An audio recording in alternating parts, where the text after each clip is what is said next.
imagined it, you know, a few weeks or months ago.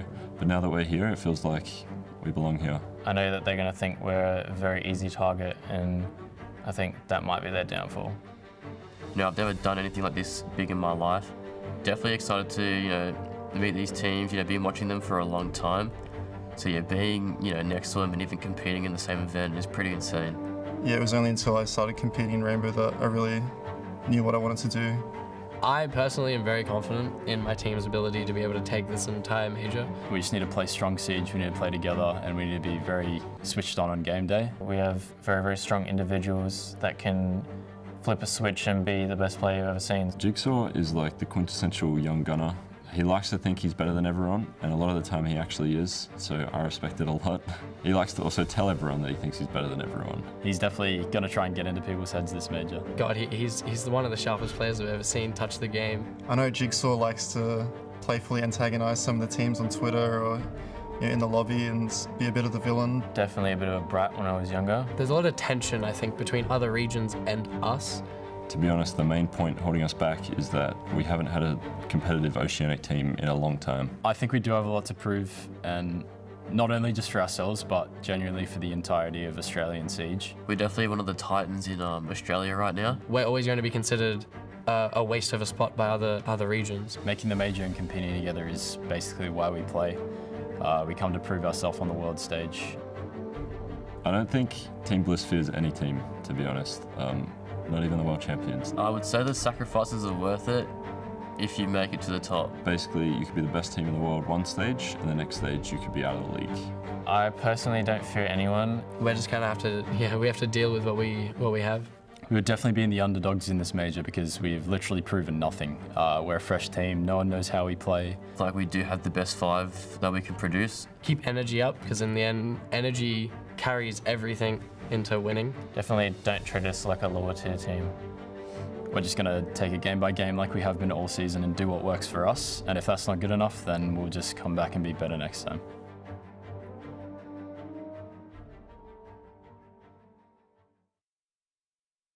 Yeah, I got no idea. Oh, brother. I'm losing my mind.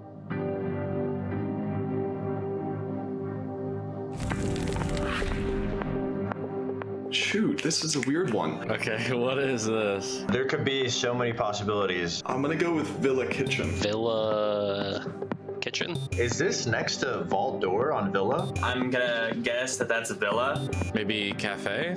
Probably Oregon though. Oh, I know what this is. It's Oregon. Maybe like Oregon? Oh my god. I'll be ready for this next one. There's lots of maps with offices. This could definitely be like 2 of 3 maps. Consulate, admin, a lot of files in that room. This would be Canal. I'm gonna say top small tower, Oregon. Logistics on Clubhouse. I'm gonna go with Consulate in the admin room. I don't know where, but I'm just gonna say bank. Bank? No! There's no way I'm guessing that right. I've literally never seen that, so... I know there's a chunk of statue on Villa Art. I don't know any of the casual maps, so... Probably Oregon kids. I think Pool. I think it would be Pool and on Night Haven. Maybe like Stadium Bravo? I have no clue, to be honest. I'm gonna go Oregon Junkyard. The only place I've seen chibis is when I do T-Hunt on House in the kids' room. It would be House the Playroom. Oh my god, man. I am not good at this. I've seen this before. It's like a washing machine. The wall looks like it'd be consulate or bank. It's gotta be like Consulate upstairs and like admin. I'm just going Clubhouse. I have no idea. I'll go Oregon laundry room. The brick is making me think it's like Consulate. Is that in the spawn of bank by alley? I think it's Chalet basement, like beside the car garage. That's Chalet and like the trench hallway area. First one on the board. Wow, not even close. I've been playing this game for like 6 years. I feel like I should know these. I would not assume Clubhouse because it's like a biker gang. What, there'd be never gonna be a teddy bear there? It's on a leatherback chair. That's okay. That's a good thing to think about. I had to guess. That's just Oregon kids. Cafe and like the VIP. It looks like a leather booth, so I kind of want to say like cafe. Leatherback chair. Leatherback chairs. Leatherback. Where are leatherback chairs? I would assume it would be cafe. It looks like it'd be from cafe. Wait, that's a bench it's on. This is cafe, like tables. My first initial thought is like this is somewhere on cafe. Dining room cafe. Yeah! I had no idea. At least I got one.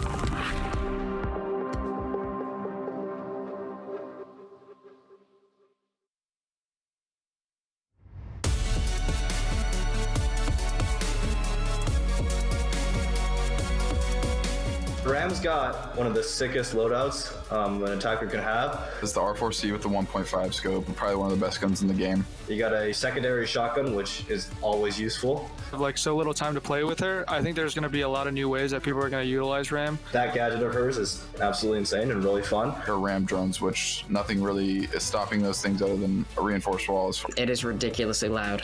You can just walk in somewhere and it will completely cover the noise. It like covers the Mario repellent. You wouldn't even notice like some person behind you. Because of how heavily players rely on the sound. You could definitely walk through a barbed wire with a Ram drone going near you and they would have no idea you're even there. If you panic when there's a Ram near you or above you, I tend to feel like that gets you killed more than the Ram itself. That's especially on the new mass console and Night Heaven coming in to the map pool. I feel like she would be really, really strong on those.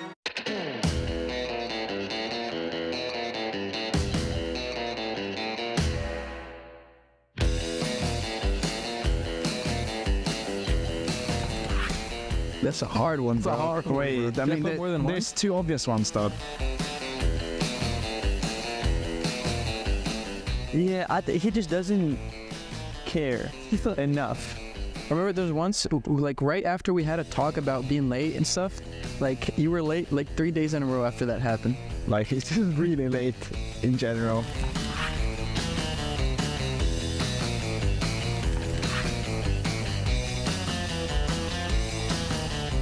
He's usually the first one in, so he just has a better, he just takes more first engagements than Gomez does, so he's more likely to get the first pick than Gomez.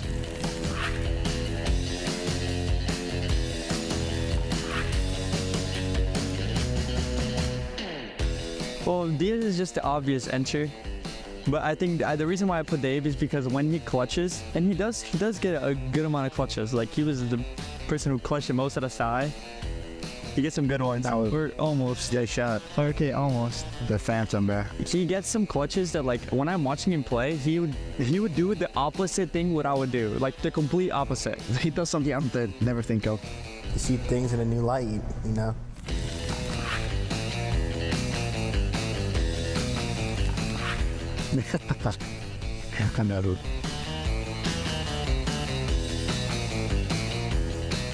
Sleeps like 11 hours. Right? Yeah, he sleeps like 12 hours a day.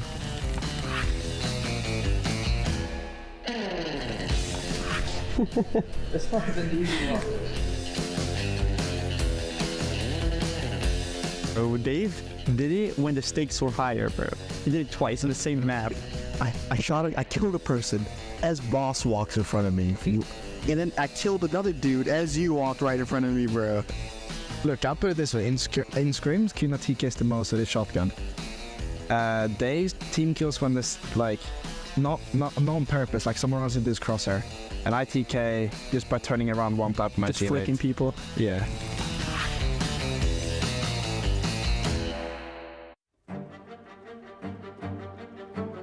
Winning money is not a big thing at all. I'm just here to play, win trophies. That's what I care about. I was like playing to not lose and playing to not make mistakes, and now I play to play. I play to win. I would say I'm living the dream in my current role. I would say I'm one of the best in the world. Just being in that flow state of like, I'm playing in front of this crowd, but it doesn't feel like there's anyone else in this room but me and my teammates and the people I'm playing against. There are a lot of pros with egos out there. I don't really care about them. I'm just focusing on myself, focusing on my team. For me, being able to do this on a day-to-day basis doesn't feel like work to me. With Marco, he's kind of like the person with all the answers, all the connections, he just makes stuff happen, and you don't know how he does it, but he's just him. Iconic, the heart of the team, I would say. Diaz is a babyface killer. We have 5 very good players, 2 amazing coaches, and an amazing analyst, perfectly built together. At the end of the day, like, if you don't have a good relationship with your teammates, it's not gonna work out. Yeah, I mean, we're a family, you know. We have fights, we have arguments, we go through ups and downs, but at the end of the day, we have each other's backs. I mean, there's no skill ceiling on this team. We can do it all. I think we're more than prepared to win it all. There's always a way to come back, and you just gotta believe in it and come back. I don't know what my enemies think of me. I don't care either. I like to kind of be at a calm, kind of tired state before the match, and then when the match starts, my body just gets amped up and just ready to play. Dave, iconic, is just, you know, got tired of losing to that guy, and he is just the best IGL in North America. That's our secret. You're surrounded by people that love you, by fans. It's indescribable. It's one of the best feelings I've ever felt in my entire life. You know, we always want to beat G2. Obviously, they won SI. You know, they took us out in SI. I can't speak for everyone, but I don't fear anybody. We have what it takes to make it to the end and win it all. Being just ordinary, I think, is pointless. You know, there's only one Will. He's unique. For him, Siege is life, and, you know, it's what he does and what he does really well. And I think, you know, by the time it's all said and done, he'll probably be the best player of all time.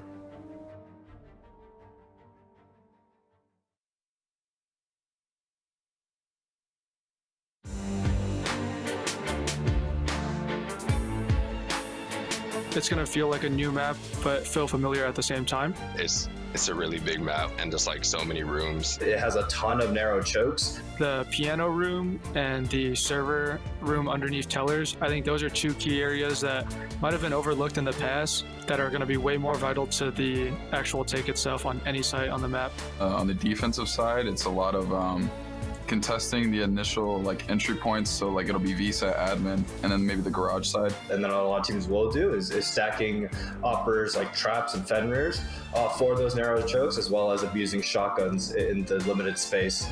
I think on the attack side, it's going to be important to kind of confuse the defense and like break down and make the defense look at more things and worry about more things before you just do it like a linear style of attack. So the opposite would work really well in concert. Doe could be Jacko line. So basically we going back to like to the old meta. If you want to go in there and really have a good time, play a bunch of shotguns, play a bunch of Monty, play a bunch of Ying, right? And I think you guys will all have a blast.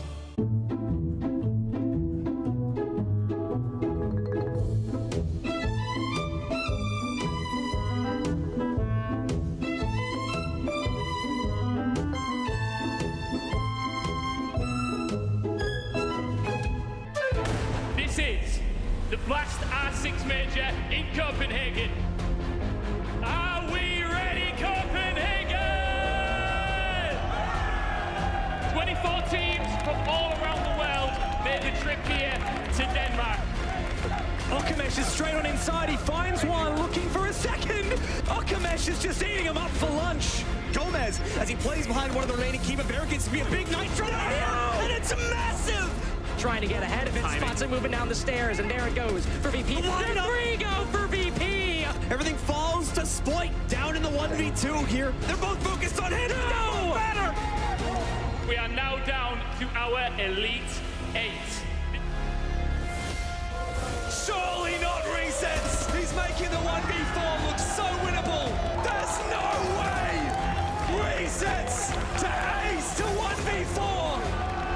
Esk is trapped in a corner. The next can collect one, a second, a third. Oh, he's just insane. Something feels a little bit different today. It's Championship Sunday! 24 teams made the trip, 2 remain. The defense, there comes 1 kill and 2. It looks like there's one left standing. It's Volps against his old team. It could not be any more bittersweet. Are they going to be able to close this out here and now?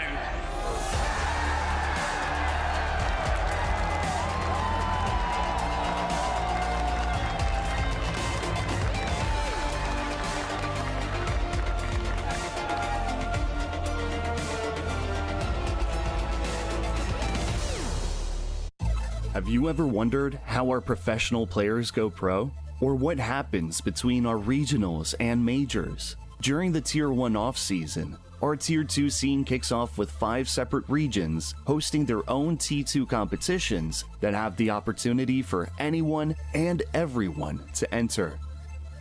Now let's get started and welcome you to the Tier 2 ecosystem of Rainbow Six Siege. There are several regional events around the world, which are the Japan Invitational, Liga Start for Latin America, the North Regional Rumble, and R6 Central Combine from Europe, and Element 1 for North America.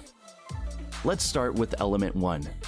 In the first phase, you have 2 open qualifiers, so that's 2 different chances to register your team.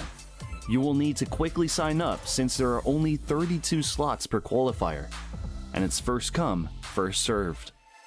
This phase is over 3 days with the first 2 Swiss format. If you lose 4 games in this phase of Alpha, you're going home. And if you're in the top 12 teams on day 2, you go through to our closed qualifier.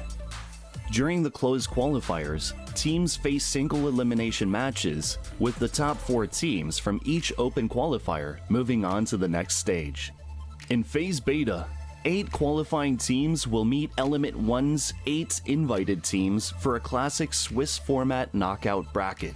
3 strikes and you're out, but win 3, and congratulations, you just made the final phase. Phase Gamma is our playoff bracket, where the top 8 teams from the open qualifiers and invites will face each other in a single elimination bracket until we get to the grand final. At this stage, everyone gets a share of the $25,000 prize pool, where the winning team will take home up to $10,000. These events aren't just about the money though. Our Tier 2 events give you the platform to showcase your talent to the world. The matches are live streamed on our official channels with the best upcoming analysts and casters that BR6 has to offer. Win here and your Rainbow Six life could change forever. Do you have what it takes to step up and be the next big name in Rainbow Six? Prove it.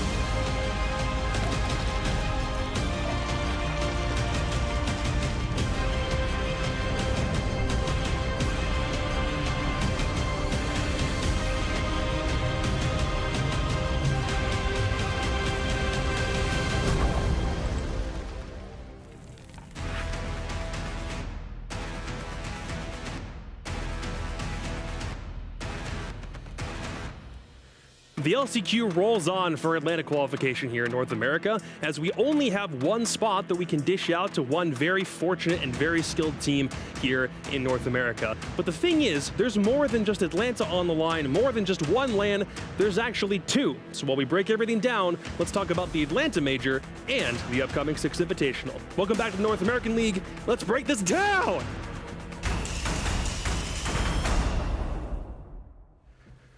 I'm Caliber Jacob Anderson, he is Jesse Chick, he is Gabriel Laxing Miralez, and this is day 2, and arguably probably the 2 more exciting games of the LCQ are up on deck, Jesse. Well, I hope so, because yesterday we had some fast matches, Jacob. We had some teams that didn't really show up. We saw Wildcard Mirage absolutely dominating their quarterfinal matches. Today we've got a couple more teams on deck who I'm hoping can show a little bit more resilience. Yeah, and we predicted that this was going to kind of be the result. Maybe not in the fashion that that second game went, that Ariel did show great, mental fortitude. They came out swinging, but then it kind of bounced back, and then Mirage ended up closing out, and then ultimately they just fell flat going to that second map, and Mirage looked beautiful, and you already said Wildcard was looking amazing. So now we're back to today with, like you said, probably better matches overall. Just for today, yesterday we had 1 team that came from the open qualifiers already. They're already gone. And might be the case with our second team because a lot of people just immediately assume if you come from the qualifiers, you don't have much of a shot. And that team is Karnico, but I do want to remind everybody, they play game 2. They are the Element 1 champions. That game's going to be fun no matter what happens, and we obviously have Space Station and LG just before then. I mean, OXG, I'm sure, shaking in their boots as Carnage B rolls into the server. I'm excited to see how that game goes. Well, everyone's no strangers to SSG and Luminosity, but the biggest one here, I think, for us and everyone in the community is seeing that Karn match. Karn's a killer. This one's going to be a lot of fun because, well, I mean, it'll be fun for us. It'll be fun for the viewers. For the players, there is a lot more pressure on all of them as teams and as individuals because, like we mentioned before, this isn't just about Atlanta qualification. This is also about the 6th Invitational in Sao Paulo in February. There might be 4 months until then, but there is no additional chance for them to qualify than right now if they haven't already gone to Atlanta. And let's start with the guys on Space Station. Technically, every team in the North American League, at this point, minus the 3 that are already going to Atlanta, have the capability of going to SI, but right now, the guys on Space Station are the team that are, they're in 27th place at the moment. They've got some points to their name, but there's still a very long trek for them to get there. Yeah, realistically, we're looking at the numbers, we're doing the math, and for Space Station Gaming, it's going to be very tough to make SI if they don't win this qual. They need to be making it to Atlanta if they want to have a really good shot. Obviously, they currently sit in a spot where they will qualify, like if every point got shut down today, but other teams are going to be qualifying. We've got so many other international competitions going on. Other teams are grabbing points. So for Space Station Gaming, they are in a do-or-die situation. It's not called the last chance qualifier for nothing. They've got to get points here today. And Fultz is a former world champion, and you're seeing the numbers that he's been putting up throughout the stage and progressing. He wants to be back there. He wants to be back in Atlanta, and he certainly wants to be back at SI. Space Station is the team from North America who has yet to qualify. Sorry, guys like M80 are obviously going to have the chance to qualify, but right now, SSG sit outside the top 20, and you need to be in the top 20 to qualify. They currently sit in 27th. Meanwhile, for OXG, bit of a different story. They also have SI points, but they sit all the way down in 54th place. There's a tie for 54th. They only have 75 points. It's only based on individual domestic stage results. They did not go to Copenhagen. Laxing, it's going to be a much taller task if they want to go to the Invitational. Yeah, and this will actually be Fox's first time not attending an invite since the Cloud9 roster. So when you think about that, that is a long time of Fox's face showing up at the Invitational. So I know for Fox, this is just as important to be there, and coming so close multiple times, and most recently 3rd place, he wants that first place shot and then to bring the guys along with him. Auction also the only team who have gone back-to-back through the LCQs of our North America League pro teams. Obviously, they lost the first LCQ back in Stage 1 to the Sonics in the semifinals. They're now back in this very brutal competition, playing once more. If they again bomb out, whether that's in the finals, semis, quarters, wherever it may be, you know they are going to be kicking themselves. And we're also very used to both Space Station and OXG going to the Invitational, and because that's happened for a streak of 5 years in a row, going back to even 2019,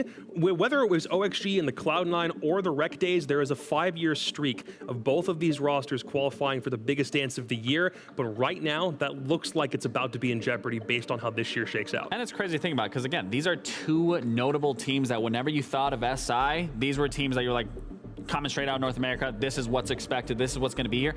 And there's still a possible chance that neither of these teams go, and how this bracket can possibly shake up. So, and again, it's do or die, and in that regard, only one of these teams, if it does end up being these 2 going head-to-head, will be the one deciding ongoing. I mean, we've got such legacy organizations, such legacy players. The prospect of missing an event like the 6th Invitational is such a big deal. If your season ends this week, if it ends today or tomorrow, and you're a team like Space Station or Oxygen, that's massive. That's going to have implications towards your future career. That's going to have implications towards the off season. It's very likely that for a lot of players playing in this qualifier, you know, this is very do or die. They need to go through and prove themselves both to their teammates, both to the audience, both to themselves, that they deserve to be in a tier 1 competition. They deserve to be fighting at that 6th Invitational. And it's not a nice conversation to be having with your organization when you have all this downtime, you try to put in that work and it still wasn't enough, and now you're just stuck there. It's do or die. It's tough. It's a tough spot to be in. Now, technically, it's not to say that either of the other 2 teams or any of the other teams that are still in this LCQ that don't have points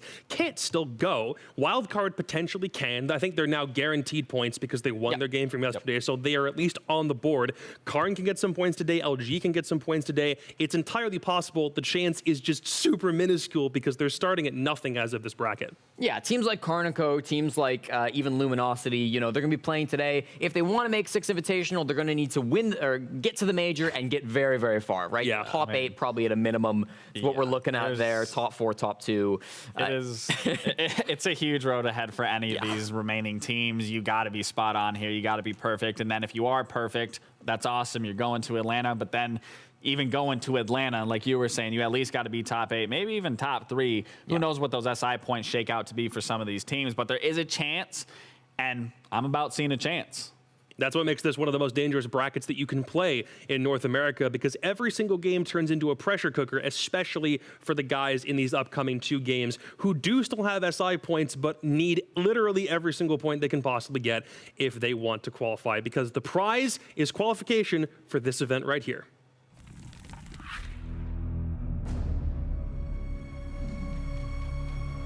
It's time to make history.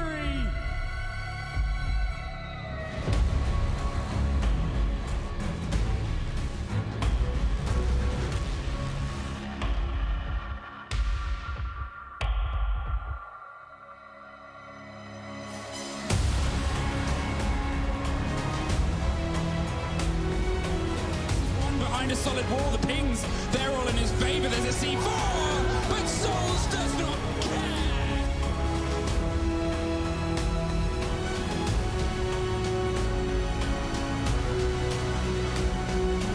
One kill away, and it's Volts to die.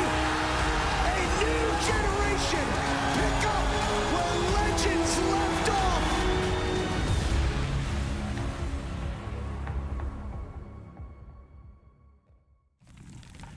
Ginásio de Ibirapuera, Sao Paulo, Brazil. That's where we're going in February. It's a huge deal to finally have an event go all the way back to South America. We haven't had one in such a long time, and to miss out on a crowd like that will be one of the biggest regrets that some of these teams have got. So no pressure, obviously, for guys like this, but we do need to start kicking things off for the team that has the most points, that's just outside the top 20 in NA. Got to talk about SSG, and LG is the team currently standing in their way.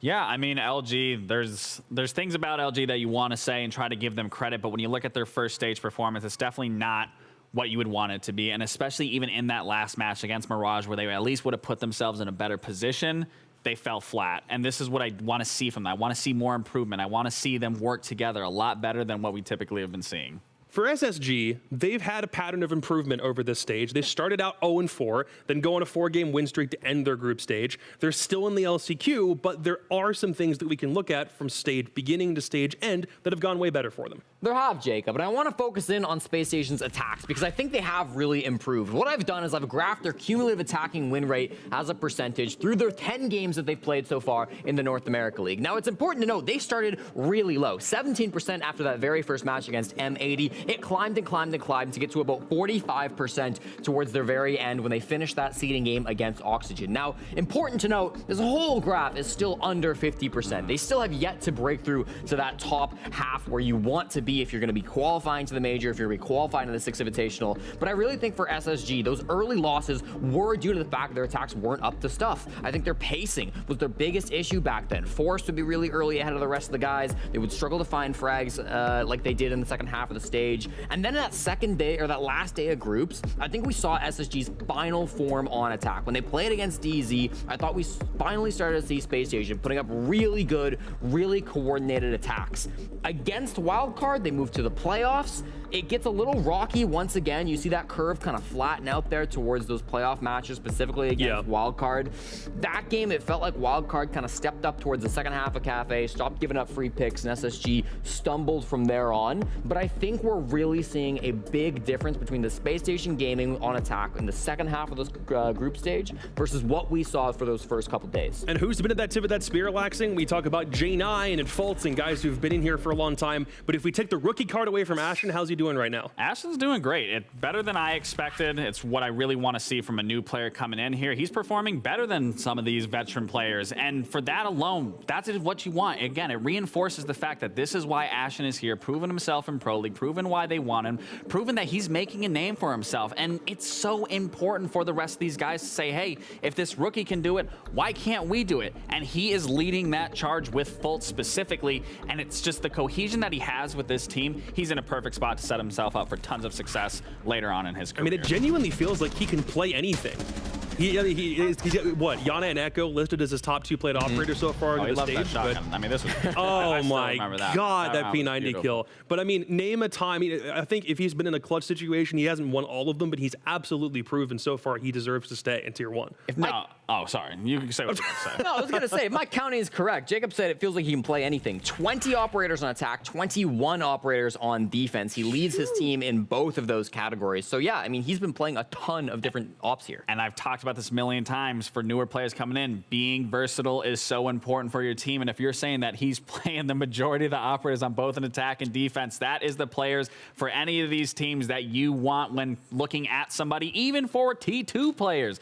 Get players that are versatile. It will help with your strats. It will help with your success. You won't be stuck on Ashe and Jaeger mains. Forget Ashe and Jaeger mains. We don't need them. We don't want them. We want versatility on the roster. Well, that is the beast that Space Station are, and LG to be staring directly into their mouths is absolutely going to be a problem. Lax, you touched on it a little bit more, but dive into what makes LG the team that needs to step up. Yeah, Snake and Silent and Eddie to me are the ones who have stuck out the most. They've been performing very well. Snake, in my opinion, has been doing the best overall, but the one player for me that and I'm not a hater here. I want to say this, Chad. I'm not a hater, but I do want to see Asian performing a lot better. I believe I saw him tweet saying that he knows that he's not performing as well as that he hoped, but still, it is important for a player to recognize that, try to figure out what they can do to be better, and this is the last chance. So I am hoping that Asian can really show his worth to this team and prove why he's on the roster and prove why he's in the Pro League to begin with, and let me see that. I want to see it from him. So you want to focus on Asian, somebody who has one of the lower EPSs on the team. Yes. Jesse, if you were to pick out anybody, it's somebody on the opposite side of LG's spectrum, right?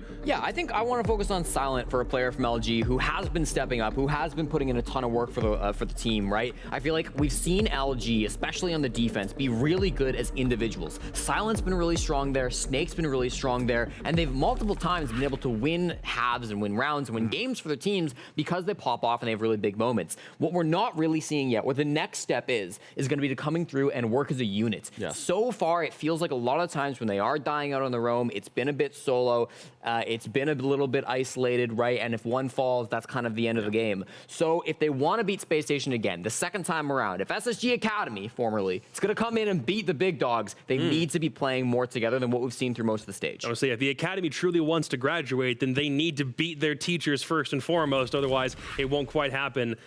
Nighthaven Skyscraper Club. Jesse, Lax, what are we thinking? Interesting. Yeah. Not what I predicted. It was almost similar yesterday with Mirage and Aerial Rise bans.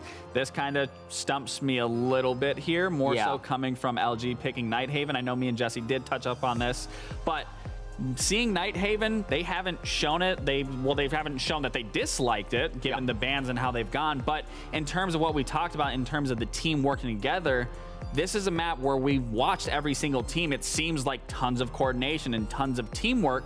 So are we about to see a new change of luminosity on this map? Are we going to see the trade potentials? Are we going to see the roam coordination together? What is that going to look like? I mean, I think if you're Space Station Gaming, you made a very deliberate decision here to ban Bank instead of Nighthaven Labs. I was expecting the Nighthaven ban. Luminosity, they've through their 8 games so far, they've only banned it a single time. Their ban rate of Nighthaven Labs is very, very low. So SSG should have been expecting this to come through. Banning out Bank when we've seen LG struggle on that map against M80 is a very odd decision by me. I'm sure it's calculated. I'm sure it's what SSG were expecting LG to do, given that they are going to ban Bank in that first phase. But it'll be a test. And if Space Station aren't ready for this Nighthaven Labs, their third attempt to finally find their first win, then it's going to be tough. Yep, Space Station have yet to win on Nighthaven, and that's where their journey in the LCQ starts, especially when it tests the attacking stat that you brought up from earlier. We'll see whether or not Space Station are actually able to hold on to this. And now, let's go to Flynn, and for his first time ever casting Nighthaven Labs, it's Jonah Jays Wills Willinger. Wow, Jacob knows everything, I guess. He's absolutely right. This will be my first time diving into Nighthaven Labs. And like they said on the desk, not the map we expected to go to, especially Luminosity's pick, one that we will need to really get to the bottom of here, exactly why they ended up going to a battleground like this. But it is good to be back here on day 2 of this last chance qualifier. Flynn, we saw some pretty fun action yesterday, but some pretty brief action to be sure. How you feeling about today's matches? Yeah, yesterday was fast, to say the least, and definitely a roller coaster, especially that Aerial Rise and Mirage game. I am also very intrigued by the Nighthaven here. There's, again, 2 schools of thought. It's either Luminosity have been saving this for a moment where they need it most, which would be right now, as we said all day yesterday, and will continue to say today. The last chance qualifier is single elimination, so it's do or die. They are all best of 3s, but if you lose a series, it's lights out on potentially your entire 2023 season. Now, Nighthaven is interesting. They might have saved it. Luminosity, they might have just maybe worked on it for like the last couple of weeks or week or so and thought, you know, this will be our new map that we're starting on. It's a tough one. I think SSG as well starting on the defense. This is going to be a very interesting start for Luminosity. We saw a lot of attacks yesterday be less than optimal. So I'm hoping that trend does not continue over. And I think for Space Station here, starting on the defense, just getting into a good groove on Nighthaven.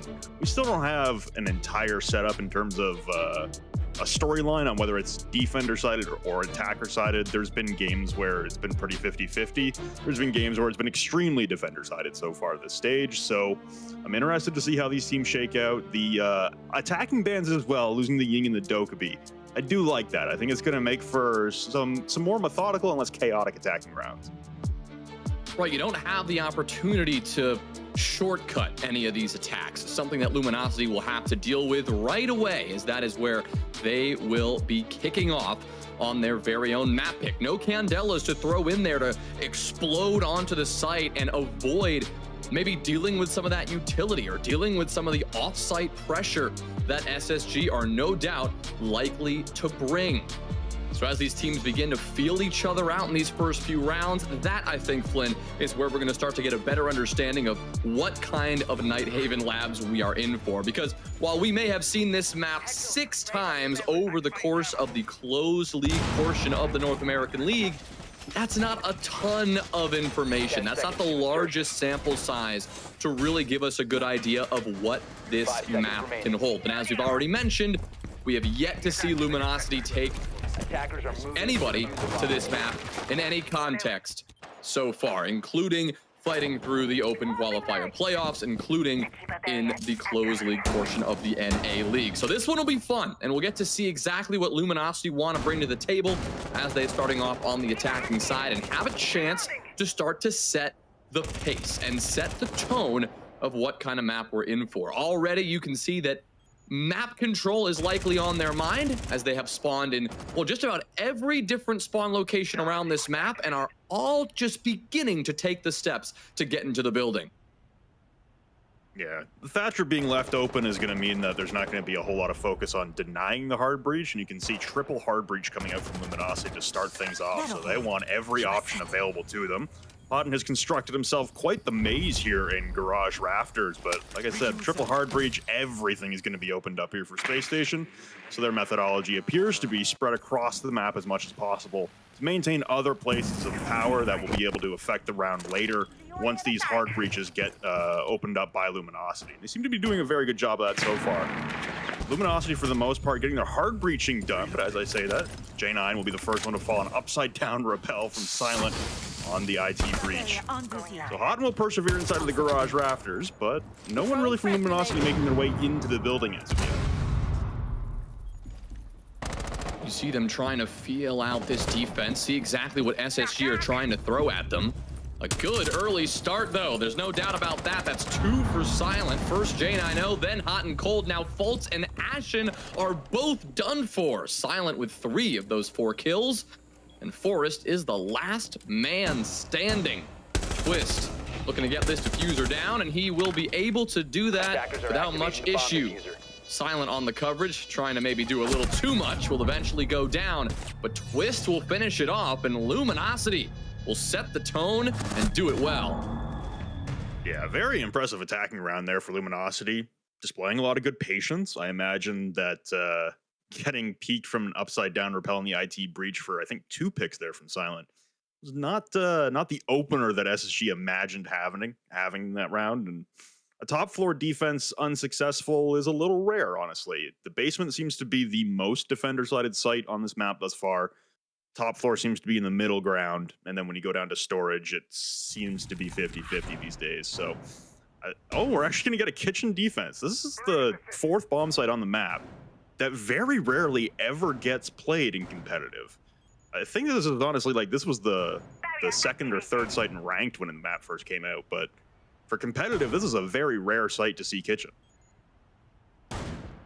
Yeah, tough one to defend, as are many bomb sites that have windows that you can just vault in, that have really easy access points to the exterior of the map. And, well, thank you, our observer, for highlighting this perfectly. A window right into the A bomb site, right into kitchen. There's also the hatch right into the pantry that allows easy access to the site. Of course, risky to make those moves as an attacking team because the defense is usually going to be ready and wary of somebody working their way in from that direction, but an opportunity nonetheless.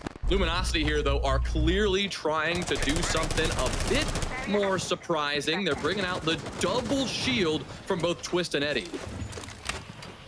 Yeah, we got a Blitz and a Montaigne coming out. Very, very aggressive strategy in through lobby, and gonna make holding this deployable shield a nightmare for Houghton, and Silent will dispatch of his position in tandem with the frag grenades. Ashen still playing above the lobby stairs. Could come for a flank that could be pretty devastating if Luminosity aren't aware of this. Seems to be pedal to the metal here, and Ashen, as he stands up, will eventually grab Silent, as no one for Luminosity was aware, but Eddie makes his way into kitchen.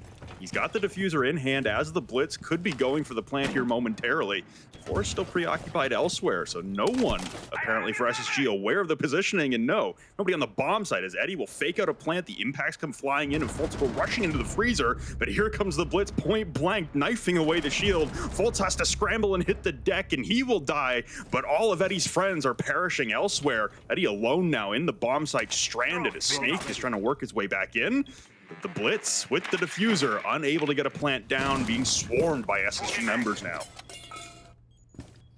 And this is how shield plays can go. They're high risk, high reward, and now Eddie, well, he is in the riskiest position that you're ever gonna find. Forrest, he's been finished off by Snake now, and this has equalized into a 2v2 and gets more dangerous for SSG since we are in this post plant, but a well-placed Kiba barrier. Ashen gonna stick this, using that protection, and he gets the job done. A perfect application of utility and a clinical retake to tie us up. Beautiful recovery there for Space Station, surrendering the bomb site early, but just playing for retake the entire time. And for Luminosity there, unfortunate that they just kind of skipped a couple steps. Didn't have enough intel on Ashen playing the top of lobby stairs. Didn't have enough intel on who was on the bomb site and how to support Eddie once he got in with the case. So just an eager attacking strategy there for Luminosity does not prevail, and see a very rare kitchen defensive win coming out from Space Station to level things up. It's a pretty good response to a near flawless round from Luminosity on their first attack. I like the confidence at which SSG played that as well. Luminosity, they really pulled out all the stops with the double shield, and SSG, they just didn't seem to mind. Like you had mentioned, Flynn, they chose to intentionally play for a retake scenario. And in Siege, that is so high risk. It is so hard to get a good retake going. But SSG, they had the utility, they had the plan in mind, and they executed it to perfection. Now, we go downstairs to the site that we may have expected to see a little bit earlier on this defensive side, but as their third site of choice, this is a powerful one to say the least.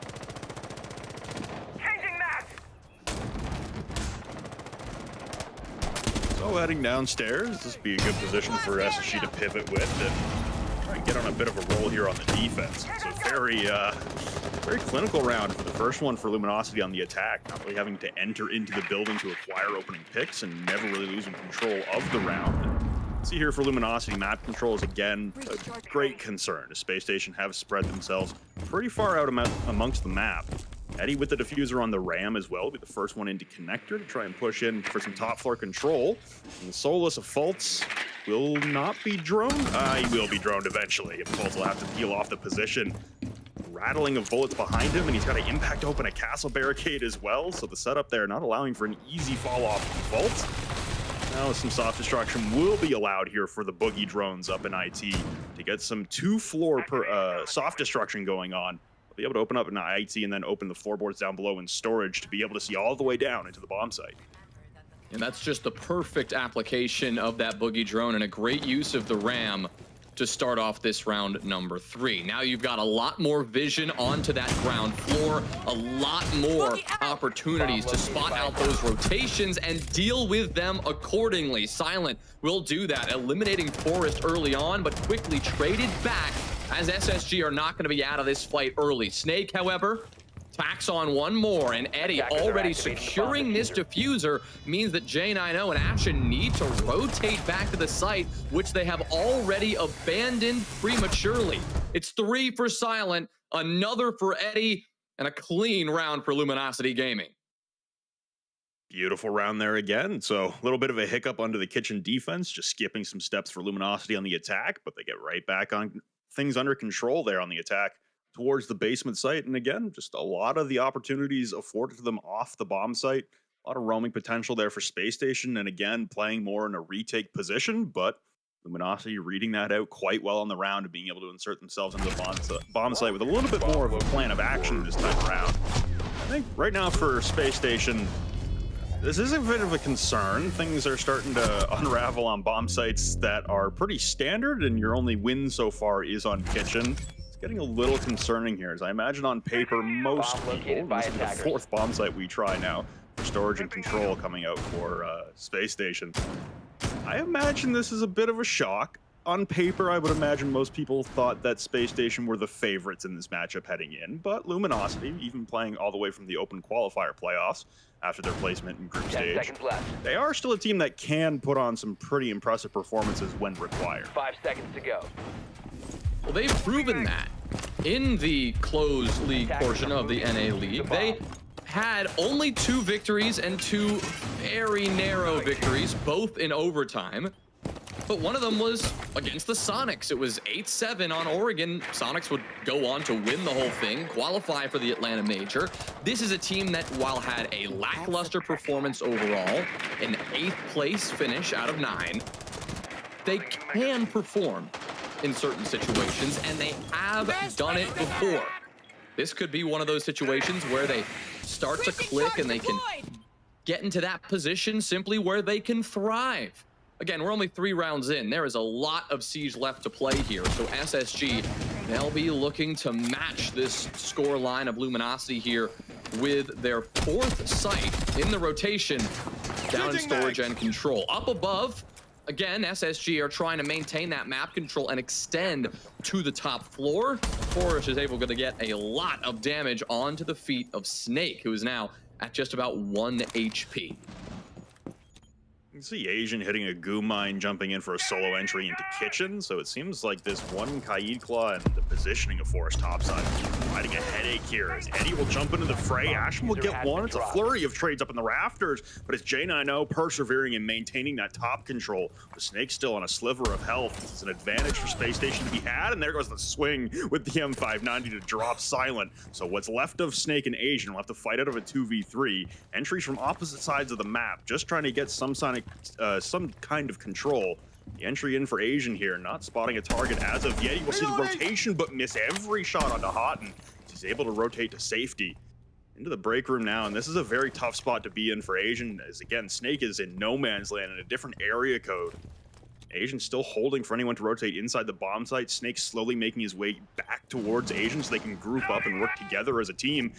Houghton on a bit of a flank, and he will peek, as will J90. And Space Station getting their footing on the defensive side on 2 bomb sites you wouldn't necessarily expect them to.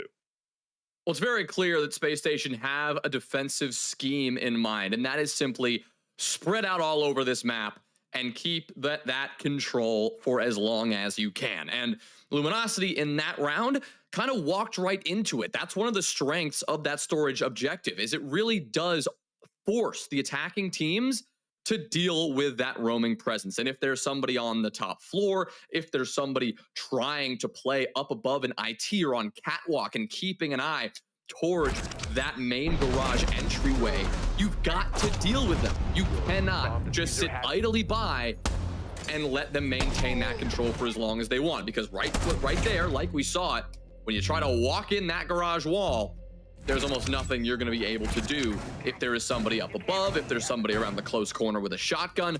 Well done by SSG to force Luminosity to play that SSG style of game here. 10 seconds remaining. And that's why they were able to find a round win with that play.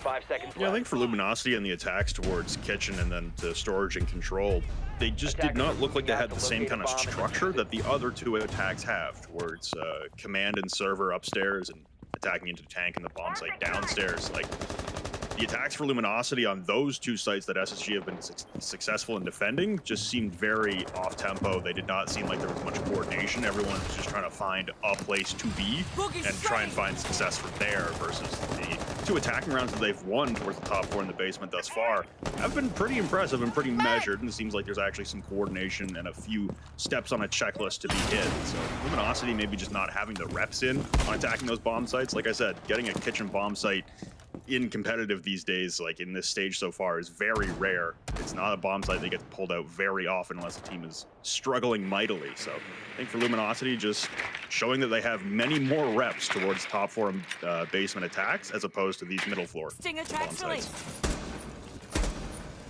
Well, entering up above, that's Asian looking to make his first move. Silent, who has been deadly on the entry so far, 3-0 up to this point, will be looking to do the same thing. Early map control here for Luminosity, established without much trouble, thanks to SSG, for the first time playing a lot more site focused. We don't see anyone on SSG taking a position on the ground floor or on that top floor. All five sit down below and ready to pounce on these attackers entering up above. Beautiful C4 from Ashen. That's a nice kill on to Eddie. And guess who is taking off the board here? The man who you know is going to need to heat up in this game if Luminosity want to have some success. Thankfully, Silent is still alive. That fragging power and that utility that the Ram brings to the table is still on the board. But Luminosity, I'm not going to say their backs are against the wall, but this is going to get real awkward if they're not careful. Okay, Forrest trying to put down a mirror in towards EXO, but two members for Luminosity have made it their way down the EXO stairs. Snake going towards the storage stairs as well, and Twist still occupied with a hatch on the Maverick. So everyone for Luminosity doing their own thing once again, which has not been as conducive to success in previous rounds. There goes another Nitro self-soaring from J90, as again, this intel with the cardiac sensor. There goes the Maverick taking apart the hatch. So it's Asian and Snake on opposite sides of the map once again, working their way down each stairwell towards the bomb site. But in a 2v4, still a lot to work out of here. No more Nitro cells to be worried about. The Valkyrie cameras and the cardiac sensor and the bulletproof camera from Colts all still in play. Great shot there from Asian, though, as he turns his way into the bomb site from EXO. But an immediate trade out there from Cotton leaves Snake topside, recovering the diffuser and alone as the time will tick away against him. The clock is about to strike midnight on Snake in a 1v3 as he tries to push his way in through EXO into the bomb site. But no one's going to give him the fight, and the timer will run out. And there goes Space Station again, proving their ability to stay down on the bomb site and not needing to roam to find success. Yeah, a very important round for SSG overall, I think, because, like you said, it shows us that both of these strategies are going to work. They've showed us a lot of different things so far. Namely, I would argue you could put them into three categories. You had the pretty heavy extension and map control focus. You have the anchor focus, which we just saw there in round number 5. And then we also saw their retake approach, which ended up working. So showing some of that versatility that a team like SSG, you know that they have well-practiced and a very well-experienced team. That's the kind of thing they can bring out from time to time, and it makes it so difficult to win attacking rounds against them. Luminosity may have started off strong, but SSG have since taken the momentum and now taken the lead securing 2 rounds in a row. But back to Kitchen we go here, Flynn, and this one is curious because last time we were here, we saw Luminosity with the double shield play and really go for it all. As you can see by their attacking lineup, they are not going to be doing the same thing here. So I'd imagine we are in for a very different Kitchen attack overall. Are moving to defuse the bomb. It looks like, for the most part, the defense is very similar here for Space Station. You've got Houghton playing underneath the lobby stairwell with that overhang with the deployable shield once again. That was dispatched of quite quickly for Luminosity on their take through lobby. They just hadn't done any droning towards Ashen at the top of the lobby stairs, and this time it looks like Asian will be gathering some intel onto this lobby stair balcony. So this is a much better job here, as Ashen is positioned just outside that meeting room wall. J90 is here for support, so the second Reparo will go in, and see Luminosity here trying to take more of a top-down approach as opposed to flooding into the bomb site, having to contend with all of the retaking defenders. Although, as I say that, here comes Twist once again with the bomb after popping the freezer hatch. He's got bomb outside the kitchen window. This could be another rush for Luminosity. This is why Kitchen is so scary, because even when it feels like you are secure as a defensive team, at any time Luminosity could jump on in, and here they go. Twist looking to get this diffuser down uninterrupted and unimpeded. That's going to be a success. Now Eddie, his job is to deny the retake. That initially will fail as Fultz will get the first, but a quick trade equalizes and should give Luminosity a fighting chance. It's going to be dicey though. SSG are moving in quite aggressively, but Twist, he's gone unnoticed. Good shot by Ashen to turn that one around. Upside down rappel though, that is simply perfect. Another late Kiba barrier saved for this moment, but it's not blocking off the entirety of that window. And Asian from behind, he should have free roam of this. Forrest is not gonna be able to get this one done. And SSG, this should be a successful retake. Asian, it's gonna come so close, but Luminosity take it by a hair. Oh, baby, what a round. What a round to end the first half. So we've got the Nitro Cell, I believe, from Forest to the kitchen window for the upside down repeller, but it deleted the other defender for Space Station who was actively counter diffusing.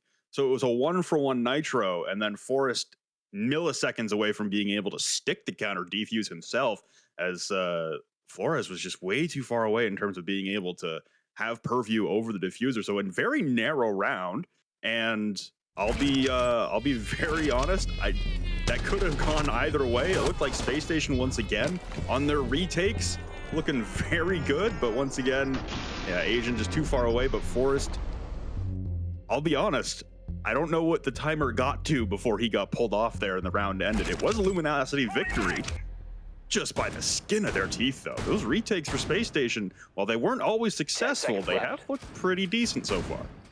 Yeah, I don't know all the confusion in the end there. I may have said SSG win the round. It came that close that it was so hard to tell. It looked for a moment like he would have gotten that diffuse off, but it was Luminosity who succeeded in that kitchen attack. So they tie us up at 3-3. My God, what a chaotic end to that one. You had the Nitro Cell kill on the window, but he ended up killing himself as well. Oh gosh, what a chaotic end to an otherwise, well, I would say chaos-free round, but that would not necessarily be true. That's Kitchen. That's Kitchen for you. It can devolve into a mess like that rather quickly. So Luminosity, now they will shift over to the defense, maybe looking to put SSG into a similarly messy bind here as they look to defend the storage and control site. One that we don't see too much, but when we do, as we talked about earlier, top floor control and that roam are going to be the keys to success for any defensive team. Yeah, and you can see Space Station putting an immediate priority on re-grabbing this top floor control, trying to displace all these anchors with mirror windows and Kiba barriers, and just like Houghton had fashioned for himself in the garage rafters, it's the Izami of Silent on Luminosity's side. Built himself a fortress of Kibas inside those rafters, make it nigh impossible for any of the attackers to grab purview onto him, get an easy shot, and this is one of the most challenging positions to be in, as Fultz will take a handful of damage outside a connector. He'll turn their aim back towards the top of the meeting hallway, and Snake just barely gets away. Asian applying pressure now onto Houghton, as Luminosity have no intentions of giving up this top floor as of yet. Silent again, looking for even more on the turn. The 9x19 claiming victims left and right, and Luminosity in full control top side. Yeah, 2-3 kills now for Luminosity, and SSG, whatever they were hoping to get done, has been immediately shut down. Now they're staring at a mirror window, hoping to just brute force their way into this top floor. It'll work, at least for a moment, for Fultz as he finds one, but he is now out of luck, well, and out of HP. It's just Ashen, and a quick swing from Eddie will get the job done there. No problem. A clean round for Luminosity through and through. They retake the lead. 4-3 lead here. The first round on the side swaps, and Luminosity back in control. And like you said, starting out with storage and control, not the most common routine, but this match appears to be anything but common given the map and the teams at play. So for Luminosity, a very good start on what I would consider to be the tertiary bomb site. It still has yet to really play all the way out and have a confirmed site rotation in terms of the meta on this map, but Silent, beautiful plays up top inside of the garage rafters, and that top floor control never really even messed with in terms of Space Station. They just could not get a footing to open up in towards server from connector, and really from there it was a nightmare just trying to push in through doorways against mirror windows and key barriers. Just not enough of that utility from the defensive side taken away from their ability to play those positions. So Luminosity sitting pretty, feeling comfy, and they're going to run it back top floor on the bomb site this time in the server. 10 seconds left before insertion. Yeah, SSG looking to bounce back from that one as they head into their second attacking round here.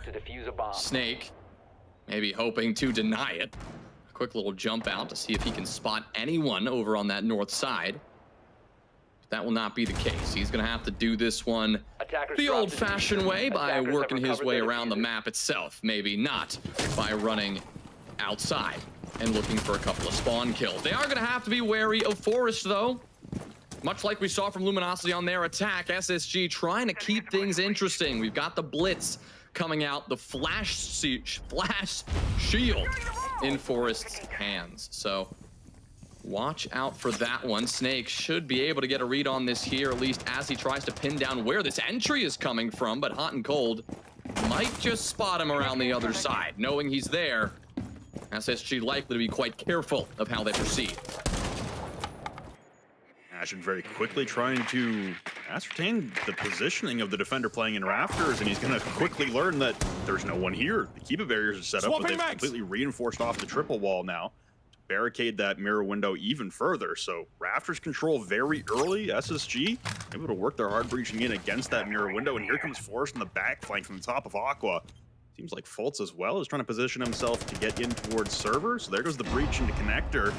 Twist his Nitro Cell. Might be the only thing suspending Space Station from running straight into the bomb site. The Nitro Cell gets shot, and here comes Forrest up against the deployable shield now. It's 2 for Ashen instead, and Forrest will be dropped. The peek around the corner at the top of Aqua. It's 2 more quick frags for Space Station. Snake alone on the retake from Aqua as well. All the action taking place at the top of this poor stairwell, but it's Space Station who obliterate the bomb site and level the score. Yeah, it all happens in Aqua Hall. The round basically started and finished in the very same position. Wow, that C4 getting shut out was critical for SSG. Maybe a millisecond later, and at least one, if not 2 of them, were going to be blown sky high or very low on HP for the remainder of the round. A good shot. That's what the time in the aim labs will do for you. Quick flicks and yeah, well-placed crosshair to get the job done and keep their hopes alive in that moment, and then allowing them to go on and just run roughshod over the rest of that LG defense. And we talked a lot about, you know, the Solus on the roam early, and Snake maybe trying to deny the entry in the early round. Instead, his impact potentially only came in the late round. He found that kill onto J90, but was unable to get anything else done since the site had already been abandoned. 10 seconds to go. Well, the good news is here, at least if you're a fan watching or a fan of either of these teams, I suppose, these seem to be a little more competitive games than we had yesterday. A couple of blowouts yesterday got us through nice and quickly. I think we're looking for some more entertaining quarterfinal matchups, and this is certainly delivering thus far. Space Station and Luminosity back and forth and back and forth. No one able to get on a run here, and it looks like Space Station want to up the tempo and go immediate, just like Luminosity had in terms of their breach downstairs.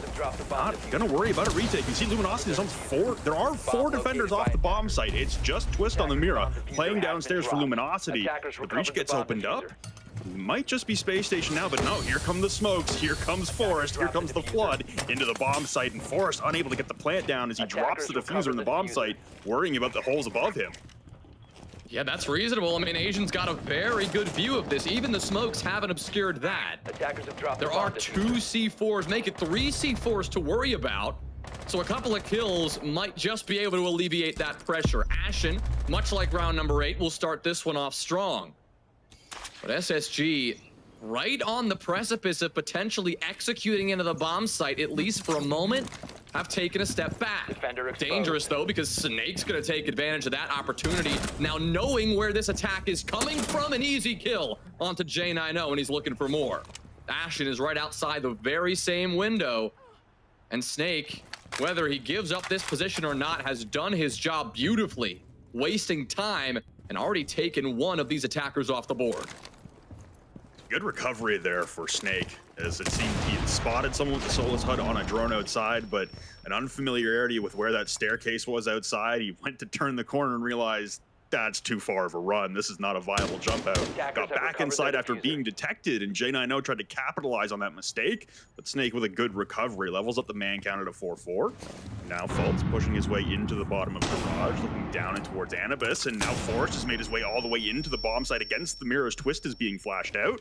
And the plant was being started, initiated by Hot and Cold, but he will pull off in the attempt of a bait to get Twist to swing. He does so, but now it's everyone on the bomb site for Luminosity falling. Snake and Silent trying to retreat towards the bomb site now. Silent inside of Exo has a Montaigne in his face, now has to play against his own team's mirror window. It's just Snake dropping into Anubis, now down into Tank in a 1v3 against the Montaigne. The plant not going down, but it won't be necessary. Fultz will shut down the return of the Solus, and it's Space Station putting 2 together in a row. Yeah, another great round where we can look at a couple of things there, and I want to focus on 2 different aspects of that round. First, let's talk about Snake again for just a moment. Same exact outcome between the previous round and that one. Caught off site for too long, and by the time he got back, the site control had been sacrificed. Maybe something he's just going to want to adjust in the mid-round here. Rotate back just a little bit sooner. Try to support the team on the site, because even if you can get a kill like he did in this early moment, in the early round, you need to be able to contribute in the late game, and that has not happened for 2 rounds in a row. But more so, SSG displayed a perfect adaptation in the middle of that round. Arguably, at the very start of that round, they got the wall open. They had a chance to go for the diffuse plant, but they saw the holes in the ceiling above. They assessed the situation, and they said, you know what? It might just be a little too risky if we try to get this done right now. They made a smart call. They backed off. They took their time, and they started to clear that top floor, freeing up those options and making their life a lot easier. Pretty sure as well with that fake plant attempt from Forrest early on against the breach, that had forced a rotation. I believe it was Asian as well, and I'm fairly certain it was Ashen who got the opener on the buck last round as well, from someone on Luminosity trying to rotate back to the bomb site in response to a call from Twist on site, being the only one there looking out a mirror window against a Montaigne and smokes being deployed. It's one of those situations like, guys, I need help. Somebody come back. And it was a good call out there. It was a good fake out there for Space Station if that was the intention. You can see Forrest had dropped the diffuser in the bomb site, so I don't know if he was actually trying to go for a plant or if it really was just a fake out. But either way, Space Station adapt well throughout the round and able to read out the positioning of Luminosity, very similar to their own defensive stance, so probably an easier read than most. And now for Luminosity, not trying to run it back topside, not trying to run it back downstairs, we now go to storage and control to see if Luminosity can get some footing in this round, or Space Station start to take the lead as Forrest will get the opener onto Silent, and even calls him his own progeny. That is tough. Forrest starting out strong in the round and in all chat. Yeah, Silent, again, he's been having a crazy game so far. 12 and 9. No one else coming close in terms of LG kills. But not having the same success that he has had on the entry game like we saw in the first few rounds of this map. The first 3 rounds, it was Silent, Silent, Silent. The first kill on the entry. Well, he's been quiet for quite some time, and he's going to be the first death in round number 10. Not a recipe for Luminosity's success, even on an objective that they did have some success on last time. So SSG, they now have a little bit more control here. Still going to be patient, droning out just about everything before they work their way in. You see Ashen and Fultz now grouping up top to take care of some of these reinforcements and see what they can do about forcing these defenders out of position. The Flores drone will accomplish that, but Twist, he is not going to give up this position easily. He'll pop up and take care of Ashen just like that. Very, very confident swing there from Twist, and it works out, and not even doing it with the shotgun, which he did have the option to do so, but the SMG-11 works just as well. A headshot is still a kill in this game, no matter what weapon you're using. Now, Fultz trying to re-aggress into the situation, but he's lost his partner in crime. He's lost Ashen, and Houghton now flanked from the top of Aqua Stairs. Trying to work in tandem. Snake and Eddie both haven't vacated the position inside a command center. This is a strong power position to be a hold of, and there goes the red pings. Fultz will get one onto Snake, turning the corner for even more. Fultz seemingly powered up now, but a third one will arrive. Twist once again, the savior for Luminosity, flanking up the stairs, but now he's the last man standing. He's going to do battle with the Flores drone coming down the stairwell, and will instead ascend the stairs, being cut off here from Forest outside the window on the roof. So no immediate access for Space Station in towards the bomb site, but Twist between a rock and a hard place. Just that SMG-11. He'll have to collect all 5 rounds, or all 5 kills in this round to get the ace to clean it up, and now he'll have to do it in a 1v3 on 1 HP, avoiding the storage door, and actually going to go all the way back around in towards control, sorry. Pushing in now, pulling out a legion of goo mines now. Houghton trying to get the plant down, turning the corner. Twist will not find the head of J9, and it's Space Station to put us on map point on map number 1. God, Fultz is really just a different animal when he gets going. I mean, he's playing the Thermite, and he is still the one to get into the site first and get some of the most critical kills in the round. I mean, he's known to be one of the clutchest players of all time. I mean, I think in the last 10 matches, he is leading the team in 1vx's. He's got 5 1vx's to his name. And that wasn't a 1vx situation. That wasn't like a do or die clutch, but the impact of the 2 kills he found in the mid round there cannot be underscored enough. It was going fine. They had gotten early entry, but things had slowed down. And when Fultz made his move, he got 2 kills and really just opened things up for SSG, essentially single-handedly giving the attack the site control they needed and forcing Luminosity into a retake situation. Just so clutch. That's textbook work from Fultz, and it's textbook that has now set SSG up onto map point. Okay, I'm going to try and do some mental math. So excuse me if this goes horribly wrong, but I'm pretty sure this is the first 2-round lead of the entire game. Attackers are heading out to defuse the bomb. Yes, you're correct. Nailed it. Okay, sweet. This is what I mean, though. It's a back-and-forth contest, and both of these teams seem to be firing on all cylinders on the attacking side on Nighthaven Labs. Eddie going to be looking to return the damage that Forrest had done early on in the round. Last round, there goes the Nitro Cell, but the Thatcher of J90 will definitely avoid it. That's a good position to be in here for Space Station, knowing that one of the 2 Nitro Cells available to the defense have been taken off the board. Twist taking a little bit of damage as well. Imagine that was just from Forrest's Twitch drone as he's trying to pop the mirror. Think of anything else that would do that little damage. So Forrest not off to the same hot start he had in round number 9, or round number 10, sorry. And Houghton trying to push in from the far side of the bomb site. You can see the frag grenades being brought out. It has been a rarity so far in this map. The frag grenades just not having as much of an impact as we would usually see. In terms of overall utility from both teams in this 11th round, it's been kind of misses on both sides. We saw a C4 wasted, but the same can be said for Forrest and his Twitch drones. He did not find much use for those whatsoever. So again, right now, this back and forth is a bit more utility focused here, at least through the first almost 90 seconds as we approach that minute 30-second mark here. but this is just about when SSG are gonna look to get things going. The Selma charge is down on the mirror window, and an impact trick that will miss is gonna force Asian into an awkward spot. But Snake will start things off well for Luminosity, just playing his role to perfection, at least in this round. And it's gonna come down to if he can get away scot-free. Hot and Cold can't track him down. Snake is on the prowl, and he will be a threat for later. Ashen, though, has equalized, and he is looking to find one more. He knows he's got someone trapped in the corner, but he misses his opportunity, and Luminosity, they are not gonna give up this control easily. They are fighting tooth and nail for this. Yeah, Twist trying to hold on towards the top Aqua push from Houghton. Here comes the knock, but Houghton will win it out against Silent. He's got another one to his hard left, and another one sprinting in front of Mash and gets one. Another one for Houghton. And once again, it's the Solace of Snake. Alone off the bomb side, he has to impact his own deployable shield. Again in the middle of a 1v3, and he'll finally clean up what was left of Houghton after they did battle previously.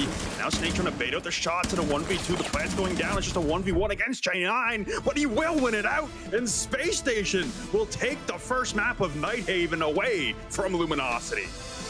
Snake gets himself in trouble in the exact same spot once again, and it is very clear that it was not a fluke, but a troubling pattern that has emerged. SSG lead by 1 as we go into their map pick of Skyscraper coming up next.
I want M80 to be one of the most successful and dominant esports organizations in the world. When the manager Golden reached out for a coaching position, I thought, why not? What could hurt? You just got to take their soul away. You just got to destroy them. It's definitely better to let the player do the talking, but tend to stay clear of the people that have big egos. Energy carries everything into winning. This is Rainbow Six at its best. try not to hold on to revenge too much the past. If we were to play them again, it would just be like just that urge of competitiveness to beat them. We know our potential, we know what we are capable of. The opponents could definitely take the title from us. The past is the past, but in the moment you have everything you need to do to be better.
Third time's the charm for Space Station Gaming, as in LG's attempts to confuse their opponent in the map ban phase, they hurt themselves in their confusion. Space Station finally gets a dub on Nighthaven with a really, really good attacking half, and LG just kind of fall by the wayside on their own map pick. That's not the way you want to open this series up. Certainly not, Jacob. And we started off all right. There were some weird rounds in that first half. We don't have to... The kitchen round specifically. We don't have to look too hard into it. I wasn't going to point it out, but yeah, there were some goofy moments all in all. But when we swapped sides, we really could tell who the stronger team was. Space Station Gaming's attacks were so on point. What I loved about SSG is how they were able to come from so many different angles. When we look back at Space Station's previous games, right, they've really struggled on attacking onto Nighthaven. You look back at that Beast Coast game in particular, I think a lot of the times in those pushes, they were so linear, partly because of maybe hot and cold in one area where he shouldn't be. Maybe it's Forrest who's in a little bit before the rest of his team. The coordination was off and they weren't pushing together when they were going in for the executes. This game, however, it felt like SSG's attacks, every single one of them, they were coming through and they were separated, but they were all at the same time. They were all pushing different angles. Maybe you'd have like a blitz coming up Aqua Stairs and then somebody comes in IT for a big 2K. Maybe you'd have somebody coming in through the basement with the Monty, causing the big distraction, and then it's somebody running through tank to be able to get 2 big kills that way. Whatever it ended up being, it was always Space Station Gaming working as a unit on these executes executes and coordinating so well to just pinch onto Nighthaven from multiple different angles. Yeah, and what's the downside to playing like that way and playing scattered like they were is if you do win that gunfight on that opposite side of the map, whether it ends up being a 1v2 or a 1v1, that now eliminates pressure from your back, from your side, wherever SSG is going to be pushing them. But SSG played it beautifully. They did win those picks. They did get those engagements, those early engagements. For me, LG, when they switched that defensive side, to me, it looked like a reoccurring problem that LG seems to face is they set themselves up for success in the early round. They get the first pick, and it's like, okay, let's just fall back to site. Like in that basement round, I believe Silent gets a first kill on the roam. You could see them fall back, but then you saw people rotating up from the basement. And the next thing you know, SSG gets the flank. Once someone come in from the back, getting a free kill, then they take site. And this is where LG really has to realize, like, hey, let's just chill. Let's stop moving. Let's focus on just playing position. Let's focus on playing a trade game. But no, that's not what you were seeing. You were just seeing people moving around. The round was going down in time, and there was no reason for someone to move or no reason for someone to give up an angle, but they give it up. They start moving, and again, you see SSG take full advantage of that on those flanks. They would catch someone rotating off. They would catch someone moving too much, and it's just LG, just stop moving and play your position.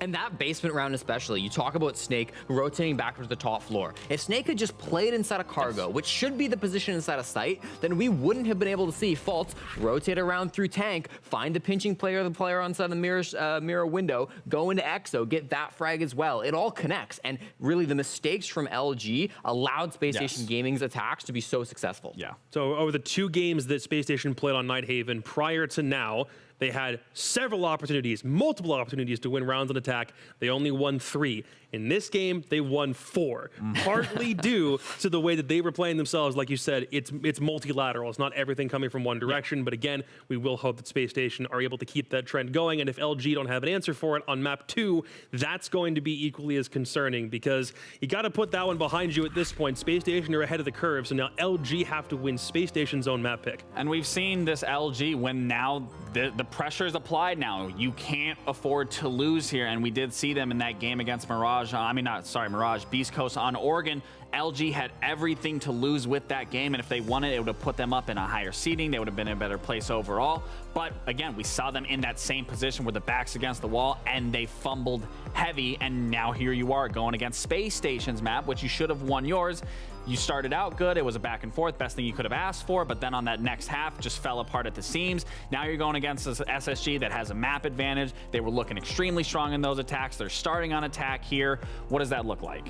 It's going to be tough. Luminosity, they've played Skyscraper once throughout their history. It was against Oxygen on the final day of the group stage. They lost, but it was 7-5. They did get some good rounds in there. They weren't looking like a complete shamble team. So I want to see them improving a little bit on this map. I want to see them coming strong against SSG because it's do or die. It's the LCQ. It's win this map or go home. What is it for Space Station on this map, by the way? Space Station 1-1 in team history. In stage 2, they won against Oxygen Esports. Otherwise, they tried it in the offseason and a few times last year without success. So the only time they've won it, actually, that's right. It was in that seeding match against OSG just last week. So a big deal for Space Station to be playing it here again. Can they do it in 2-0 fashion, or do Luminosity have another trick up their sleeve to win Space Station's map pick? It'll be Flynn and Jay as well as with the call.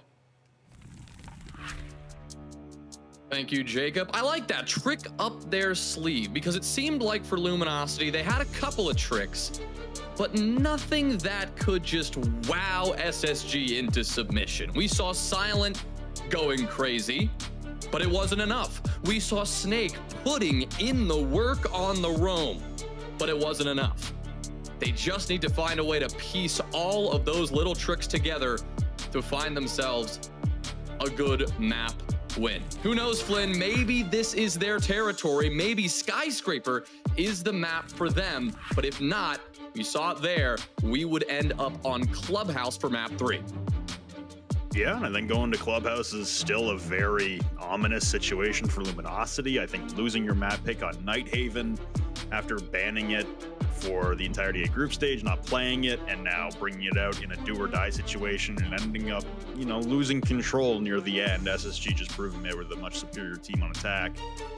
It's a tough spot to be in for Luminosity. The good news is you get to go to the start on the defense on Skyscraper. It is SSG's map pick, but like Jesse said, not many plays for SSG as of late, so this might not be the most dominant Space Station Skyscraper we've ever seen. I think for Luminosity, starting on the defense again, an ability to just kind of hold station, like Lax was saying, not having to move around too much, not having to be the instigators in every round. This could give Luminosity an opportunity to get back into this series with some good momentum on the defense. Well, we saw more than glimmers of hope from them. We saw some really good defensive rounds, and that's how they were able to start off that first half on Nighthaven so well. I suppose they were on the attacking side to kick things off, but when they did shift over to the defense, they took that very first defensive round, and it looked like they had something going where they could have given SSG a fight. Now, of course, SSG had a different plan in mind, and they'll be looking to ride that attacking momentum from the second half of Nighthaven Labs and bring it over here to Skyscraper if they can. They're not going to have the weapons that you might like to have at your disposal. You won't have the Ying or the Thatcher, but they will be just fine in bringing out a very similar lineup to what we saw them display plenty of times on Labs just a moment ago. Yeah, Kaid and Fenrir being the two defenders being taken off the board. So for Luminosity, you lose the Fenrir, which is a very powerful operator on this map just because of the choke points and the indestructible walls that create those choke points. The Fenrir Dreadnought mines can also be very powerful at stalling out a defense and just providing one more hurdle for the attack to go overcome. So I think it's a smart ban there for Space Station, getting rid of the Ying as well again, limiting the amount of chaos as possible. And Skyscraper really has become a map where you're just falling off in stages, you're controlling as much map control, but not surrendering too many lives or too much utility in the process, and continuing to fall back, utilizing these very impenetrable walls on the exterior of the building. It's about Terrace and Dragon. So you're able to use this middle section of the map as kind of a safe zone to be able to transition from your office hold back towards site. Going to be a good position to be in, and the Ying would just throw a wrench into that plan once you get back to the bomb site. Really only got one place to be, which is in the site itself, and not being able to see your opponents while being inside that bomb site would not be a very fun time. Now, Houghton is going to start things off on the Nook once again. I can't read that. But Ashen talking in all chat might be the perfect distraction for Houghton as he makes it to the bottom of the Black Stairs and will take out Twist. J9 as well, dropping Eddie, so Asian having to retreat towards the bomb site. So will Silent, but it's immediate control for Space Station. Okay, a couple of trades come back and forth here. Silent trying to put in the work, at least doing his best to get Luminosity back in this fight. He's done that. It's an even 2v2 now. Oh, but a perfectly placed nade. That's 3 for Hot and Cold. Asian is the only one who can stand between SSG and a round 1 victory. And a couple of Kiva barriers in pocket might just help him through this. He's got 2 impacts. He can do a little damage. But Faults and Hot and Cold, full HP, plenty of utility, 4 drones as well. They should be able to take the time they need, find Asian before eventually working their way into the building. I mean, 90 seconds, that is an hour in Siege. They really can be extremely patient and choose how they want to proceed. I do believe Asian has been spotted here. You're hearing some pings come out. Asian, he also has a bit of information to work with as well. You are hearing those pings from both the defense and the attacking side. But we'll see exactly what he's able to get done. Hot and Cold, first nade, won't find anything there. So no double nade kill for him on this round. Asian again, just trying to hold out for as long as possible. With Space Station smartly using what is left on the clock, which is just under 60 seconds now, and Asian will be spotted now inside of Dragon. I have to contend with the push from Geisha and the bottom of the main stairs. Houghton with 3 on the round will turn the corner and not spot Asian. Looking for them both. Asian cannot convert the second one onto Fultz. So with the diffuser, Fultz will turn his attention back towards T. Still looking for the engagement with Asian. Not trying to go for the plant as of yet, but as I say that, he'll start putting the diffuser down against the gold railing. And it will be successful here. It's just on the opposite side of the wall. Asian trying to open up the wall to be able to see, but now it's Asian. Worse for wear in that trade-off. His Fault's on about 20 HP, but he does have a much heavier hitting weapon. The Kiva barriers will come out now for Asian, potentially being able to get onto the defuse and try and stick this, but Faults, he sees the toes, and Space Station will convert quite a sight rush. They got cooled down a little bit, but they will win the first attacking round. Yeah, definitely great way to initiate that round from Hot and Cold. He just snuck up on the Black Stairs, got the opening kill, was able to get 2 more kills during that course of the flurry of engagements there. And as we transition to the late round, that really just set SSG up for success. I will say, in the end, I am surprised that Asian didn't try to stop that plant in any way. We did see active Z pings on the planting spot. He knew where it was going down, but chose actively to play for the post plant, maybe hoping that the 2 Kiba barriers he still had in pocket could allow him to go for some sort of ninja defuse like he attempted in the end. But we saw there, he left his feet exposed, and it really was no trouble at all for SSG to close it out. But a valiant effort nonetheless for Luminosity. Certainly a good mid-round comeback after SSG started that round off so strong. See Force swapping onto the Montaigne here, so I imagine with an office and exhibition defense coming out from Luminosity, they're not looking to run that one back as of yet. Teen Karaoke should be a very strong site, but again, I'm fairly confident that it is exhibition and office that has the higher win rate overall in the NAL this stage. And right now for Luminosity, it's just about trying to assure yourself some victories, because as we saw yesterday with the Mirage and Aerial Arise series, the first map could end up having a close scoreline, but with the run that Space Station was on to end Nighthaven, they could get on a roll here pretty convincingly and very quickly find yourself just a few rounds away from your season being over if you're Luminosity. Snake very narrowly avoiding the drone. He's still actively on it, is Forrest, and I don't know what he's pinging. He might have just faked that he didn't see Snake on the drone. Now the drone will be caught by Snake, but Houghton will catch Snake on the rotation. So Houghton once again on quite the heater to start off map number 2. Forrest has a couple of words to say about that in all chat. Snake not having any of it. Doesn't want to stay on the site, doesn't want to stay close to the team, and Forrest will be happy to punish him for something like that, at least verbally. He wasn't the one, of course, to get the kill, but he can do some mental damage. That's half the battle in Siege anyway. We've got Fultz now joined by Ashen, working their way up towards this office wall. Kind of an awkward pattern of destruction there, but the Selmas will go off and at least give SSG some avenue of approach if they do eventually want to crouch their way on in. A little bit of soft destruction too, if they do get that done, should give them a couple other ways that they want to hop into office from the backside. But for now, still considering that there are 90 seconds left, this part of the round is just about opening up your options. And for Hot and Cold, who's down below, trying to find something with those nades. Of course, he's used both of those grenades already. J90 still has one in pocket, however, so you might see him trying to use that in just a moment. So once again, Space Station slowing things down a little bit. Like you said, J9 trying to get into a position where he can use this final frag grenade agent playing the main stairs, but smartly placed on top of the exhibition case, though. Fultz will jump in and grab the kill onto Silence, so it's a quick 2-man advantage. Forrest is into the bomb site and getting the plant down. It's 2 quick response kills there as J9 hits the deck. Ashen is the last man standing now. Suddenly, a 3v3 disappears into a 1v3, and now it's just Ashen alone. The skeleton key out, but he's got no idea of the positioning of the player for Luminosity inside of Terrace, and they will level things up at a 1-1 scoreline. Yeah, SSG trying to channel some of that round 1 energy and take that into round number 2, that kind of explosive out of nowhere energy. The problem with the strategy like that is you can find yourself cut off and isolated from the rest of your team.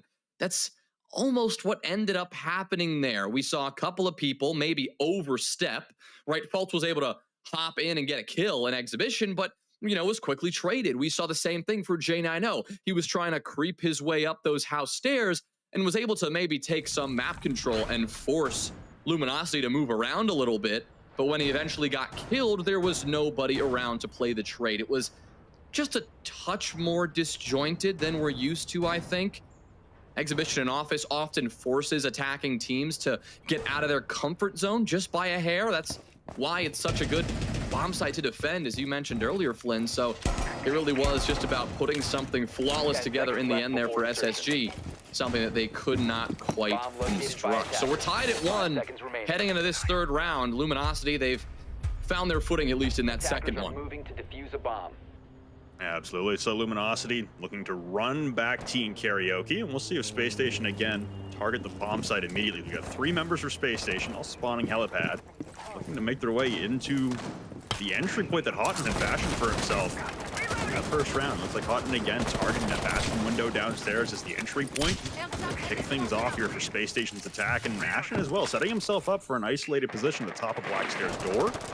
This is again looking very site-centric. The only thing that's keying me elsewhere is that Fultz with the diffuser is going for an office drone out for at least right now and has used a Selma on the single panel at the top of main stairs on the house side. So Space Station will actually surrender the first pick. It's Asian for the barricade, dropped to about 10 HP, but he does find the headshot onto Ashen. So there goes the Nomad. The air jabs were utilized out on that balcony, but the Nomad will not be long for this world, and Space Station will have to adapt. Yeah, they're gonna have to come up with something here. Not only are they down a body, but Luminosity will have a bit more flexibility with how they want to maneuver around this map. The air jabs, I'm sure Ashen got to put down maybe one or two, but certainly Luminosity will have really their way of things if they want to go for some sort of late round flank or just reposition to somewhere that SSG are hoping that they don't. We'll see. Right now, Luminosity are staying pretty restrained. 3 players trying to hold top Mez. Hot and Cold maybe trying to deny that from below, but his first nade misses. An angle established, but Asian can fight this one too, and he's going to be aware of that position. So, again, this is SSG looking to regroup, trying to find the best way to approach this now that they're down a man. Fultz will use this opportunity to get these Selmas down on the wall and open up a way into Geisha, but there is still a lot of ground for this team to cover. Auden again, trying to make his way up a stairwell. Last time it was black stairs, this time it'll be main stairs, and another frag grenade goes soaring up, so that's both for Hot and utilized, and another one for Forest as well, won't connect. He launched towards the Geisha floor, and this is the last frag grenade for Forest. Just put it back in the pocket momentarily. He's bringing it back out to Cook.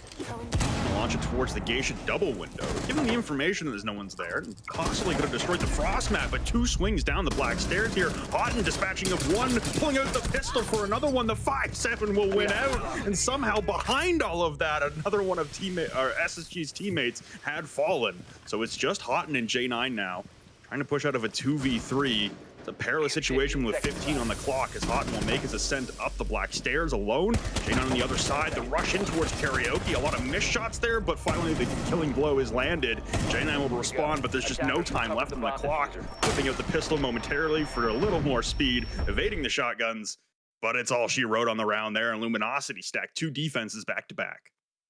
Yeah, and that's well done from Luminosity, and a nice adjustment after the loss on Karaoke and T in that opening round. They managed to correct their mistakes, more aware of any sort of cheeky play that SSG might want to throw their way. But at the end of the day, to be fair, Hot and Cold did end up getting those kills on the black stairs once again. So the exact same problem happened for LG. The thing was, they had already done so much good and were set up so well on the site that that single play from Houghton didn't completely caused the defense to disband. They maintained their composure. They didn't worry about getting themselves into too much trouble.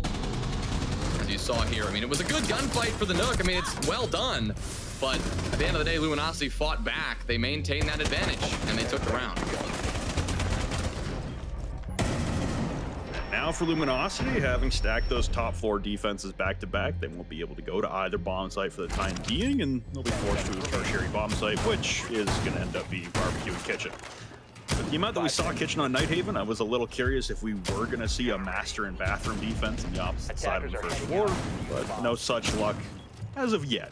You never know. Space Station did seem, and Luminosity actually on Nighthaven, they both did seem very comfortable running all 4 bomb sites on Nighthaven. Imagine that's the similar case here on Skyscraper, but you never know. I'm seeing quite the trap operator lineup coming out for Luminosity, both on Nighthaven here and on Skyscraper. You got the Frost and the Legion and the Azami to be able to set up some mazes. So goes the impact trick onto the single wall from Eddie to keep a barrier to close that breach right on up. So J9 using the first Selma, going to have to return to the place of the crime and open up the wall once again, whether that be with a fist or another Selma. Have purview towards the top of the main stairs on the house side. The rest of Space Station turning their attention towards Geisha to try and get a top clear going. For a barbecue kitchen defense, there's a shocking lack of control up here inside of Geisha for Luminosity. Yeah, Ashen Fultz taking advantage of that lack of control, sneaking in and doing some damage. Fultz will start it off well. Ashen cannot find another one just yet, but Fultz, he's busy finding 2. He'll get stopped before he can find his third kill, but Silent needs to be very careful about where he positions next. Same goes for Asian. This top floor control almost completely relinquished here, but what? Ashen is looking the wrong way.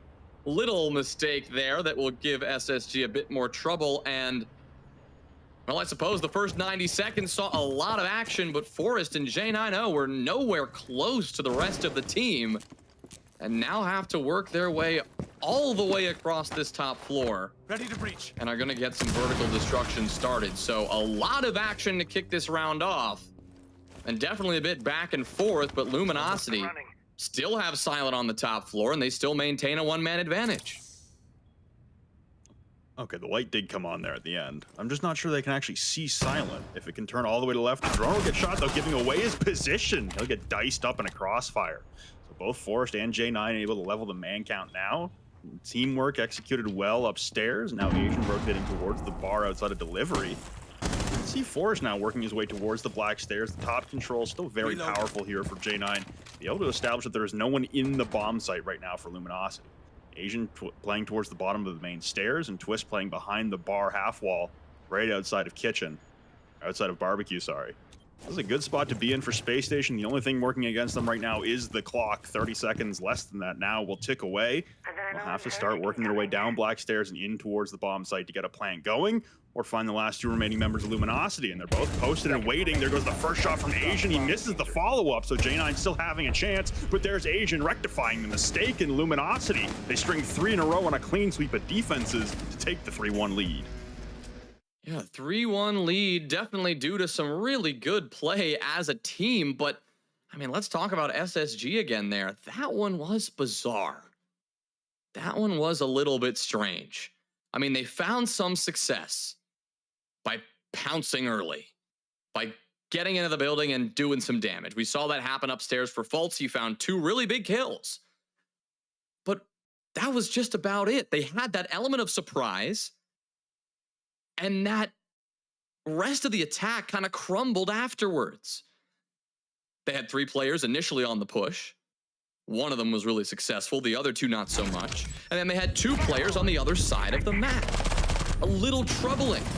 You were able to catch Snake off guard, and you were able to get that kill onto Eddie, but nothing else really went SSG's way. And then there was this not so good moment for Ashen. Asian turned around and just found Ayana sitting there looking the other direction, and at that point, that was all she wrote for SSG. Yeah, just a very unfortunate sequence of events that even caught us off guard there, with Ashen and Asian playing Ring Around the Rosie with that delivery to kitchen door and rotate combo, and just unfortunate, because you got to imagine if Ashen was able to find Asian there first, then again, you've removed the closest member of the defense to the bomb site. You have a man advantage. You're in a much better position on the round as a whole. But instead, here comes the jump, and well read by J90. Des talked about being an integral member of this team in terms of leading the charge, not only in the fragging department, but just in the all-star plays. And he certainly has been such all-star so far through this series. Here goes Silent. So the early jump, the Kiba barriers, very few of them will have been propagated by now. So an office and exhibition defense where Luminosity had just stacked 3 defensive wins in a row seems to be getting off to a bit of a rocky start. I mean, but this is not far off from what we've seen in just about every round. SSG, they've claimed the opening kill in, let's see, 3 of the 4 rounds that have transpired up to this point. Well, they've only won a single round. So clearly, that's not everything here. Clearly, Luminosity have done a nice job of adapting in the mid-round to deal with those early advantages that SSG have been securing. Like you said, this is a good start, a good baseline. Now they just need to see what they can do to continue that. Snake isn't going to give this up. He knows that there are a couple of drones around. He knows that there's somebody on the rappel. He'll take out those drones before eventually backing off. But this is the gameplay that Luminosity have been exuding so far throughout this map, and so far it's been working. I think the interesting part here for Space Station as well is a bit of a role change. It's been J90 on the ace for the majority of Skyscraper. Now he'll take away Ashen's Yana, who is killless so far to the series. This is only 4 rounds into this map on Skyscraper, but You got Yana, you're expecting some frags to be gotten. J9O seems to be feeling himself today, so he'll swap off the ace. See if it's just for one site and they go back to normal, if this is going to remain as a change for the last few rounds of their attacking half. Flashes go pouring in the window and Snake will be blinded by it as Hot will make his ascent up the main stairs. J9O collects yet again for his second on the round. Asian will respond, but Twist has been down. What's left of Asian taken apart by Hot, and it's just Snake alone inside the bomb site. Decapitates Hot, but an immediate trade from Faults once again. So there goes the Breachers having an impact on the round. J9O swapping off to the Yacht to have the impact, but it's Space Station with a strong response. There we go. SSG able to convert that opening kill into several more, initiating those gunfights, taking that space, and picking off Luminosity one by one. That's the kind of attack that you want to see from them round in and round out. And that's the kind of thing that will end up getting them a map win here on Skyscraper. Right now, they only have 2 rounds, and they are still down by 1. But with 1 round left in the half before the swap, they should be pretty comfortable with where they're at. This is their map pick, and generally, at least through the closed portion of the NA League, this map has gone just a bit defensive-sided, roughly 57% favoring the defense through the 5 different instances we saw this map come up. And while that's not dramatic, it does suggest that when SSG go to the defensive side, especially considering that this is their map, this is their home territory here, at least in this series, that they should expect to find a couple of rounds coming their way. But we'll see. Right now, 1 more attack to get done. If they can start things off in this round like they have in so many others, that's great. It'll just be about keeping that advantage as long as they can. Snake once again not heeding the advice of Forest and not playing sight. He will be playing below and prepping a closet window to go for a jump out downstairs. Seems like once again Space Station ready and waiting for the aggression to come from Luminosity and pre-aiming every single window, every single opening on the map possible. It seems as though the role swap will maintain for the last round of the first half here. With J9 now onto the Ash. Hot and takes the Yana to make sure he's got the frag grenades. Be able to entry in down below. And Ashton once again onto the Ace, getting some work done outside of Geisha Wall. So an immediate entry point here for Space Station, seemingly going for a far side clear as opposed to their site direct push they ran the last time they attacked this bomb site. There goes Forest. First opening kill there onto Twist. He'll take down the smoke. So a lot of time delay, a lot of utility taken off the board there with a frag grenade. And a second frag grenade is about to be pulled out here from Forest. Launched into the Geisha double door, and it will just miss Asian. He had relocated to place a Kiba barrier in the nick of time. So a good spot to be in if you're Asian, but now droned out. And Forest has the information on this. This could be another follow-up here for Space Station. But as I say that, Faults will try to push his way into the bomb site on the Dokkaebi once again. Eddie will be dropped, though. It's a flurry of trades back and forth, but SSG in control. Yeah, and Forest is so badly wanting this kill. He'll go for the pre-fire, but he will get owned. Silent on another one as well, and Hot and Cold and J9O have to pick up the pieces. Hot and Cold behind you, my friend. There's Snake playing off-site and finally finding some success with it. He's 3 and 5, but that is a very impactful kill to find to pretty much solidify a 4-2 half for Luminosity. It is up to J9O to figure out if he can prevent that very thing from happening. I mean, he's clearly got the gun skill, and you see him hungry for these kills. He knows Asian should be located in Geisha. He sees the bullets from the frost coming through, but this one is going to have to be done just by sheer willpower. He doesn't have a ton of utility, right? He's not going to have a lot of time to get those breaching rounds down, breaching charges down. Oh, good headshot through the wall, but it's the C4 pre-placed from below. That'll do it. Knew where it was coming from and blew it up just in the nick of time. Well done from Snake and well done from Luminosity, solidifying the advantage at the switch. Yeah, there for Space Station again, going swift into the bomb site. You can see Faults trying to entry from the backside of T. He had some success with the last time they entered into the top floor on the Dokkaebi, but just not the same success being had there with the distraction over towards Geisha. Just a very disjointed attack, everyone kind of pushing their own angle, and unfortunately in those positions, you're really banking on your individual skill at that point as opposed to the teamwork collecting you the picks. Just see a few examples there where 1v1s were lost, people were caught off guard, especially Hot and downstairs getting flanked.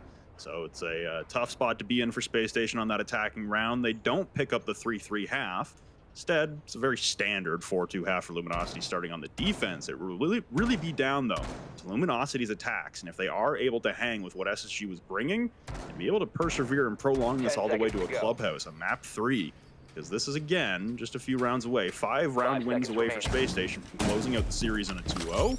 Luminosity with the lead for now, but like I said, Jonah, defender-sided Skyscraper, now Space Station on their map pick. They did the bare minimum in terms of their attacking side, and got a couple other close rounds there that could have gone the other way. So right now for Space Station, they still got to feel pretty good. I'm sure they feel decent. There are some things, though, that I'm sure they're not super thrilled about. One of those has got to be Ashen, 0-5 right now. Someone who was leading the team in fragging power on the entry, coming, I guess, through the last 10 games that they played. But someone who has obviously not made much of a contribution here on Skyscraper. On the other side, Asian was someone who was struggling in the kill department coming into the day. On the entry, at least, he was 7-15. Now he is 12-3 overall. He's found a couple of engagements in the early round, and he is doing a ton of damage for Luminosity. It seems like the things that were working well for SSG in the past, they might be having some issues with now. And the problems that Luminosity may have been having, well, it seems that they are being solved left and right. So yes, defensive-sided SSG are set up well, but Luminosity, they're sitting pretty and clearly feeling good. I think Fultz and Silent are hunting each other downstairs. They seem to both be aware of their position, although as I say that, Silent is looking skyward for the moment, trying to use a hole that was opened up by the defense. He's put both his frag grenades in his pocket. He's waiting for the flank to come now from Fultz, and it will be slowly approaching into that back closet. Well read there, and he will grab Fultz. The Solus taken off the board first. There goes Twist with the Gara hook and a Supernova to try and get into Shrine early. J9 will have to repel this entry coming from Twist, and everyone on Luminosity now seeming to spring into action with the assist from the Logic Bomb, and now downstairs control had with some frag grenades from Silent. This is looking like a very well-timed collapse for Luminosity. The rest of the attack pushing in from the far side of T and Karaoke. This is a very good setup for LG, being able to push onto the bomb site now. Hey, you talk about methodical. Luminosity have cleared out every inch of this map and are slowly working to just bring that web of control around to suffocate the site. They dealt with the pressure down below, and they know where the remaining 4 defenders remain. They are all up top, either on the site or slightly extended. J9O, the furthest person away, and the next one, that is gonna get Luminosity's attention. Here come the flashes, and here comes Asian on the other side. They know where he is, and they're gonna deal with him swiftly. Now this pressure from Luminosity, well, for SSG, it's becoming overwhelming. Ashen gets on the board with one, but he's gonna need more than that. Luminosity still have this 4v2, and they are just pummeling their way on into this site. One more kill found for SSG, but it looks like that just might be it. C4, perfectly timed. Can he stay alive? Not quite. Snake gets the finisher just in the nick of time, but Ashen nearly made a miracle happen. Down from the 1v3 to the 1v4 actually. He gets the first pick on the entry in towards Exhibition. It's a 1v3 as the plant is going down. He evades the cover. The Nitrocell gets the planter. He gets the Yana rushing, but Snake able to save the round with the Skeleton Key with I think less than a second left on the clock. Very narrowly evading a miraculous clutch there from Ashen and Space Station. Losing a defense there that started out very well in terms of the attacking side for Luminosity, and I imagine here for Space Station, just trying to talk things out in terms of getting back underway and back in the driver's seat. As I did talk about it being very close to being a 2-0 in terms of Space Station's favor, being on the defensive side, but surrendering that favor now puts Luminosity just 2 rounds away from extending us to Clubhouse. Really started in that round with Fultz getting hunted down and taken out. I mean, at that point, Luminosity had the control of the bottom floor. They had the control of every other inch of the top floor. And we highlighted it during the round. It was a methodical clear. It was really well orchestrated. And they had attacking success on labs. And it seems like that attacking success is translating well to our second map of the series. SSG in need of a change, in need of some life back into this roster, some more pep in their step, and maybe Ashen coming alive there in the end of round number 7 could be an instrument to find that pep once again. He's now 4-6 after being 0-5. But we're gonna have to see a lot more from this team as a whole. Fultz, you can see it already, making a bit of a change, not playing on that Solus or in an extended position. In fact, doing quite the opposite. Shifting over to the Echo and playing a lot more defensively and, well, anchor focused. Yeah, I think for Luminosity, just the hesitation to get up towards Office immediately was they were anticipating a little bit of a pushback here from Space Station in terms of Office control. There is no such control coming out from Space Station here, and they have now droned and acquired the information, but turning the wrong way. Silent, just not noticing the hole through the wall. That was actually just a ping with the Yokai, so well done there from Fultz, as he's able to bang and find the head of Silent. So there goes the Yana, there go the frag grenades crucially as well. You might have a Gone 6 on Snake to be able to get the deployable, but other than that, you're in a tough spot here in terms of Fultz being able to persevere in this position for the entirety of the round. Look at this information. This Echo drone working wonders for SSG right now. They don't have the explosive power to go below and deal with this, but this information is still incredibly valuable nonetheless. Now they're going to support this, and Fultz is going to step up. Maybe getting a little bit antsy, but capitalizing nonetheless. He's got Hot and Cold nearby to support him as well. Forming a nice crossfire here. Ashen will add on one more. And Luminosity, little do they know that every single move they've made in this round has been done under the watchful eye of Space Station Gaming. Eddie hoping to avoid that watchful eye and sneaking into Mez, maybe hoping to creep his way around into Geisha. But it is not looking good for them. SSG with a nice adjustment, and that has worked wonders in this round. Yeah, it's down to Eddie and Twist here, each with 2 on the board so far throughout the map. The flashbangs go pouring in as the vault into Geisha from Eddie makes his way in, but he's being picked apart from left and right. And there goes Ashen on the swing once again, getting on the board. So it's a 1v5 to work out of here for Twist on the Thermite. He's going to have to become the Fragmite, and he's being hunted by Yokais. He will finally take out the Yokai that was responsible for murdering almost the entirety of his team here in Office side. And Fultz is no longer playing his shield, even though the shield was not taken care of. Twist is going to fall off. It will technically still be a flawless round here for Space Station, not losing a life. And that'll be Luminosity being forced to regroup after a strong display there from Fultz on the Echo. Strong display of gun skill, of course, but talk about that utility. Oh my lord. The information, simply something we don't usually see even from the Yokai drones these days. I mean, back in the day when those Yokai drones were invisible and practically silent, I mean, they were in situations like that all the time. But now you can see them, you can hear them a lot easier. Typically, teams are aware of a drone sitting above your head. I mean, at this point, Yokai drones are used instead of as information, often just to deny the plan. You keep them in safer locations for fear of them being spotted. You play it a little differently than you might have done a couple of years back. But either way, Fultz is able to get away with that very thing.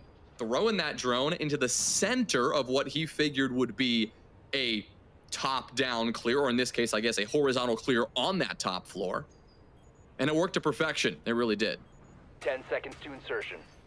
Now Ashen's going to take over the Echo responsibilities, and instead of using the MP5 SD with that 1.5 scope on it, he's going to bring out the Supernova. So we've seen a lot of shotguns so far. A Supernova and Bearing 9 is going to give you some extreme power short range, but far range, you're going to have a bad time, as we've seen with a couple players in the NAL so far this stage who have tried to take some longer range engagements with a Bearing 9. Just has not gone the way they would have hoped. I believe, if I did catch that correctly, J90 is standing in the middle of the Geisha wall. And everyone from Luminosity, yeah, you can see J90 there trying to swing out of the Geisha wall, just trying to set the tempo once again, get that opening just as Fultz did last round. Was a good tempo setter for Space Station, I think, for Luminosity here on this attack towards the barbecuing kitchen. Not paying as much attention towards the top floor as SSG did on their clears. Now they will be heading topside, open up into Office, but a lot of focus downstairs. They might be going for more of a horizontal across on the same plane. Asian working his way towards the top of main stairs, and Silent now able to get into Drum relative ease. The Kiva barriers will come out to slow him down momentarily, but a lot of map control surrendered early here for Space Station. It's really just the T and Karaoke and Geisha areas that Space Station are concerned about holding. And you can see that Ashen is going to deal with some of that pressure soon. I mean, you are seeing SSG drop down and play a little safe, but there are still some players up above that will have to worry about Luminosity trying to take their life. I mean, J90 is one of them. You've got Hot and Cold positioned in T right now. And Luminosity are just about in the point in the round where they're going to have to make a decision. Do they want to clear that out, or are they going to try to avoid it? I mean, they're almost always going to have to commit. Silent has had a bit of trouble getting this door open, however, because of the Kiva barriers that keep getting thrown down. Twist, hoping to join that position, is going to open up Geisha and maybe give them another angle to work with, but it is slow going. They've got the right idea, and they are putting themselves in the right positions, but in terms of actual vertical progress on this site that they've made, there is not a lot to speak of. Losing Silent is not going to make their lives any easier as well. You're going to have to pull off something crazy, and it's going to happen. It's going to have to happen in the next 15, 20 seconds. Yeah, 37 ticking away on the clock now. A frag grenade to go soaring, the last one for Snake, and it won't find the target. Not a single point of damage has been done to any member on Space Station Gaming.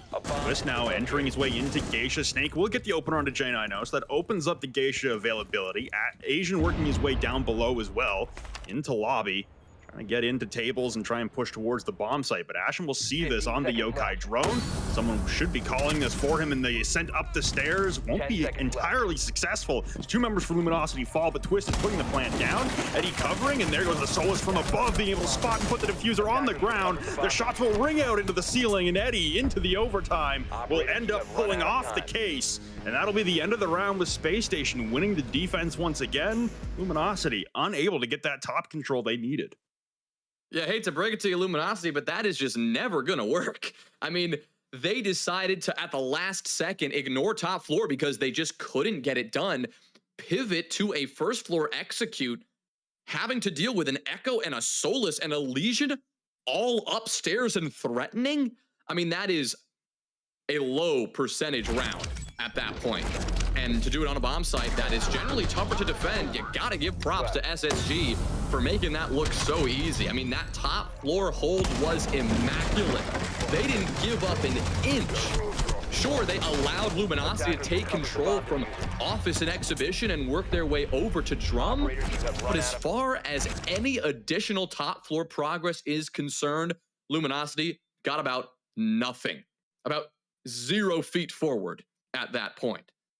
Got to take the tack time out. That makes perfect sense. Figure out what you can do better, because SSG may have taken them a moment, but they seem to have found their stride. Absolutely. Like I said, they dropped that first round. Things started to get a little perilous there. It's a 5-2 lead for Luminosity, but suddenly Space Station back in control with 2 decisive defensive rounds on Skyscraper, and now they get to go to Office and Exhibition, the site they dropped initially. See if they can run it back. We do have faults again on the Solus. Might go playing with Silent downstairs once again, but I imagine he'll be a little more cautious on his rotations. Silent was aware of his presence down there to get that opener, and it seemed to snowball from there. And for Space Station on this round, it's just about tying it all together for a clean sweep of defensive site rotations. So you can go back to T and Karaoke at a 5-5 scoreline, be 2 rounds away from ending this best of 3, and advance into the semifinals to play the winner of our next series, which will be Oxygen against Karnico. 5 seconds remaining.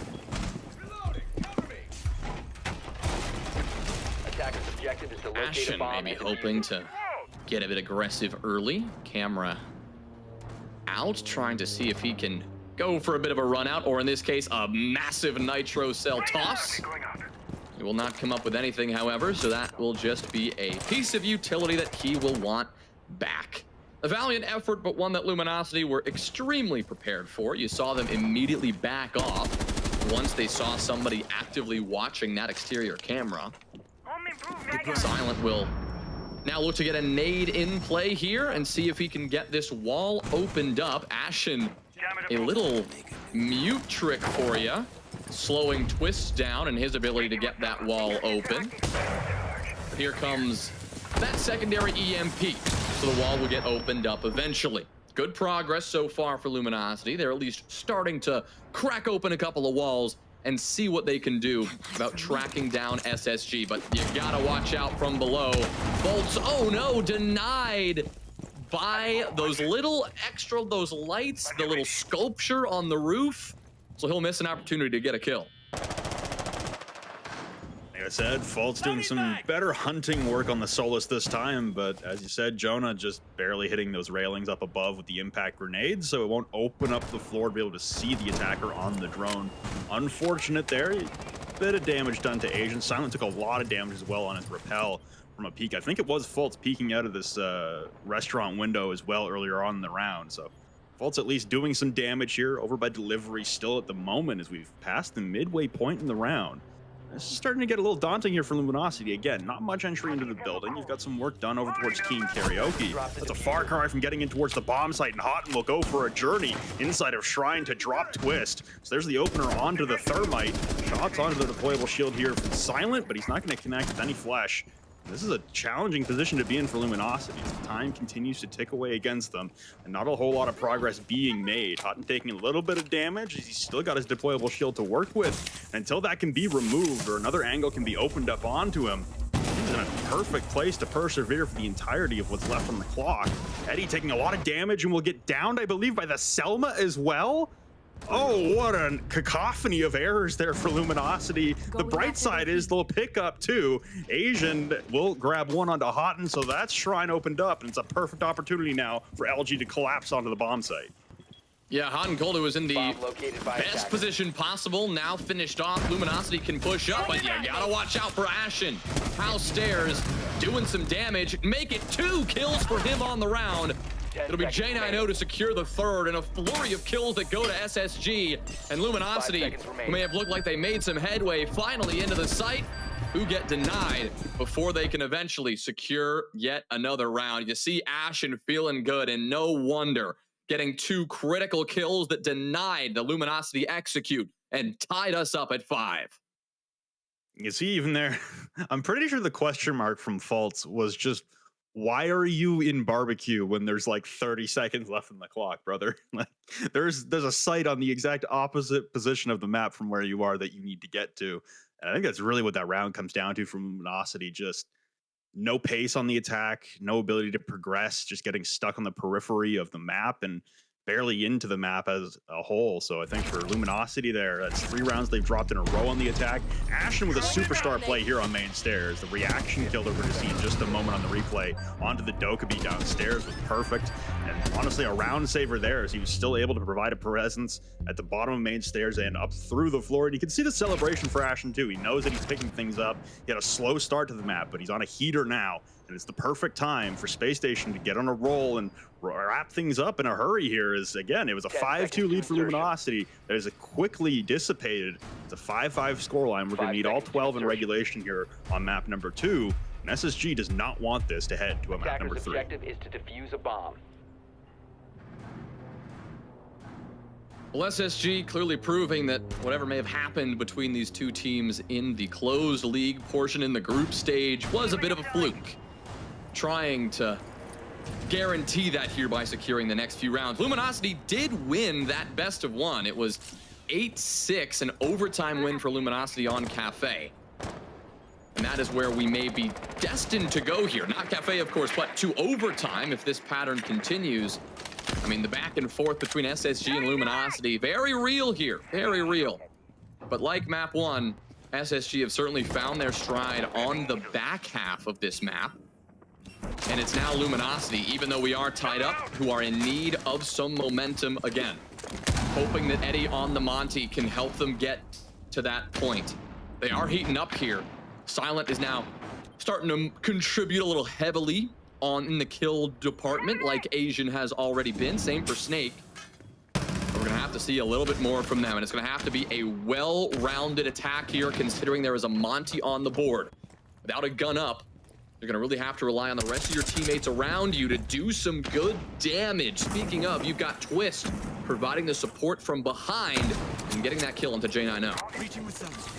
Well, Silent applying for a reconstruction job with that sniper rifle at the karaoke window. He is just lighting everything up in towards gold. An upside down repel there, and honestly, I think this is a very dominant position to be in, but he's used almost all of his ammunition to accomplish this task.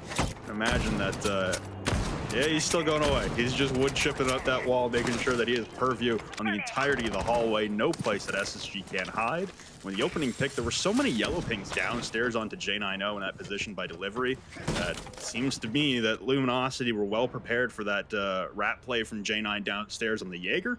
Now here comes the Montaigne. The real difficulty though is Asian. He's the only one with hard breach here, other than Eddie's can opener, so he could pop in and open it up himself. Just will be exposing himself while doing so to a potential shot from inside T. But here comes the can opener. The only difficulty again will be that you're going to have to enter into a vaulting animation to get in through the wall. Fultz does seem to have visibility onto this. Not hitting a single shot onto Eddie though, so it's going to come down to the yokais and the smoke canisters to try and stop this thing. Pings will come out, the intel is there. The Roteros though to try and displace Fultz though off of his shield. Detonate just short, and now Eddie, between a rock and a hard place, he's running out of time and needs to start going for the plant, but there's the kill as he exposes himself. Hot and able to grab it, and he's wary of a flank from Drum, and it comes in the siege time. It does not work out for him, but it's an excellent response from Space Station. Snake is the last man standing, drops it to a 1v1, and he's heading towards the last defender, but the time will run out, and Space Station have won 4 in a row and 1 round away from ending the series.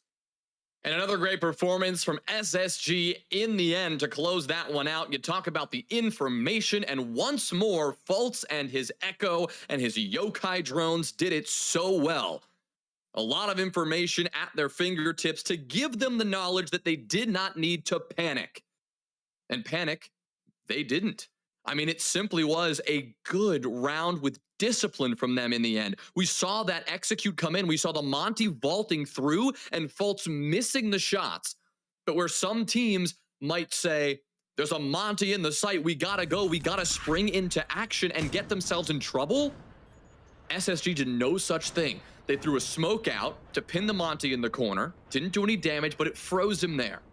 And then they knew that since that Monty's likely to have the diffuser, and that's where he's likely to try to plant, as long as they are keeping an eye for the moment that Monty turns around, then they're going to be able to get the kill they needed. And that they did. They take the next round, they take 4 in a row, and they now have map point and series point that may very well send Luminosity out of this last chance qualifier, unless they send us to OT here and fight for their lives.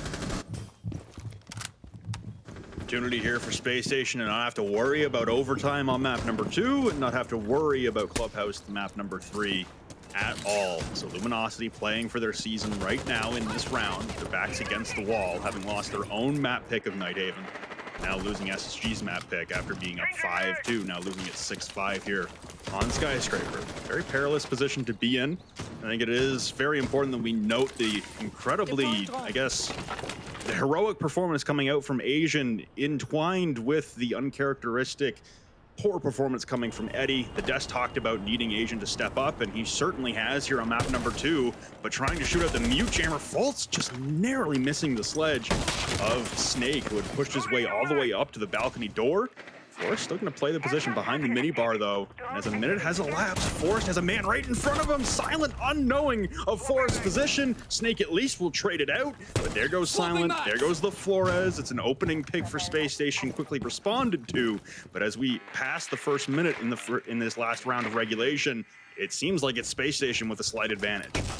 Yeah, I think the mute for Flores trade, you absolutely take that. You don't have those Rotero drones to worry about anymore on the defensive side. Gonna make the utility game for Luminosity just a bit more painful. They still have the 2 nades for Snake. They've got his breaching hammer. Some breaching charges as well in Twist's pocket. They don't have the flexibility that they would have had with those Rotero drones still on the board. Now, Eddie is gonna do a nice job of trying to figure out where those few gadgets and gizmos might be. Maybe giving his teammates a clue of how they want to approach this and take this top floor control. But if you recall, last time we were on this objective, top floor was something that Luminosity were never able to secure, and it cost them the round. Here, with 60 seconds left, they are desperately trying to alleviate that while also throwing in a bit of a surprise down below. Eddie is not going to be afraid to apply some pressure early onto the site. And there goes Eddie trying to walk his way into the bomb site, but Hot and putting on a masterclass inside of Geisha. Bandit tricking away the Selmas. There's none remaining, and there's one remaining for Twist, but no way to get Hot and Cold displaced off of the wall. So now it's just again a horizontal push on the main floor. Nice shot there from Asian onto Ashen. Twist doing battle on the top of the main stairs as well, but will have to descend as the top control here for Space Station. Just too daunting. Hot and laying prone on the Geisha hatch as well, waiting for the entry, and they'll spot Twist enter into Barbecue, attempting to go for the plant now. Luminosity will have to provide the perfect coverage, and there goes the drop from Hot and out of Geisha. The Nitro Cell will claim the man trying to plant, but not before Asian will find another one. It's Snake to hit the ground. It's Asian alone in the 1v2 to keep Luminosity season alive. The flash comes out with no time on the clock. The 1v1. Asian, there's no time remaining. And for Space Station, they will move on to the semifinals of the LCQ, and Luminosity will end their season here. Asian put up 17 kills, and it wasn't enough. Luminosity, I would say you go back to the drawing board, but that's it. Your season is done. SSG, they still keep their major hopes alive. Moving on to the next round of the LCQ, we go back to the studio here to give us a little bit more about this series. Skyscraper twice now played for Space Station over the course of the past 2 weeks. Twice now they've won it. They put Luminosity in the dirt, and yet now we still have the trend of none of these LCQ games requiring a third map. Yeah, but I mean, this was such a close series compared to what we got yesterday, right? Again, just like map 1, it felt like we were starting really good from the side of LG. Yeah. They came out, they got a 4-2 half. They were looking really good on their defenses. I think it's pretty clear that they had VOD reviewed Space Station. They kind of knew what SSG wanted to do on attack. They came through, they were able to counter that. We got to talk about how good Asian was. This clip from him was crazy, but throughout the entirety of the first half, he was absolutely crushing it, which is great to see. In the end, though, with the half swap especially, it just wasn't enough. And as I said, I can eat my own words. Not that I ever really went super hard on Asian, but I did touch up on him quite a bit in terms of his overall performance throughout the stage. Yeah. And to see him now performing the way he is, this is why I've been saying it, because I know that Asian can be a great player, and he showed a couple moments throughout his career so far that he can be a very dominant player. So this performance, sure, you didn't get the win, but you got to take that in your own personal experiences. At least you went out swinging. You did step up where you needed to step up.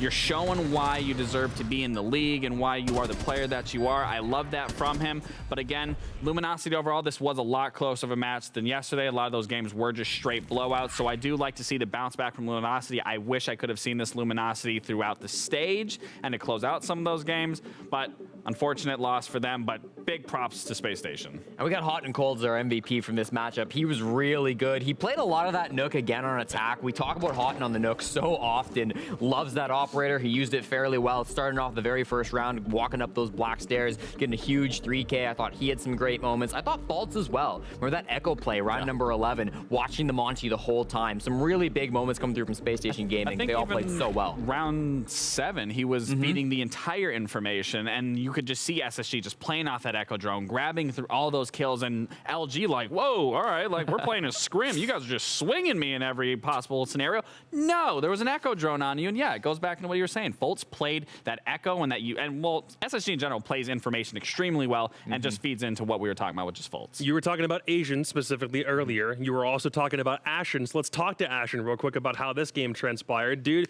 that's a fast 2-0. Real quick, tell me what having Nighthaven and Skyscraper in this pool like told you guys. Did you think that was a surprise? Like, were there any like defeated expectations in that band setup? Talk to me about it. You know, we have some pretty good maps, so I don't even know if we were surprised. I was warming up. I wasn't there, so. Okay, we're just warming up. All right. Yeah, I was just warming up, so I didn't even know. You know, obviously we played Nighthaven a little bit. We haven't shown the best results on it so far, but you know, we know we have a strong Nighthaven. You know, we know we have strong maps like Skyscraper and stuff like that. So you know, we're confident on any map they want to take us to. So. Okay, well, you guys now have won your first game through the LCQ. Obviously, a super important tournament this week. You guys didn't get the results you wanted through the NAL playoffs. What's the biggest thing you've been focusing on since those playoffs ended and the LCQ has now begun? What were you trying your hardest to improve to make sure that it was on point for this final tournament? Honestly, just like playing loose, you know? I feel like whenever the stage started, at least when we were down 0-4, we kind of cared too much, you know, like about winning and stuff like that. And at the end of the day, we just had to realize, you know, we're playing a video game. We just had to play. Like, we weren't playing like ourselves, you know? We were just too hyper fixated, you know? We were worrying about stuff that, you know, we just didn't need to worry about. So just at the end of the day, just us calming down, just realizing that we're just playing, you know, that's ultimately when we're going to be playing our best. Nice. For sure. Question to you is, you guys are one step closer in this, and whether you're playing against Karn or Oxygen, what is it going to mean to you coming into this stage to possibly making Atlanta and then even pushing past that further and qualifying for Invite? We're looking to handle business in NNA, so it doesn't matter who we play. You know, we're just looking to handle business. I'm asking you specifically. We're looking to get there. Oh, me specifically? Like, what does that feel for you? You know, obviously, I've been T3 forever. You know, just dreaming about playing on a stage like that. So, you know, I really want to get there. You know, we're just going to game by game, just series by series, map by map. At least for me, and you know, the rest of the team. So we just gotta keep it going. You know, my dream. You know, all of our expectation and dream. You know, it'll come true. You know, that I know that Brazil stage is huge. I've seen some of it, of like those Valorant tournaments in there. So like that thing is huge. Well, you're looking great doing it. I'll give it back to Jacob. Oh, just like that? Yeah, I'm just going to give it back to you. Sweet. End it with the next question. Yeah, that is what it is. Obviously, you said your sights are set for right now. You're not set too far in the future. That's the right mentality to have. But who do you want to face more in your game tomorrow? Karn or OXG? Just on a personal basis, is there one that you like more? OXG. Since Laxing said OXG. No, there's no reason at all. There's no reason at all. Just OXG. Just because, you know, it's a shorter name. How's that? It's a shorter name. OXG. Okay, all right. I just like to see rematches when it's more intense. Yeah, that's fair. I'm down for the storyline, dude. Again, congrats on the dub today. You made fast work of it. Enjoy having a little bit of time off. We'll see you tomorrow. Thank you. Have a good one. Only one more game still left to go, and I think Space Station are looking pretty scary after that one. Certainly, and I think that's what we wanted to see them come out big 2-0 over Luminosity. You know, this is, for a lot of these teams in their quarterfinal games, this is kind of your, I don't want to say warm-up, but it's like, this is going to be the easiest that it gets, right? It's only going to get harder from here. So you want to see teams showing up. You want to see those improvements coming through for many concerns that we may have had in the regular season. I think right now, Space Station Gaming, they're looking very, very good. So excited to see what they do tomorrow. Yeah, and this Space Station account following me, they clearly are, you know, big fan of me right now, fan of you guys as well. But no, Space Station is showing that overall improvement throughout the stage. I think that's important that they're bringing it still here. We're still seeing that constant improvement. Sure, again, I don't want to just write off Luminosity. They did put up a big fight, but as you said, that first initial half is going to be the easier bit. We're only going forward. It's just going to get way more tough for them. So they got to see that consistency and a lot more improvement in certain areas. Obviously, would love to see Luminosity have another crack at things, but that's just how it goes in the last chance qualifier. If you lose even one time, you don't get a second chance. And for Space Station, they're still alive in this tournament, but even in moments when you think they're down, they'll find a way to adapt and pick themselves back up. Let's go to Jesse for the breakdown.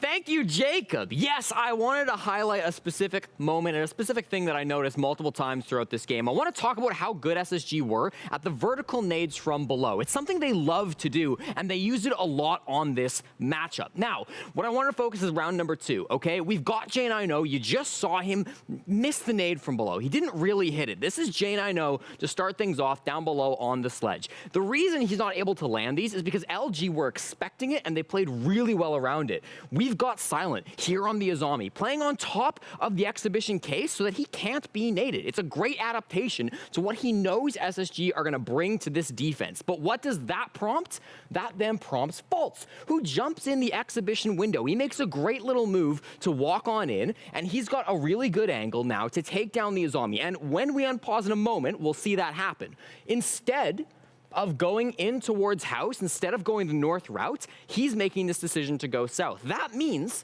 that north angle is now open for our fourth and final player, Asian, who we've already talked about having an amazing game, and watch what he does, both to counter the nade player down below and Faltz jumping on in. It'll be the initial pick onto Silent. He goes down, but then we see the C4 rip out from Asian, finds this frag, and gets the guy who is coming out from below. Both of those kills, hugely impactful to come through from Asian, and it's the first example of Luminosity countering these nades from below. In round number 3, they do it again. Nades from below are coming in. Asian's on low HP. What's he not doing? Playing on the soft floor. He's smart enough to be playing up above inside a drum where he's not going to get naded, and he's making sure he's in a position where SSG, they're not going to nade him from below.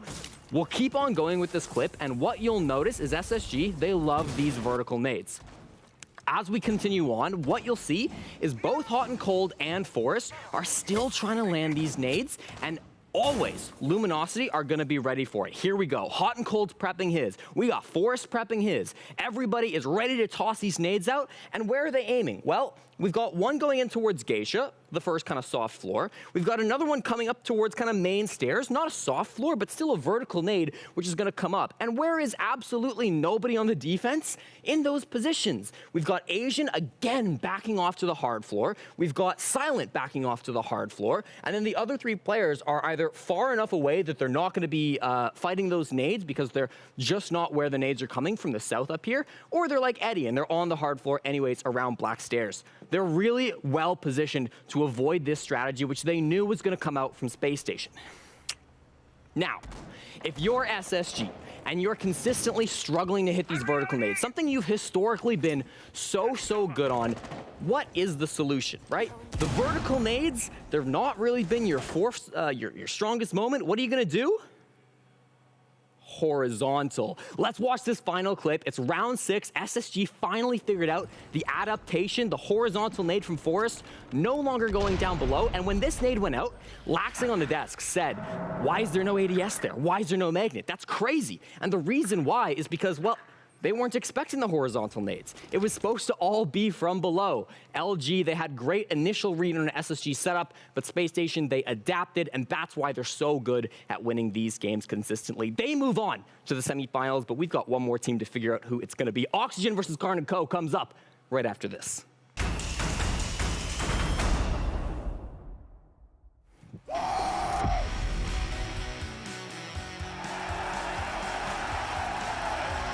I want M80 to be one of the most successful and dominant esports organizations in the world. When the manager Golden reached out for a coaching position, I thought, why not? What could hurt? You just got to take their soul. Like, you just got to destroy them. It's definitely better to let the play do the talking, but tend to stay clear of the people that have big egos. Energy carries everything into winning. This is Rainbow Six at its best. Try not to hold on to revenge too much the past. If we were to play them again, it would just be like just that urge of competitiveness to beat them. We know our potential, we know what we are capable of. The opponents could definitely take the title from us. The past is the past, but in the moment you have everything you need to do to be better.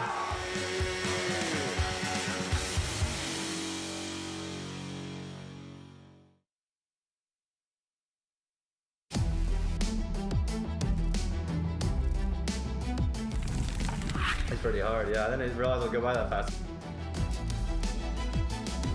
Bang. Okay, sounds good. So the most popular bomb site on Bank is going to be the basement. And you know, one of the most common executes attack can do is bring a shield through server and try to plant on the server bomb. So what you'll actually see a lot of players do is hold the blue stairs with the smoke, triple ADS, and maybe a shield at the top, and then a guy behind the server rack with also a lot of burn, right? In order to prevent that plant further, you can also bring a Goyo on top of that and stack that all for the server side plant, which is a really common play you see in Pro League, which is a smoke and Goyo combo to completely deny the server plant for almost, you know, 1.5 minutes on end.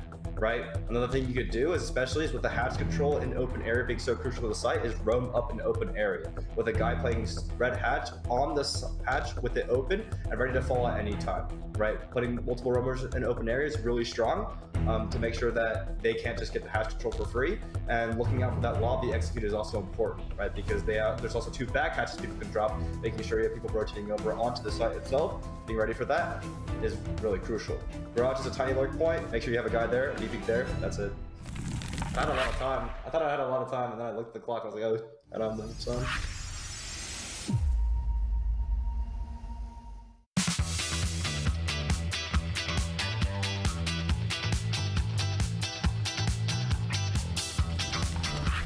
What's so funny, Rare? Well, because I already know the answer is. I know what I'm picking. I know the 2 people they're gonna pick. For sure. Me? Oh. What are y'all talking about? What operator do I play that's off meta, bro? He is. What do you mean, me? I'll do what needs to be done. Like, you'll catch me in the mud and at least expect it. That boy George. Wow. Snake. Really, bro? As soon as that break came out, he picked it. I think I'm the thinker. I'm the thinker for sure.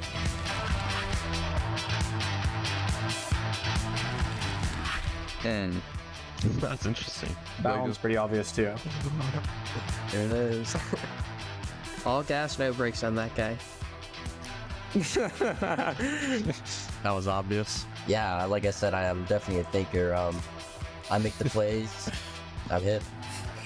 Okay. What? Mass is kind of like a rat on attack. I'd agree. I do. Yeah.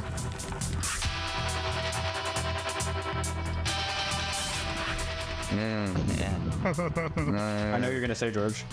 Bro, I already know. What? Why would I TK? Because you're always just flicking around everywhere. Wish TK'd me yesterday. He opened a wall in front of me and I just kind of smoked him. Yeah, I dropped the hatch and he killed me. Really, folks? Intentional TKs though, that's J9. Nah, I walk in front of Jack, I just die, bro.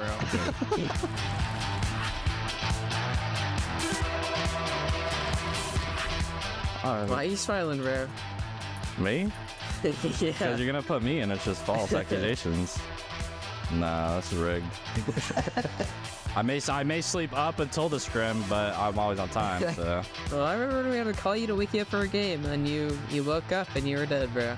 That was at like 10 a.m. You expect me to wake up You're that so early? sleepy. There's only one right answer for this one. Pretty much. I remember when you called your dad once and you got mad. Yeah. Me, bro. I'm the rooster. I'm the, I'm there at 7 a.m. just screaming, bro. Like, Can you do the noise again?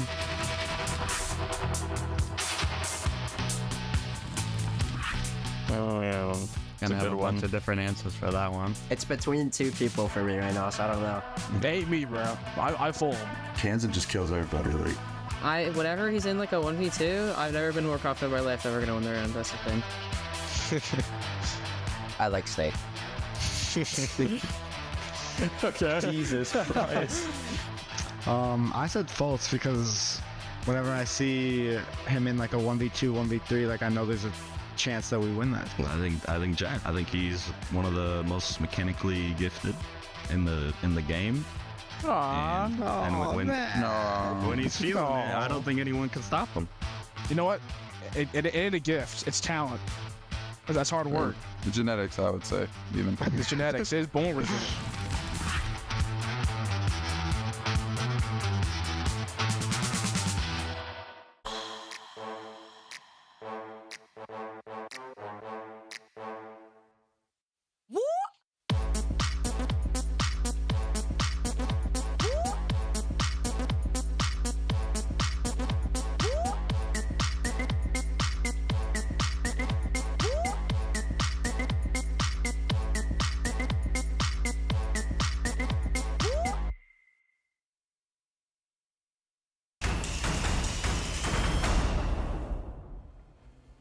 We've still got 5 teams left in the North American League Atlanta LCQ, and over the course of the next 3 or so hours, we're about to bring it down to just 4. Our final game of the Last Chance Qualifier quarterfinals is Oxygen Esports against the Element 1 champions in Karnico.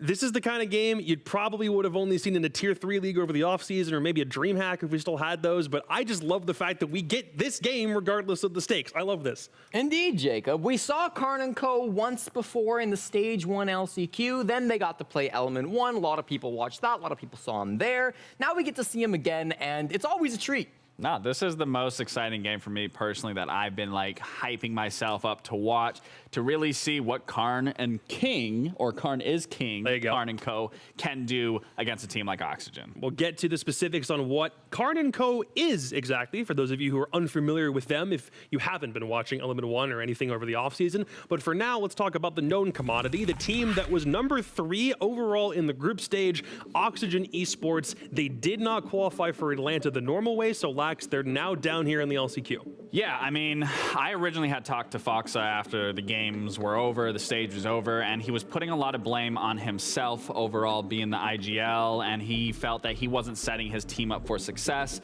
But watching the game and seeing it back, I just can't fully agree with that. I think Fox is putting a little too much on his shoulders, where maybe a few or a couple other of those players on the team could maybe step up a little bit in their role and put that pressure off of Fox, because again, I do think Fox is doing a phenomenal job on that IGL role and flexing between some of those operators and playing the way he's been playing. Say, if anybody's putting pressure on themselves, I feel like it's been Newers, but he's been doing it and it's been working for him so far.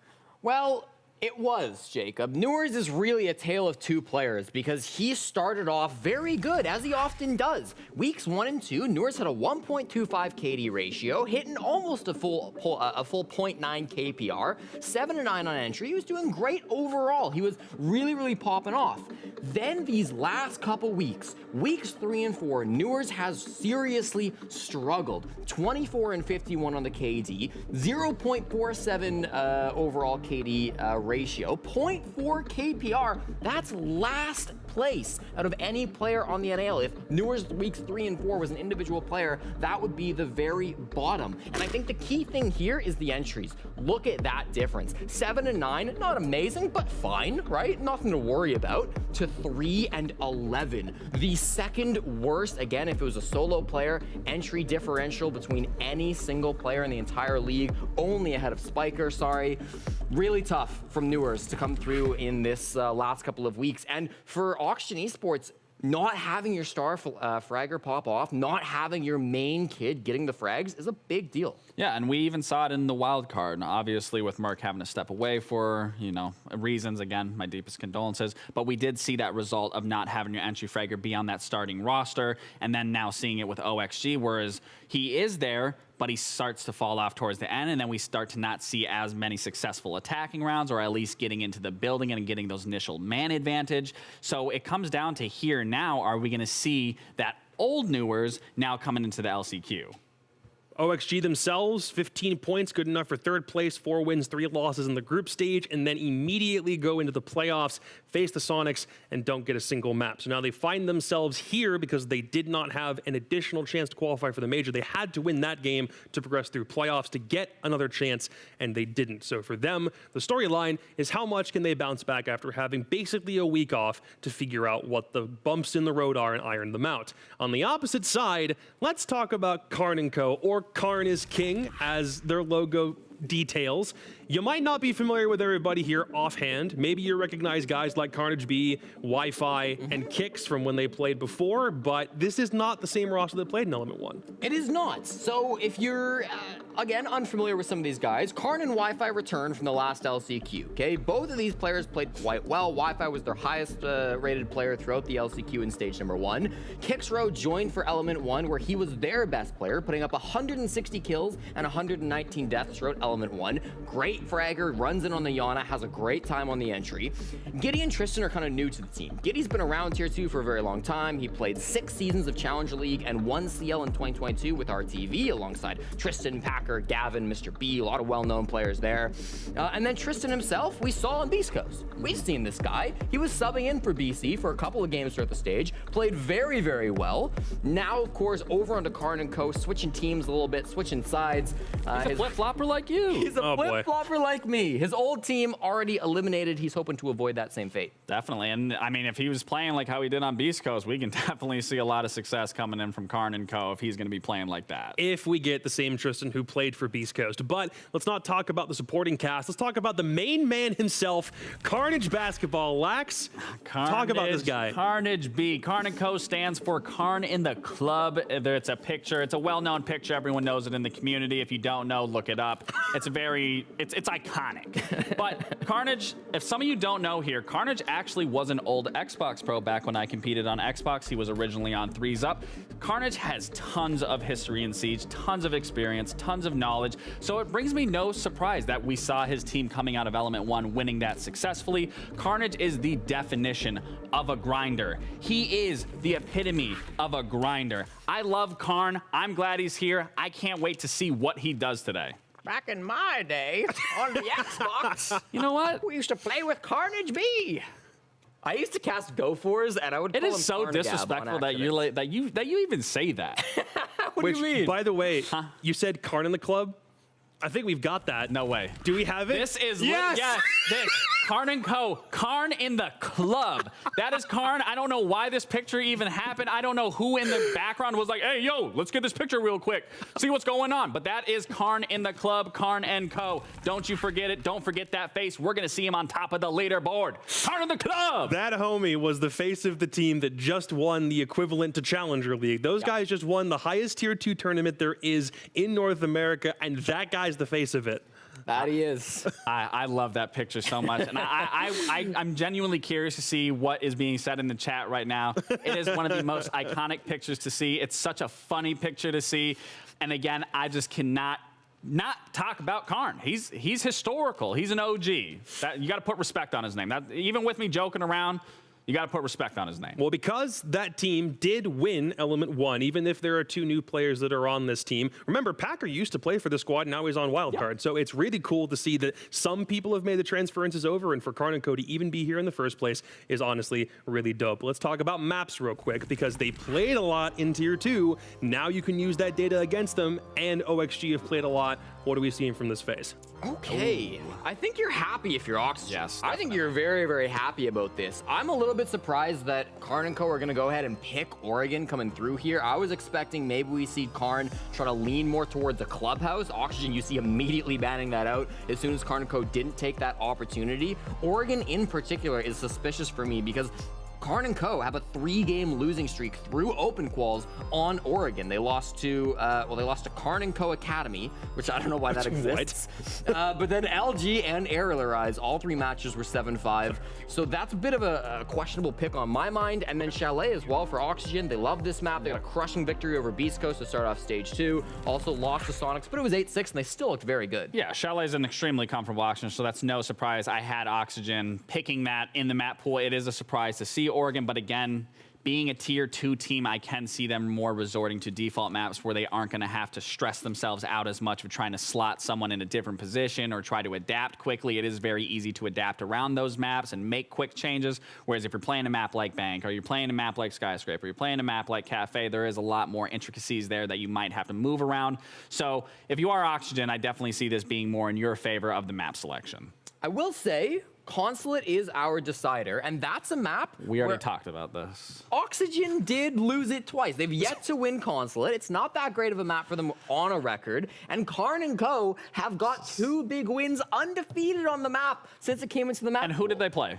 Well, they played E1 All-Stars and Wildcard Academy. But it doesn't matter. They still have reps on the map. Personally, I'm writing that off. That's not a tier 1 competition level of play where they're going to be tested to the limit. Not to discredit anybody, but I want to see those results from a tier 1 team's perspective and playing experience, not in that regard. So Jesse can hold on to that 2-0. I'm going to see it as just clean slate. Look, man, just as a reminder, their results in the qualifier playoffs notwithstanding, when Karn and Co played that grand final of Element 1 against GGG, they snatched defeat from the jaws of victory 3 times on 3 overtime maps and won every single time. So if nothing else, this team is one of the most resilient that you could possibly have go against OXG. And I know guys who are very familiar with that. One of them casted that Element 1 grand final. Jonah Jays Wills Willinger, tell Flynn how that series went. The series was a beauty, Jacob. It was truly a historical moment in the Siege community, and one that I think we hold very near and dear to our hearts. Flynn, I know you didn't get a chance to cast that game. Hopefully you were tuned in, because it was as close to a Cinderella story as you're gonna get. It was as close to the People's Champion taking the title as you're ever gonna get in Rainbow Six Siege. Obviously, we could talk a lot about Karn and Co and all the things that we wish they can become, and Karn in the club and making that as iconic as it could possibly be.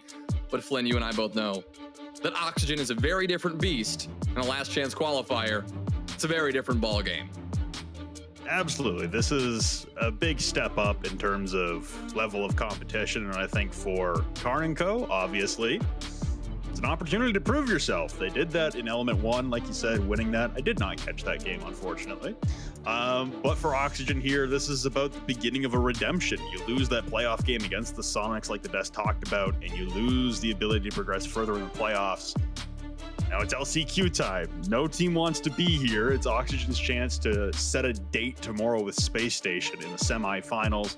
Wildcard Mirage is the other side of the semifinal bracket. There's an opportunity here to still salvage the season. They're pretty low on SI points, and they're going to need to make it to Atlanta to have a shot at SI. So the desk has touched on that plenty. We start out with, like Black said, some pretty favorable maps here for Oxygen. Going to a more standard map 2 in Oregon for Karnico is impressive, but I will say, Oxygen looks like they have won the map ban phase until we get to Consulate, and I'm just, with the pattern we've seen so far between yesterday and today, a map 3 hasn't been necessary yet. I'm not sure it will be today either. I don't know. I don't know if I could take that disrespect, Flynn. If you're saying you're not going to map 3 because Karn are taking it in 2, hey, I'm here for it. But Karn and Co, if they lose this first map or this second map, we're going to map 3. We just have to be. I mean, just so excited to see it go the distance here. Let me describe to you that Element 1 final and exactly how it went. Because not only did they have to take down teams like SSG Academy, who at the time were one of the big threats, and GGG, who were another big threat in Element 1, but they had to reverse sweep. They lost map 1 and map 2 5-7. 12 rounds both times, they lost them both. The next 3 maps, 8-6 Karn & Co on Theme Park, 8-6 Karn & Co on Oregon, and an 8-6 on Bank to close it out. It was a best of 5 overtime absolute grind, but it was worth it for Karn & Co. It was worth it for us who got a chance to see that game happen. And I don't know, I'm just trying to bring that energy to life again here for Karn & Co. against OXG. As Jesse pointed out, a little bit of a different roster. You lose Nick, he's stepped away from the team. You lose Packer to Wildcard. And you bring in Tristan and Giddy to see what they can do. And obviously they'll have a very long uphill climb if they want to take this one. Oxygen is a very different beast. Well, Kixrow getting a very rude welcoming to this match by Yaga as he loses about half his health, a little bit more than that outside the library window. As the repel coming from Karn & Co in the setup of the attack, trying to go for a top over clear. This is a kitchen and dining defense. So for Oxygen, maintaining that top 4 control for as long as possible, and perhaps for the entirety of the round, if Karn & Co can't get their act together on the attack, is the priority. And I think for Karn & Co, setting up outside on these balconies and trying to establish the cutoffs onto rotations will be the priority. For Yaga here again, just be a nuisance. Honestly, be the superstar that he has been so far in the stage, like Jesse talked about. It hasn't really been a newer stage in the last couple of weeks. It's really been Yaga's stage to take over this team and be the leader in terms of the killing department. Tristan, we'll see what he can do to match that killing power of OXG and of Newers. You see him trying to step up and see if he can take care of Foxay, who's now creeped around into the corner. He'll do a little too much, though, as he tried to go for the wide swing on the piano double door. He gets his head taken clean off. Kixrow very low HP. That'll be a bit of a pain as he tries to take another fight over towards the office side. We see the Karn & Co clearly have a plan in mind. They're trying to get at least some control of office and force these defenders back, allowing them to access that dining wall and potentially get that plant down. It does not seem like they want to go for the full top across clear. They don't need necessarily to clear out Master and to clear out Solarium. It seems like they aren't going to do the whole thing. It'll make your attack faster, but it could be a little bit risky if you don't maintain a watchful eye on office above. The same can be said for Oxygen, though. Not paying attention to Kixrow having taken that position. Then they'll lose 2 more bodies, 3 more bodies as Karn & Co roll through the map. The plan going down, and you thought there might have been a shot there for the Frost on Solar Stairs, but it's Carnage and company. Karn and the club taking the first round on attack on Chalet. Very impressive. Yeah, good start. They knew exactly what they had to do, and they made sure that they weren't going to do too much. something that on Chalet you see come into play quite a bit, right? You have that top floor and you could try to take every inch of it. But if you can just force those defenders out of office, remove them from looking at any of those holes above dining, you set yourself up for that execute, and lo and behold, that is exactly what they did. So at least things start off well. Of course, you're not going to read into that too much. Typically, when you see a team like Karnico come in, any T2 team coming in to play against a T1 team, the team with the more experience, after a few rounds and they start to feel you out and see what kind of play style you're bringing to the table, that's when the real game begins. I think for Karnico there, just very solid understanding of the fundamentals. Like you said, not going for an entire clear all the way into solar, just doing a half clear to make sure they had the office control, and just stick Kixro and the Yana behind the desk inside of office and make sure that he's able to cut down any flanks that come in. And just seemed like a lapse in communication there. Is the first pick that Kixro acquired from behind the desk. Seemed pretty straightforward, but just no reaction from the Jaeger of Yaga in the hallway outside of Piano as well. So the clean 3K there for Kixro opened things up, even after losing more than 50% of his health early on to Yaga. So at a disadvantage, Kixro still persevering and performing at a high level. That is what the desk talked about in terms of his ability to be an entry, to be a clear star performer for this Karnico team. And Oxygen, well, it is their map. It is still a bit of an attacker-sided map on Chalet. At the end of the day, though, losing the first round in that kind of fashion flawlessly, nonetheless, from Karnico, it's a bit of a worrying sign here for Oxygen. Maybe not starting up the way they'd like to. Perfect nade. I was seeing if Yaga would maintain maybe that position towards the right or back off towards the stairs, but a well-placed nade from Kixro blows him sky high. He's on the hunt for more as well. He's got Fish to worry about, who is kind of playing this little ring around the rosy behind him. Fish looks the wrong way, and Kixro times his swing well.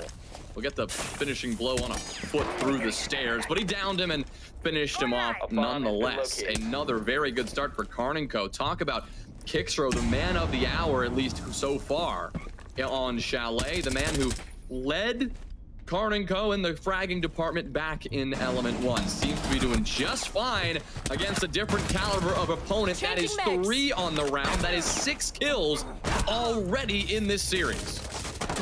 Kitty will tag in for the fun of it and grab 2 more, and it's back-to-back flawless rounds in the attack for Karnico. Off the backs of Giddy and Kixro, and you can see Yaga's face mildly unimpressed so far with Oxygen's beginning to their own map pick. And like you said, the people's champion off to a wonderful start. Again, these attacking rounds led by Kixro, and the dominoes continue to fall. A lot of Oxygen members just getting picked apart one by one with no opportunity for a trade whatsoever. Everyone's on their own mission right now, and not enough teamwork being brought from Oxygen. It's going to send them back to kitchen and dining without a kill on the board. Well, and just for the record, I plan to ride this high as long as we possibly can. I feel like fair enough.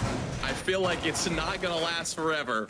So as long as Karnico are winning rounds, you're gonna hear me bringing the energy, because they are not favored in this series whatsoever. Let's just put it that way. No. And Oxygen, it's just a matter of time before they find their stride and get things going. But for now, it's 2 flawless rounds for Karnico, not a single kill for OXG. And Chalet, I mean, it's a map that, well, requires that you get some kills. That's one way of putting it. This map, yes, it can be structured. Yes, there are going to be moments where it's all about the utility. But if you cannot get your frags on this map, you are going to go just about nowhere. And Kixro clearly proving that he knows how to get kills, where to find those kills, and, well, exactly the results that you can get when those kills are coming your way. Giddy using the Rotero drones, and that should drop the first Evil Eye.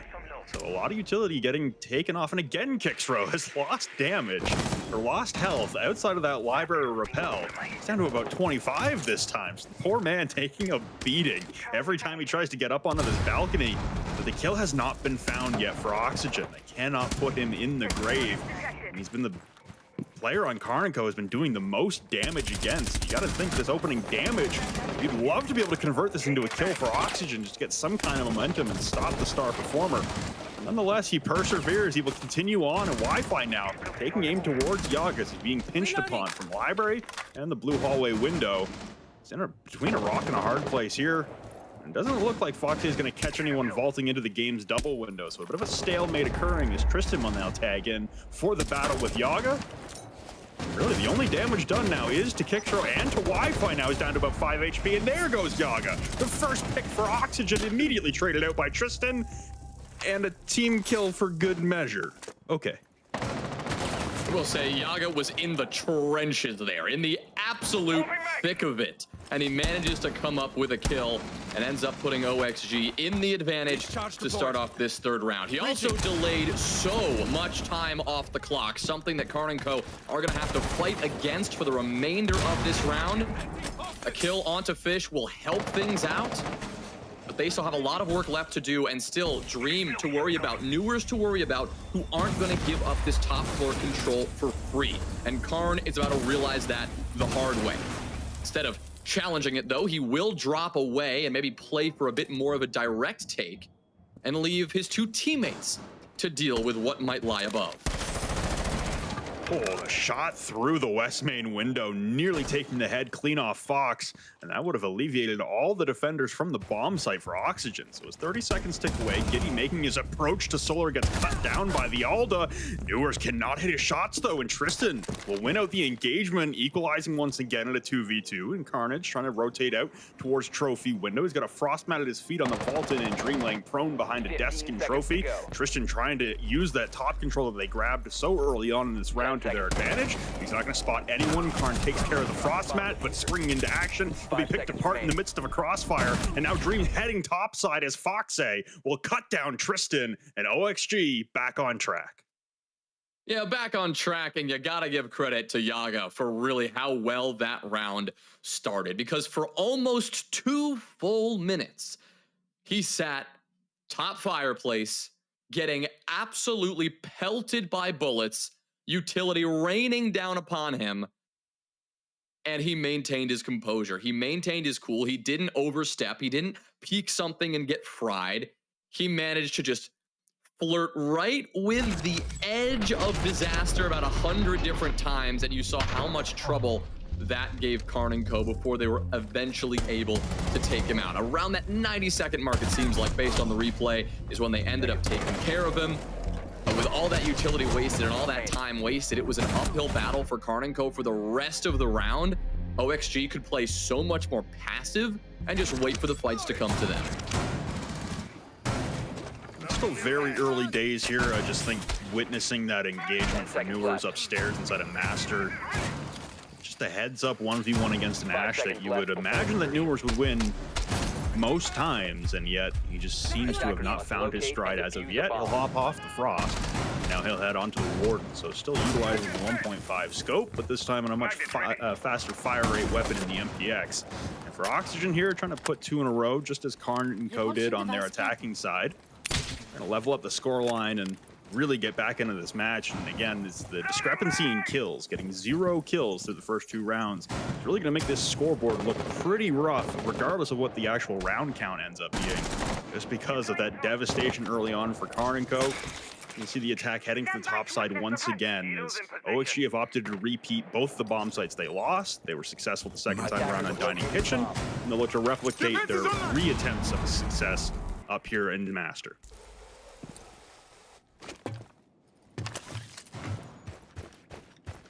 Karnico looking to avoid running into a similar trap as last time. Avoid running into a single player who can manage to waste so much time. And they're going to do it by pressuring a lot of different avenues at once. You've got Tristan on that office door, Giddy on that rappel, Karn and Kicksrow over on that north side, trying to apply some pressure from the solarium windows. And the smoke will delay them just a bit.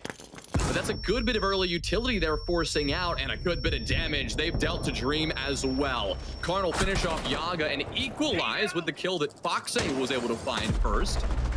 Dream has also been down and is in a position that is going to be nearly impossible for anyone to recover him. Nobody on Karnico has actually made the push in just yet, though, and while they do, sitting outside the building, they're gonna farm kills. 2 more kills go their way. Dream still down. Fish the only player remaining. More flashbangs coming flying into the window here for Fish, and I imagine that Wi-Fi has relayed to the rest of the team as the flashbangs are coming in from up above from Carnage on the rappel as well. They know where Fish is, and he's going to try and reascend the solar stairs, but Karn's got him on a drone. Might have hurt him there. He didn't see him all the way through. Didn't find the drone either. He's able to spring back into action, and I imagine he's going to have to go for the revive of Dream here in the closet with barely 3 seconds left on Dream bleeding out. He's able to get him back and standing, but he will fall for it. So 20 HP left for Dream, and it's 20 HP down to 0 as Wi-Fi will cut him down, and it's Karnico taking a 3-1 lead, not letting the last round stop them on their mission of domination. Yeah, they're keeping up the pace. I'm going to keep things going, and that time they showed us, you know, a little bit different of a style of attack, right? It wasn't one directional. They didn't push in as a team from everyone working over from that library side. Instead, it was you had someone on those solarium windows. You had somebody pushing from office. You had someone pushing from library. Enough to really ensure that if one of those things goes wrong, you've got somebody else to pick up the pieces right behind. OXG, they're the first team to take a tactical timeout here because clearly things are not going the way they expected. No, and I think for Oxygen here, you're a little worried just because of the scoreline. You're worried because of how the first 2 rounds went. Again, Newer's taking an engagement there and coming up empty. You're going to see it right here. And again, it's just the unfortunate nature of that barricade and how it was open. Newer's couldn't really see his target, so I'm not blaming this on him not being in the action. It just seems to be a trend from the back half of group stage continuing over here from the playoffs and now into the LCQ. But I also think Chalet is an attacker-sided map at its base, at its core. It's statistically skewed attacker-sided, and I think for Oxygen, they wouldn't have picked the map if they didn't think they had a good handle on it. They're going to have to head downstairs now after attack timeout. It's Fish as well who has yet to get on the board, so they shouldn't be laying all the blame here at the feet of Newers. Both of them now trying to get onto the board here and have some impact in these rounds. And for Karnico, kind of keep the momentum going. They've showed a willingness and a drive and a capability of getting in and getting entry picks and being able to set the tone early in these rounds and follow through. It's very impressive to see again from a T2 team. These are the Element 1 champions. The closest thing we have to Challenger League anymore. But still, this is Oxygen. This is a team that you would talk about potentially going to majors and potentially going to 6 invitationals. This is a very, very strong early start for the T2 team in this LCQ. See if they can keep that up. 2 more rounds to go on their attacking side. Arguably the favorable side here on Chalet. 4 rounds would be nice. 5 rounds would be amazing. 3 maybe a little bit subpar. So they're still looking to keep going. They're still looking to get a couple more before the swap. And maybe it'll come in the form of another opening kill. So far, 2 for 2 on the opening kills for Karnico. They won the first 2 rounds, and they did it both with opening engagements, winning those opening engagements.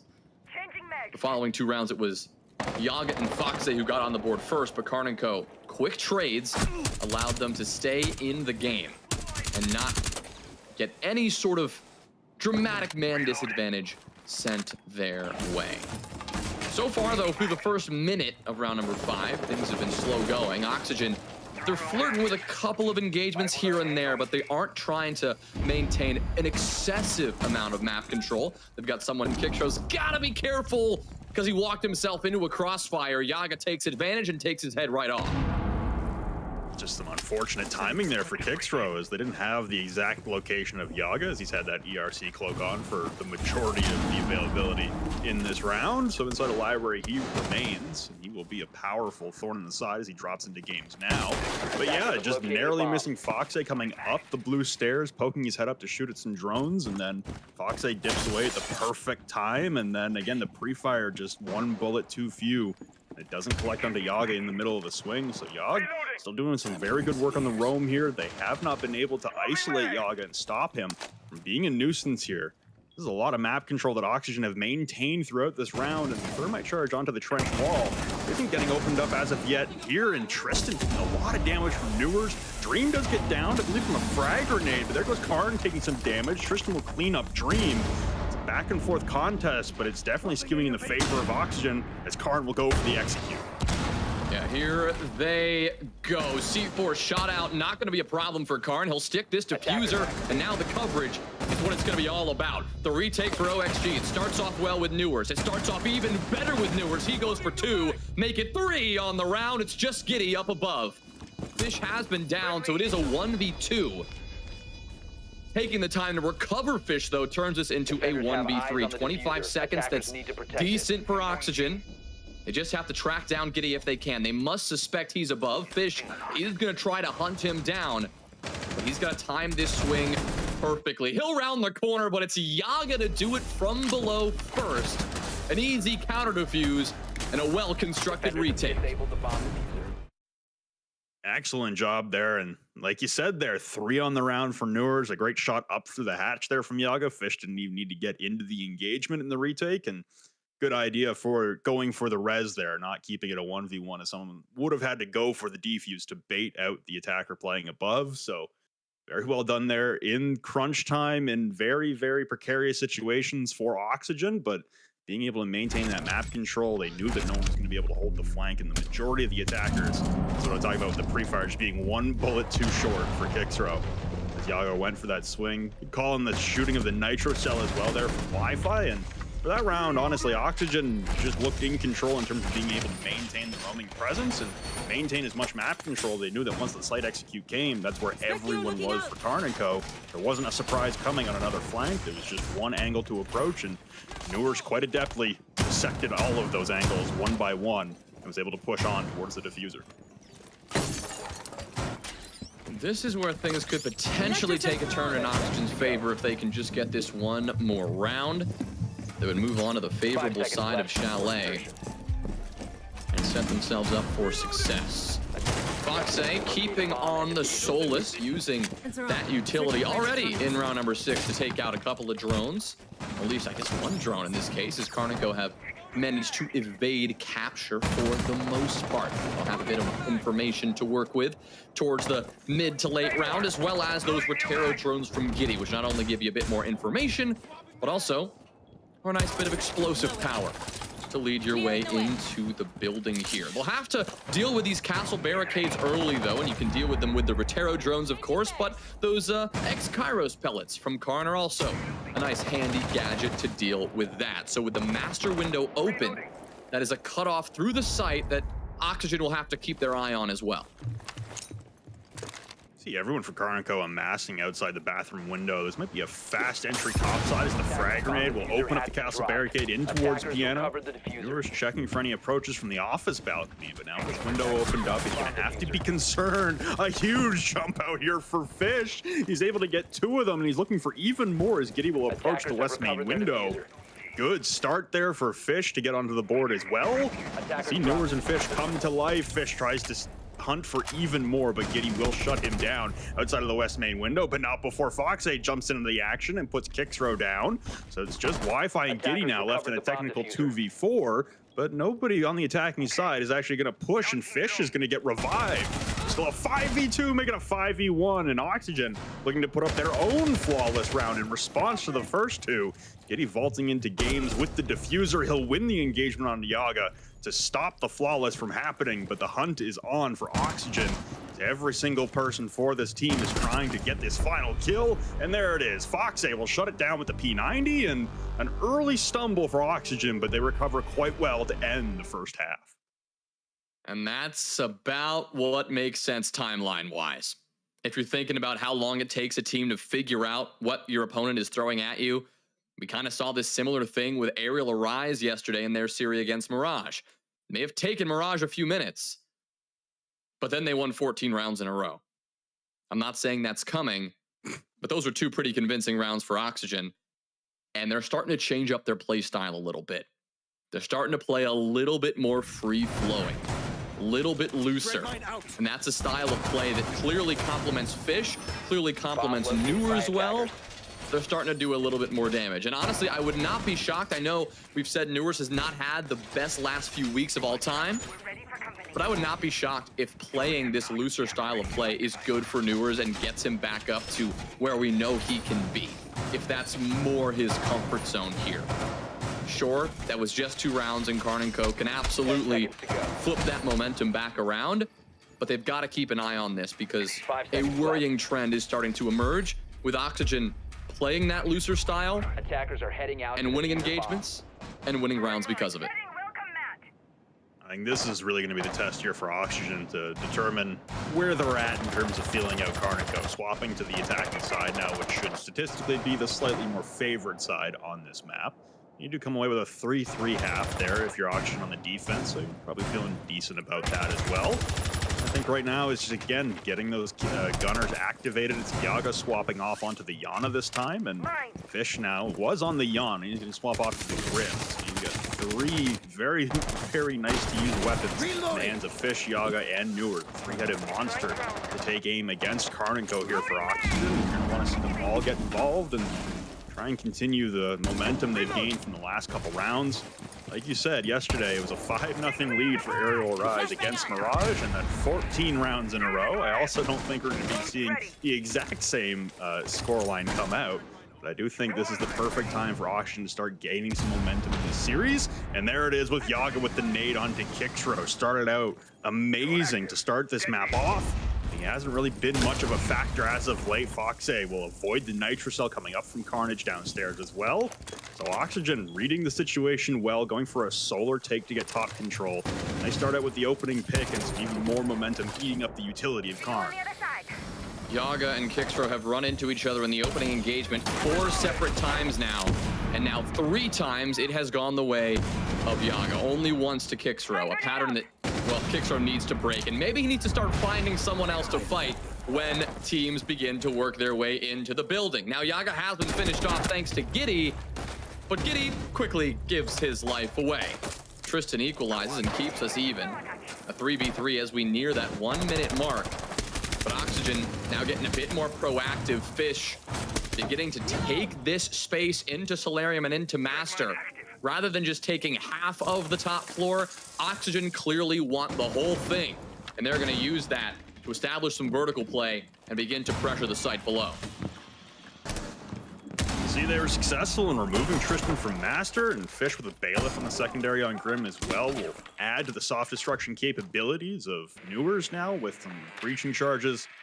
A lot of work to be done here with only 30 seconds and change on the clock, so Newer's going to be opening up the floorboards.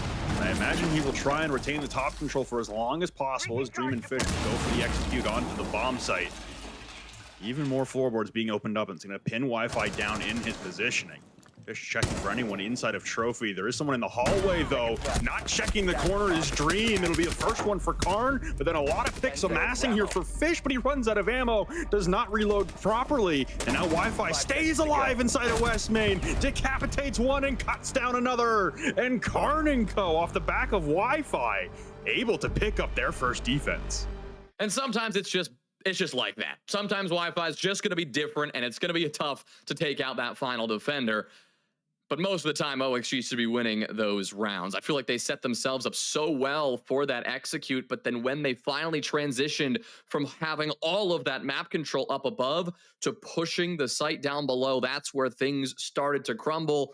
First, it was the shotgun, and then it was the MP7 to finish off the final 2. Karnico get things started well, and then maybe stop the bleeding that had just begun. OXG, they were able to get the opening kill in that round, but they were not able to take the win at the end of the day. So this one, it's looking like we're going to be going back and forth for a while here, Flynn. Absolutely, and I think right now for Oxygen, that's a round that you feel pretty good about in terms of the trades that happen topside. Kitty getting a little overzealous there, and again, it's just you narrowly missed Karn holding out inside of the trophy hallway. And this right here for Fish, I think he messed up the reload. He only had 1 left in the chamber. If he had another mag to be able to dump into Wi-Fi there, I imagine the 2v1 onto the bomb site for OXG would have gone slightly better. So it would have been an assured victory for Oxygen, but just another one of those instances where Fish does not seem to be getting the luck that he might want right now. For Oxygen, like I said, man, this is the opportunity to get some momentum started, but this is also the opportunity for Karnico to surprise take your map away from you. You really are in a hole, and it's in a competition of the LCQ where you do need to be perfect. You can't lose any series if you want to go to Atlanta. Oxay using that Rotero drone to take care of the barricade, but most of all, the Malusi Banshee that we see in play now. Don't see her brought out too often these days, but a valuable piece of utility no matter the context. Same goes for this observation blocker that Wi-Fi is relying on to bolster his position. And a drone that might creep its way in down in the bottom of Fireplace there, down in the main hall, will not be able to spot what lies waiting up above. Now, typically Oxygen are gonna know what's there no matter what. This is not a surprising setup by any means, but it's one that Oxygen are choosing to avoid. Here they go. The execute begins at 90 seconds, and Karnico, they cannot stop it. This diffuser goes down, and it's gonna have to be a retake. A very challenging site to do that on, because you can play outside, you can play safe, and you can play confident. Look at OXG right now. It's Yaga attack on another. Tristan's gotta get active and gotta get desperate here, but these flashes are gonna make his life much more difficult. Same thing goes for Wi-Fi. They'll take a fight outside, win one, but they're gonna have to win two more, and Dream is not having any of it. Newer's up top. He does get dusted, and that's 3 for Tristan, but Dream, he can play safe, he can play careful, and he can play for the round. OXG, they sneak on into games, and they win it. Man, a very impressive attempt there on the retake from Karnico, taking a 3v5 down to a 2v1 really in their favor. And then down to the 1v1, like you said, Dream with no time left on the clock. There's about 9 seconds left, and Wi-Fi elects to go for the jump there. And an unfortunate one for Karnico is, yeah, they left the bomb site a little empty. Not as much top control as they would have liked from inside of Library to be able to shut down a vault through the game's double window. And good recognition there for Oxygen, for Fox on the IGL call to be able to spot that, the opening, and be able to take advantage of it. They get 2 quick picks while the plant's going down. It's just a really impressive fight back here. And this is Tristan, yeah, with a beautiful shot onto Newer's upstairs as well. It's just, yeah, 9, 8. Even if he had got the kill there, Tristan would not have been able to counter defuse anyway. There wouldn't have been enough time remaining, so Dream just doing his job of staying alive as long as he needed to secure the round. And Oxygen, they drop their first attack, they win their second attack, and now it's on to the basement for Karnico to try and take the lead once again. I will say that did get a little closer than I think Dream was hoping. There was a moment, and we saw it there in the replay, where he turned to sprint away and play close on the window. In that moment, he wasn't gun up, he wasn't looking at the window, and had that final player been 1 step closer, just a single step closer, there was about 8.5 seconds left on the clock. Might just have been possible for that kill to land and the counter defuse to land in time. It would have really been down to the wire, but Dream avoided it. Didn't matter anyway, and they secured the round. So here we go to round number 9 downstairs, like you said, Flynn, and we're already seeing a good bit of progress from Oxygen thanks to the Boogie drone. The Ram coming out and doing God's work. A lot of soft destruction down in the basement already that Karnico will have to worry about. Oh my god, Yog has had free reign with these Twitch drones. The first one got a yokai, a dreadnought mine, and opened the mirror, and the second one just got the second yokai and the site default. These Twitch drones from Yaga have just reigned supreme on the site, wreaking devastation. And speaking of, there goes Newer's hitting a shot onto Giddy into storage. So once again, the roaming potential for Karnico being picked apart. Here's Foxeye will head in topside as well. Very wary and narrowly evading a nitro cell, but it's Wi-Fi is gonna have to vault over the balcony and head back in towards the lobby as Newer's approaching from behind. Will cut him down for his second on the round, and Oxygen, once again, a 5v3 advantage. Tristan trying to hold out inside of Dining with his mirror setup, and Kickstro attempting to go for a flank to the top floor to support, but everyone on Oxygen well reading that out. There's a yellow ping there as well. So quickly a round that falls apart for Karn and Co. Now a 2v5 to work out for Tristan and Karn. Yeah, Tristan's been putting in the work here, but even as the Mira, with those Mira windows to work with, I guess only one Mira window to work with at this point, Yeah, this is not a fight that you're supposed to win. Karn has also been spotted, so this nade's gonna kill him no matter what. He gets taken care of easily. And Oxygen take a flawless round. Yeah, a round that just seemed very clinical for them, getting in and getting the entries. And again, Newer steps up, a beautiful shot into storage, and then catches Wi-Fi in his attempted flank back towards dining hold. Catches him from behind by surprise. And again, that flank from Kixrow read like a book from the side of Oxygen. Everyone on the team was looking at blue stairs, waiting for the flank to come, and the yellow ping supporting it. So just no real chance there for Karn to have their roaming potential secure the round for them, and no surprises. Oxygen reading Karnico like a book on that round, and once again retaking the lead, now 2 rounds away from securing their map after being down 3-1. Bit of a nervous moment to start this map, but like you said yesterday, the Aerial Rise and Mirage matchup is a perfect example of once a team starts to figure things out, they can get on a roll. It'll be very hard to stop them. So for Karnico, trying to get back some momentum, they'll go back to kitchen and dining, the only defense that they've been successful in defending so far. And it really was by the skin of their teeth as well. The top clear from Oxygen, very impressive the last time they attacked on this bomb site. Oxygen will be looking to replicate that to put this thing on a match ball. Attacker's objective is to locate a bomb and defuse it. Tristan, maybe he'll get a chance here. But a drone thrown up and over from Foxay, so he knows what's coming. And Tristan will back off. Again, these Twitch drones doing very good work for Oxygen. This time it is not Yaga using them. He has transitioned over to the Yana, and Foxay has taken up that mantle. You see them on the prowl here, taking care of a good bit of this utility. Karnico, we're not seeing any dramatic changes in terms of this defensive setup, lineup, or exact positioning. Castle coming out from Giddy is interesting. It's a good resource to have up above, especially when you're trying to maintain a position in Master to close that bathroom window, that Master double window. But with someone like Newer's in play with these breaching rounds, these breaching charges, those barricades are going to go pretty fast. And Oxygen shouldn't have too much issue getting into the building here in just a moment.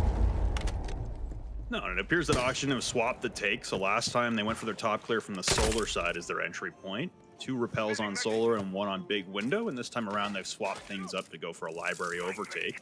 Have opened up the windows to give Karnico reason to hesitate and reason to hold firm and not rotate and turn their attention back towards library. But again, these Twitch drones, Foxay and Yaga for the last 2 rounds, completely decimated defender utility with just a couple of Twitch drones entering into the bomb site, and nobody on Karnico able to spot them out and take them off. And Fox has even got intel now on Karn holding inside a kitchen. He's holding the trophy window, but a pre-fire probably could get him on the vault. Newers will start things off onto Kixrow once again. So a phenomenal start for Kixrow. The entry for Karnico has fallen quite quiet as of late, and there goes the vault in. Karn will at least persevere against Fish and grab the trade. Here comes Yaga looking to make his way into the bomb site.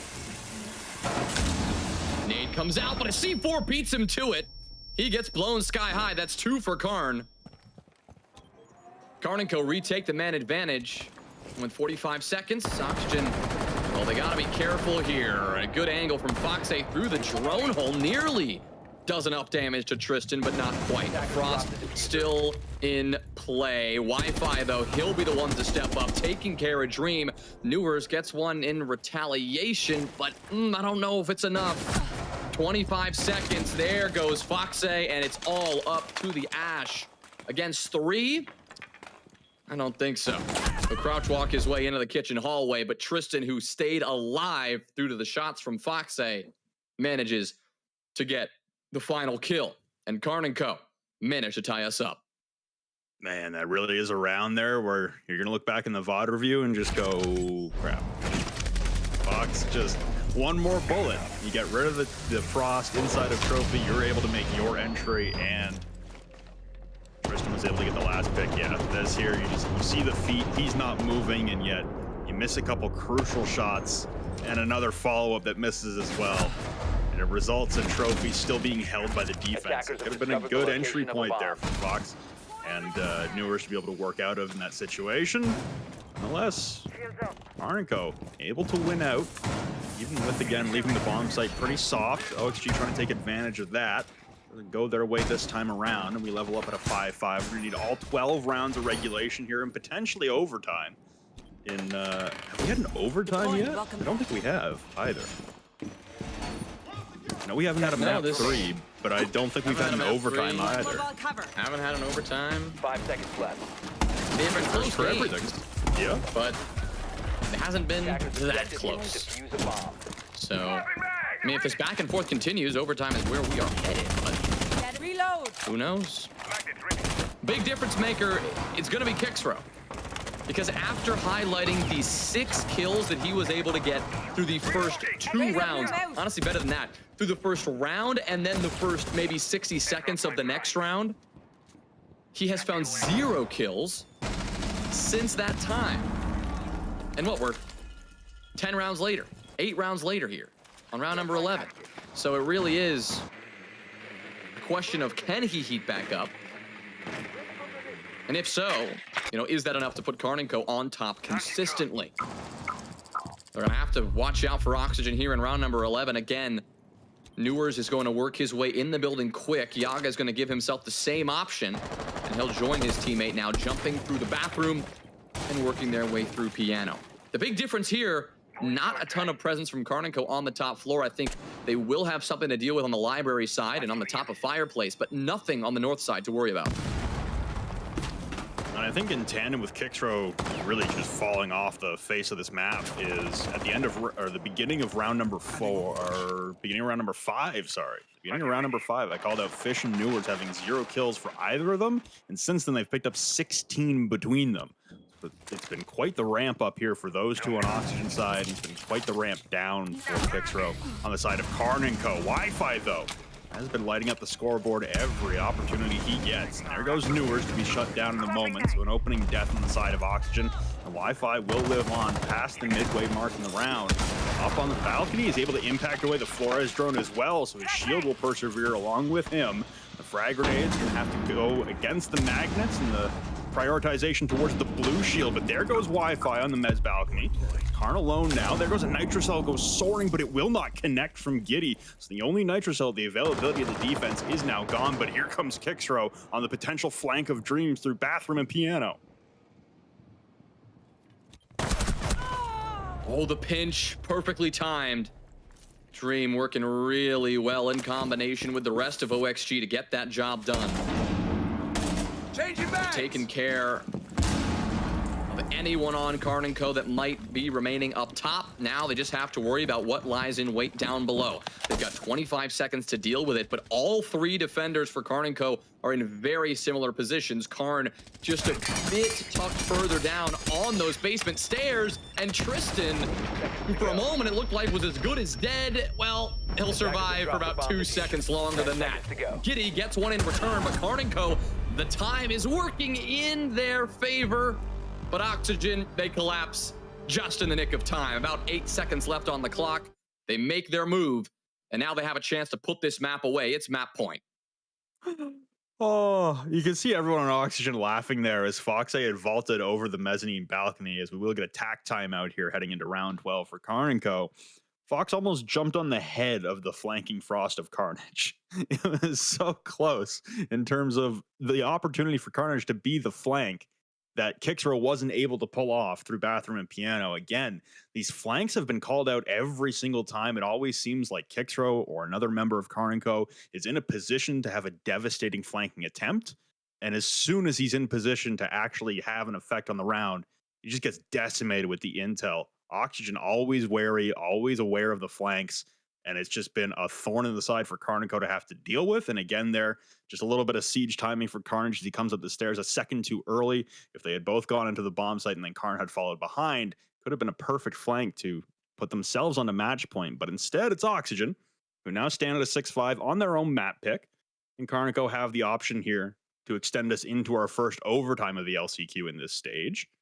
I think for Oxygen, you don't want to risk that. You want to keep the momentum going from the 3-3 half, set up a 4-2 second half, and be able to walk into Oregon up a map on your map pick as well, having won Chalet already. Throwing a dread mine. Setting the welcome mat. Well, is overtime possible? Karnico looking to answer that with an emphatic yes. Turning to bar and games to see if they can make it happen. Ixro hasn't found a kill since the second round. Pulling out the Solus, maybe this is the change that he needs. Karn on the Frost. Looking to potentially use that utility to deny any early jump in that OXG were able to get last time. Maybe that is enough of a change. But they gotta watch out for it. Oxygen took full advantage of the gap in the defense that Karnico left here last time. They were able to get a quick defuse and maintained their composure in the post plant. It'll just be about if Karnico can prevent that, or if Oxygen can do it again. Foxe, he'll work his way in from down below. He's sending that Rotero drone up to deal with some utility. At the same time, you'll get some pressure in from just about everywhere as Oxygen continue to evaluate their options. Foxe getting some good work done to start things off. Dispatching of 2 pieces of barbed wire, the only barbed wire on the defense, so not a concern for Oxygen's attack anymore. Newers had made his entry in down below, potentially considering elevating himself up West Main Stairs to try and do battle here with Kixer, who's instead of gone and positioned himself for the flank over by Solar Stairs, is trying to hold down Dining for the time being. But here comes Newers, slowly creeping his way up Blue Stairs from the basement. Doesn't seem like anyone on Karnico is aware of this, although Tristan does appear to have a ping. He does check the angle for just a moment. Newers on the edge of being able to push his way into the bomb site. Have an immediate effect on the round. The frag grenade will not connect onto the defender inside of storage. Very good position to be in here for Newers, as Tristan was holding the angle, but Newers wins out. Another one for him as he heads topside now to try and take apart the top hold that Wi-Fi is persevering on. It's Newers going critical now. 3 on the round for him on the Ash, and he continues his run. There goes 4, and all 5 get wiped off the board as Oxygen clean up a slow start on Chalet, and they win their map pick 7-5. Maybe playing loose is the answer, because Newers certainly found his stride. And as he did, Oxygen heated up and things really began to click. Oxygen, they take the first, and Karnico, they'll reevaluate as we head to Oregon to see if this series will go all 3.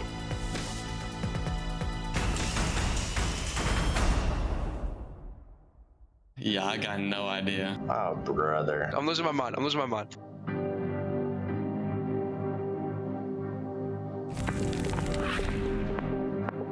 Shoot, this is a weird one. Okay, what is this? There could be so many possibilities. I'm gonna go with Villa Kitchen. Villa Kitchen? Is this next to Vault Door on Villa? I'm gonna guess that that's a villa. Maybe cafe? Probably Oregon though. Oh, I know what this is. It's Oregon. Maybe like Oregon? Oh my god. I'll be ready for this next one. There's lots of maps with offices. This could definitely be like 2 of 3 maps. Consulate, admin, a lot of files in that room. This would be Canal. I'm gonna say top small tower, Oregon. Logistics on Clubhouse. I'm gonna go with Consulate in the admin room. I don't know where, but I'm just gonna say bank. Bank? No! There's no way I'm guessing that right. I've literally never seen that, so... I know there's a chunk of statue on Villa Art. I don't know any of the casual maps, so... Probably Oregon kids. I think pool. I think it would be pool and Unhaven. Maybe like Stadium Bravo.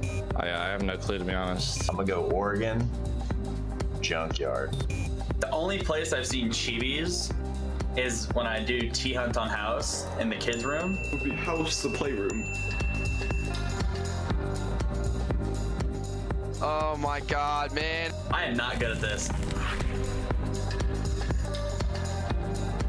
I've seen this before. It's like a washing machine. The wall looks like it'd be consulate or bank. It's gotta be like Consulate upstairs and like admin. I'm just going Clubhouse. I have no idea. I'll go Oregon Laundry Room. The brick is making me think it's like consulate. Is that in the spawn of bank by Alex? Chalet. I think it's Chalet basement, like beside the car garage. That's Chalet and like the trench hallway area. First one on the board. Wow, not even close. I've been playing this game for like 6 years. I feel like I should know these. I would not assume clubhouse because it's like a biker gang. What, there'd be never gonna be a teddy bear there? It's on a leather back chair. That's okay. That's a good thing to think about. I had to guess. That's just Oregon kids. Cafe and like the VIP. It looks like a leather booth, so I kind of want to say like cafe. Leatherback chair. Leatherback chairs. Leatherback. Where are leatherback chairs? I would assume it would be cafe. It looks like it'd be from cafe. Wait, that's a bench it's on. This is cafe, like tables. My first initial thought is like this is somewhere on cafe. Dining room cafe. Yeah! I had no idea. Yeah, at least I got one.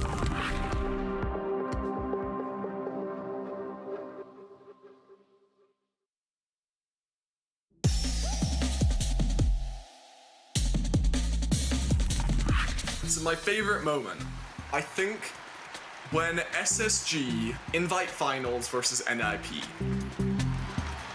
I was in the crowd. I just started playing competitive. I was there with one of my teammates, and honestly, I wouldn't be here without that. If that makes any sense, it was just like that filled with energy. That was I went. This is why I want to do this. My most fondest memory it'd probably be at the Yonkapin Major in late 2022, like November, I think.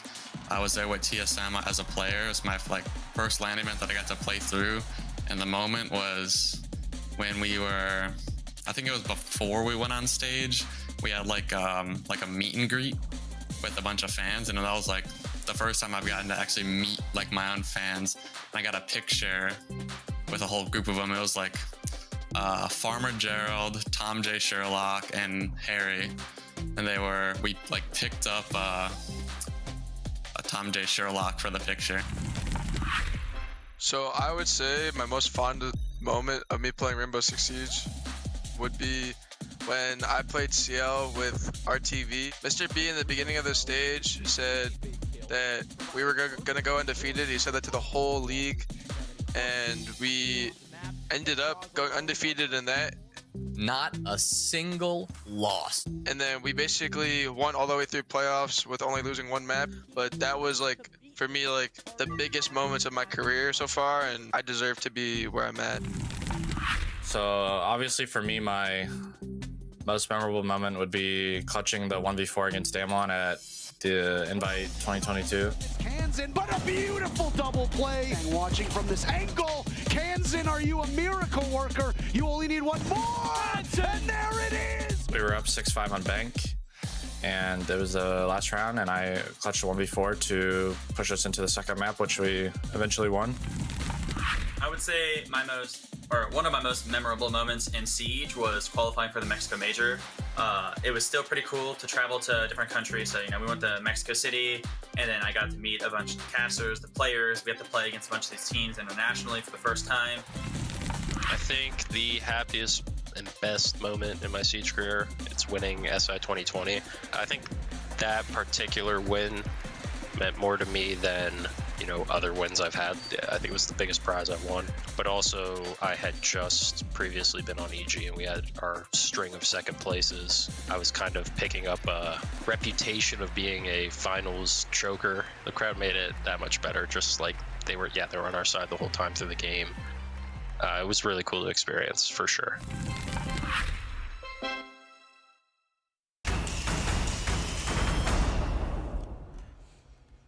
Oh, it looks like the People's Champion's in a little bit of trouble. Not a situation they haven't been in before, but definitely one they're going to have to dig themselves out of again. OXG take their own map pick on Chalet. It's a 7-5 affair. I'm Jacob. He's Jesse. He's Laxton. Let's talk about this bad boy, because Karn had a lead. They were up 3-1, and everything gets neck and neck, and then suddenly at the very end, OXG pulls away. Saying that a lot today, Jacob. It feels like the team that goes up first is really struggling to close it out.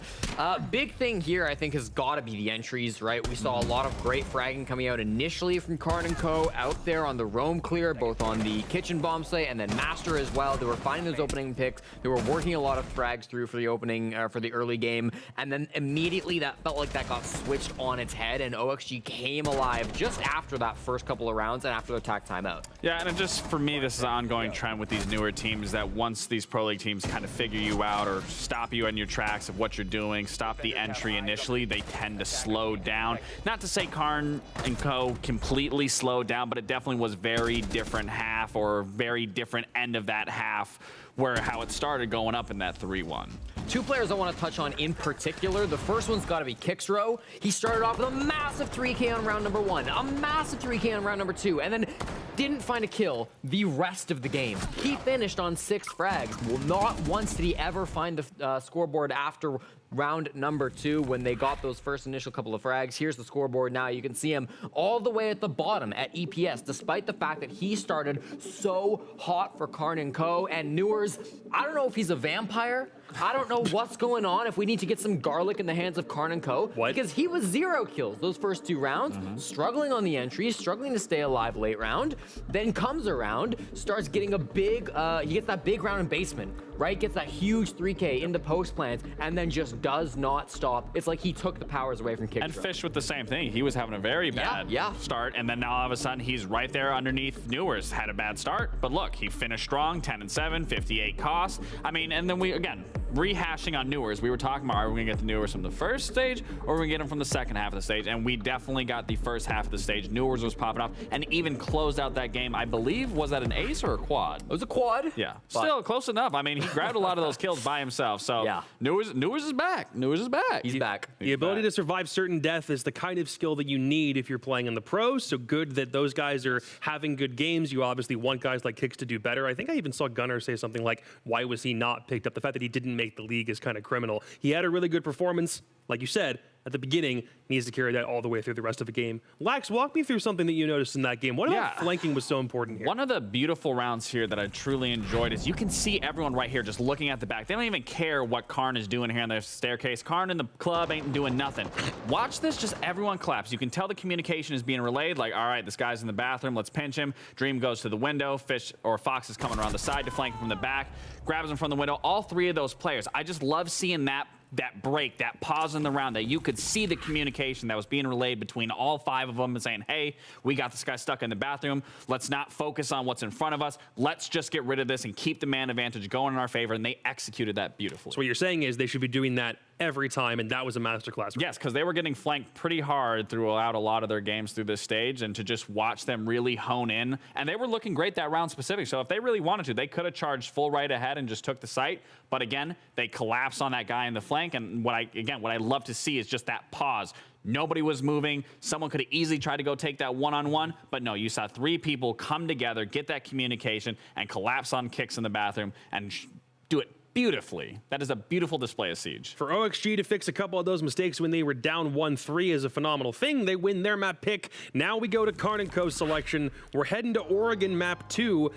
This seems like a bit of a default play. I know OXG and Oregon have had a good relationship in the past. Jesse, talk to me about this map. Yeah, Oxygen, I don't think they're concerned coming into Oregon. They were 0-2 through stage 1. They did lose it a couple of times back against both Parabellum and Sonics, but in the offseason, they got some wins back. They beat Cyclops, they beat SSG Academy, now known as Luminosity. So they've gotten some wins recently. It's also just a map that I feel like it's like a bike. You know, once you learn how to ride it, you never forget. Yeah, one thing I definitely don't want to see from Karnico here is them collapsing and falling at the seams here just because they did lose that first map. This is now their map. They got to have somewhat a bit of confidence going into this map and understanding, again, it's just like, you know, how to ride. You don't forget how to ride a bike once you learn, and that's basically how Oregon is. So I can see them, you know, pushing this to maybe a potential 3rd map if they keep up that aggression. That is also another thing I don't want to see. If they start out strong, I don't want to see them just because they're being met by 2 rounds of Oxygen's aggression and that disrespectful play of just not letting you enter the map. Don't let that stop you. Keep that going. Just try to figure out what you can do differently, but don't slow down and play into the other team's favor. Real quick as well, Karnico on Oregon through the open quals. 3-game losing streak. They played it a lot. They never were able to find too much success. They lost it to, again, Karnico Academy, Luminosity, Luminosity and Aerial Arise. All three of those games, though, 7-5. Well, let's see if Karn and the club is actually able to muster a comeback here. Remember the Oregon game that we had yesterday that was like all defense and basically nobody won attack rounds? These guys casted it, and I'm pretty sure they don't want to have a repeat. It's Flynn and Jays Wills. Thank you, Jacob. And yes, you would be right. Oregon sucks when it's only defensive wins. And we need to see something a little bit different. And I think we are. The one stat that does surprise me, though, and concerns me as a Karn lover is the fact that they lost this map several times in the open qualifiers. Because until that point, Karnico were known as a team that really just tears it up on Oregon. A map that they simply do not lose. Unfortunately, they've lost it a lot recently, and so this one may get a bit dicier than in years past. Yeah, and I think for Oxygen here, starting on the defense as well is just going to set them up well. As we saw yesterday with that Mirage and Aerial Rise, Oregon, that's a nightmare. You're right, Jacob. I don't want to ever see that map ever again. 11 defensive round wins, was it, or 10? Just ridiculous. And I think I don't think either of these teams are going to be in that similar position based on what we saw from Chalet. Both teams having some pretty solid attacks, very different maps, but at the end of the day, much more impressed with what we saw between both of these teams than what we saw yesterday in terms of attacking Oregon. Jumping into the operator bans, like I said, Oxygen starting on the defense. We're going to get rid of the Ying first, and there was the Lion second. So that's an operator that hasn't really been banned out as much recently. There's been other operators taking priority. Does leave up a Dokkaebi that has seen a lot of action so far today and on Oregon specifically in the North American League. I think losing the Ying again is a very popular ban these days. Nobody wants to try and contend with that. Even with a Warden up, you've only got one person who can kind of shoot back in that situation. Ying is one of those operators that makes the basement site go from nearly impossible to win an attack to absolutely doable. With those Candelas and with those smokes, when you're dropping E-Box or pushing into Pillar, even working your way into Freezer, those are such a valuable piece of utility that can prevent you from getting just mowed down in the plentiful crossfires that defensive teams often maintain. And Karnico are going to have to deal with that challenge early on. They're not going to have the Ying, they're not going to have the Lion, and they have to attack to start this map. And they need to be the ones to set the tone. Because as we always say on defensive-sided maps, you win it by attacking better than the other team. The defensive wins are going to come. That's just expected. You don't need to outperform or outshine dramatically on that side of the coin. But when you look at the attacking side, that is where the difference will be made. And the good thing is for Karnico, if you want to look at it that way, they have a chance to prove that they have come to play in these first 6 rounds. We will quickly get an idea of if we're going to 3 maps or not based on how these first few rounds transpire. Listen, I think you and I can very comfortably say that we would very much like to see the Cinderella story come out, because we've had a couple opportunities for Cinderella stories to continue on here in the LCQ, and they haven't. East Coast, with a coach subbing in, did not get the win against Wildcard. Aerial Rise started out hot against Mirage, and then we talked about it 14 in a row. Earlier today, Luminosity against SSG. SSG prevailed. It was a close series, but at the end of the day, I'm sure most, if they were putting their channel points on it, would have gone SSG over Luminosity. And here as well, I imagine most would have put their channel points on Oxygen winning the series over Karnico. That being said, it's a close map number 1 on Chalet. We go the maximum in regulation, but we still haven't yet hit overtime.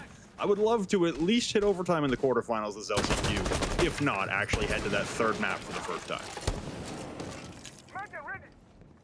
Well, Karnico, here is where we answer the questions we've been asking of if they can pull it off here on Oregon. You see Wi-Fi a moment ago in Armory. He got involved early, trying to take some space. Giddy doing the same thing on the other side of the map. You've got a little bit of everything here. Kickstra will be the first one to actually step up. He knows somebody is on those tower stairs, leading towards the basement, but will not have to take that heads-up gunfight just yet. That player has since slinked away. But all eyes, at least my eyes, are going to be on Kickstro here to start off this map. He has not found a kill since round 2 of Chalet. and that is a trend he needs to break. Yeah, we had a lot of talk yesterday on Oregon specifically about consecutive round streaks. I guess that is a consecutive round streak we could bring back, as that Kixrow has not acquired a pick in quite a few rounds consecutively. And the mini EMPs from Tristan here will disable the Kaid Electroclaw to facilitate the box hatch being opened up. Fox will be able to retrieve the claw, though. He'll drop it straight out onto the 2 walls, holding off barrels, and perfect timing there. Karn still does have pellets, but that's at least some utility taken away from the attacking side for just a cheeky little throw from Fox. Some tower stairs presence coming out from the Grim of Wi-Fi, but this collapse is still pretty far away from being complete for Karnico. Still a lot of utility to work through, specifically the Azami barricades, but here comes Kixrow nonetheless, getting some killer control and beginning the assault onto the bomb site. Yeah, Karn dropping E-Box. Adding to this 3-pronged approach, you've got someone working in bunker as well. They're gonna have to deal with elbow first if they want to get any headway in that direction. Freezer, another prong of this attack, but one that will get shut down quickly by Yaga. Karn will now need to make up some ground here. He'll tease this diffuser, trying to bait out a C4, but there is no more explosive potential for the defense, and Karn is going to be allowed to stick this. He gets it off unchallenged. Now it's a post plant. Yaga finishes off Karn for good, though, so it's Wi-Fi and Kixrow who have to do it on their own. You will have someone still positioned in bunker, and they'll be able to provide some coverage on the crossfire. Kixrow will go down, and Giddy's going to use this moment to step up. It's a 2v2.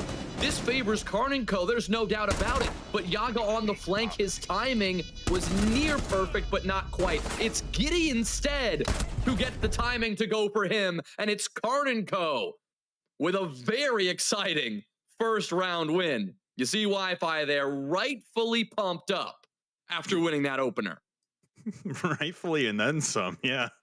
He's feeling himself, and the team are letting it go in the comms right now after winning the first round. And like you said, just very unfortunate predicament to be in there for Oxygen. The solo panel inside of supply being opened up and so much pillar control established for the attack, and just no nitro cells left in the pockets to be used to try and stop the plant. So Karn said, okay, I will take that freebie.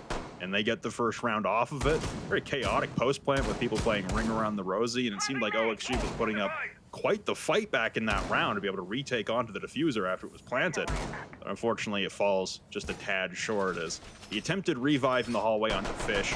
Understandable, just poorly timed again, and like you said, Giddy was able to maneuver his way through the bomb site in a position to be able to flank both of them in the midst of the revive. And perfect situation to be in for Karnico. You take your first attacking round onto the basement, and this is a pretty good start, honestly. And like you said, Kixrow unable to acquire picks from the end of round 2 on Chalet. He now has 2 picks here on the first round of Oregon. Exactly the recipe for Karnico's success, as it seems, and Kixrow at least providing the right ingredient to contribute to the overall recipe here. So far, so good, and as we said, these first few rounds will tell us if map 3 is in the cards or not. And at the very least, we can say it. The hopes have not been completely dashed, and as Giddy opens the round onto Foxe, who wanted to swing that angle just a little bit too badly, hopes continue to stay high for KC.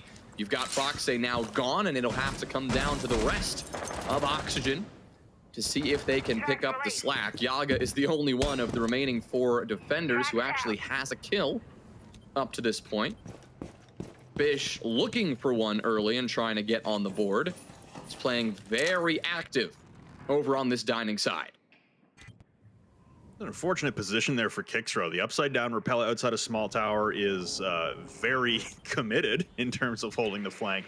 But there was a person up there. It was the Warden of Fish, who had fallen completely off. He's made it back on site now. Completely vacated small tower. So Kixrow unable to hold that position and ensure the lockdown of the Warden to try and establish a 2-man advantage early. But the opener still works out all the same, as Giddy was able to grab that onto Fox. And the ascent now for Wi-Fi momentarily, just to pop the default camera. Tristan holding for a flank down below, but there is none. So it seemed like on Chalet, Oxygen having all the intel on the flanks as they were in motion. Karnico just wary of it, being very cautious of a potential flank. And Yaga will try and press the advantage against the game's window, but Fish will drop Wi-Fi instead. Level the man count now with a minute left. Karn taking some damage outside of the big window as well. It's quite the angle to be taking here for Fish, but he's winning out the engagement thus far. And really not a lot of progress made onto the bomb site itself here for Karnico. That was an absolutely nuts shot by Fish, by the way. As the Kiva barrier was deploying, he gets the pixel shot onto the upside down rappel. Are you kidding me? What a play.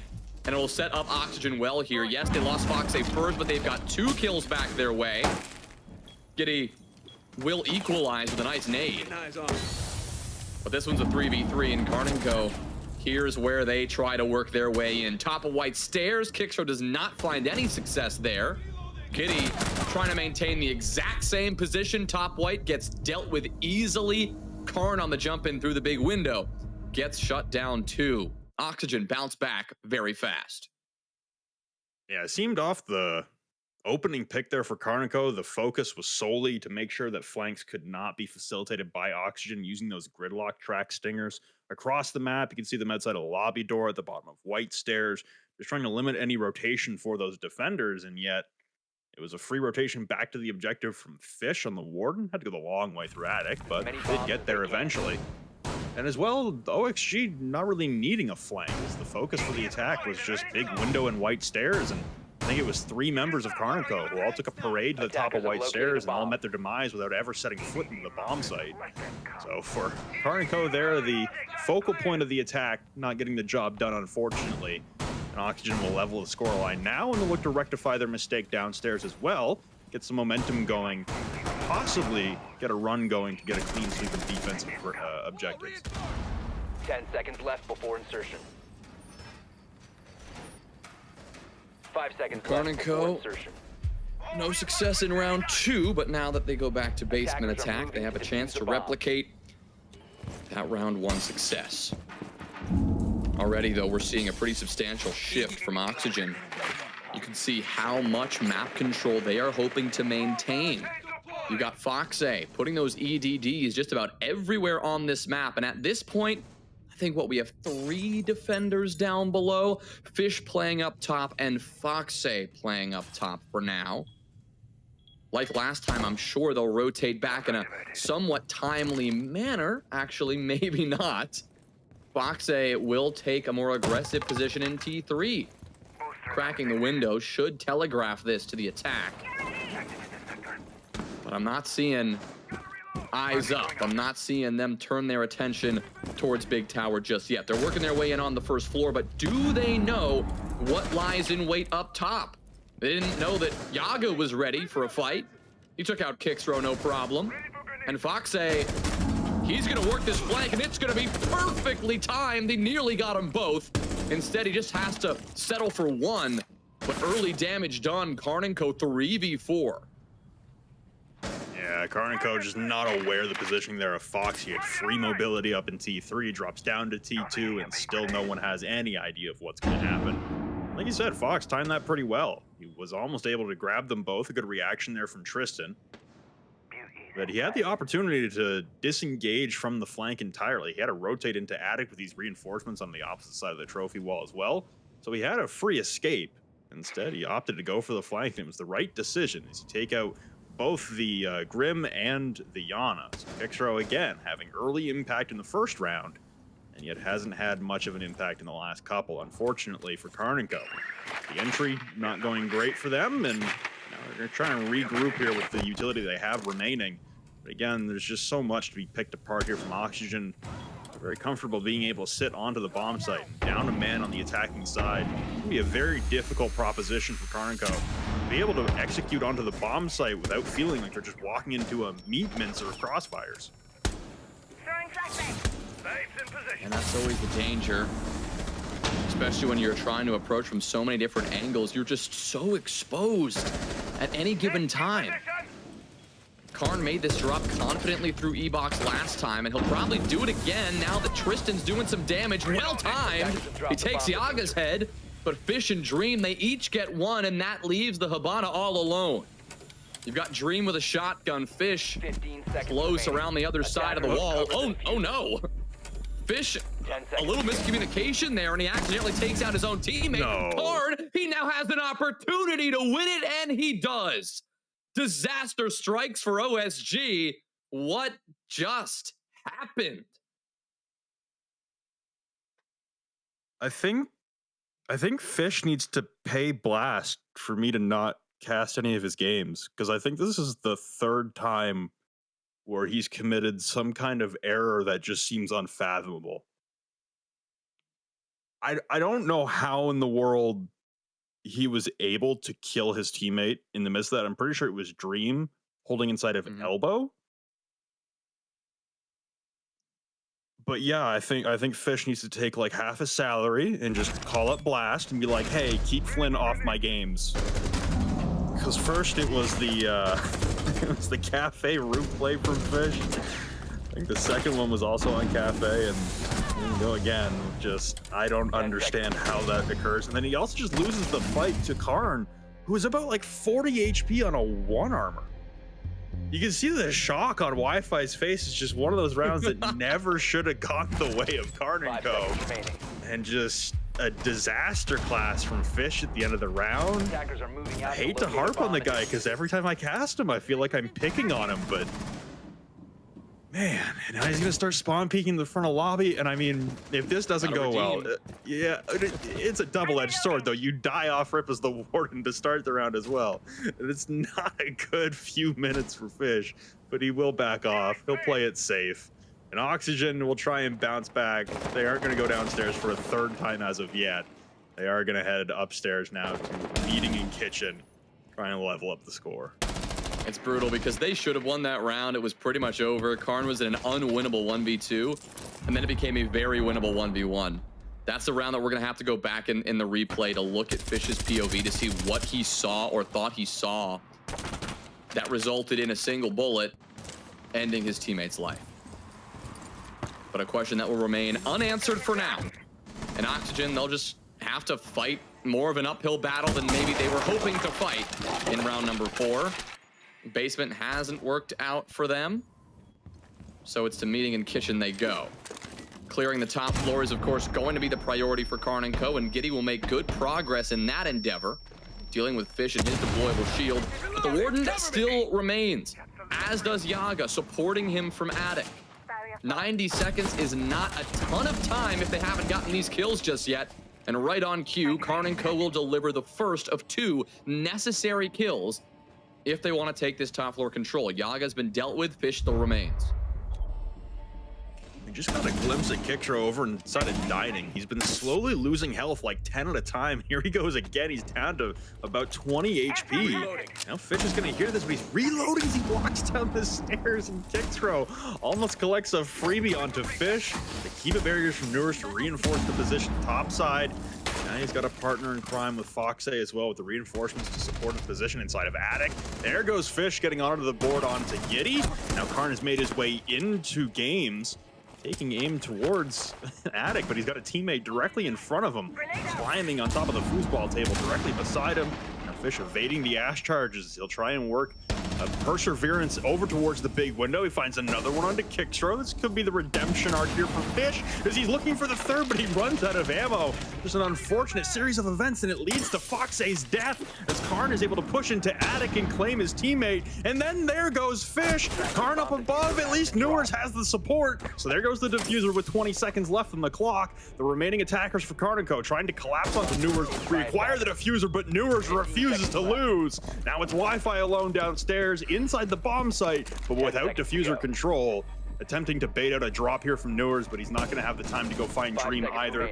This round is over, and again, Oxygen will escape with the victory in a situation they looked well in control of to begin with, and Karnico providing a lot of fight back.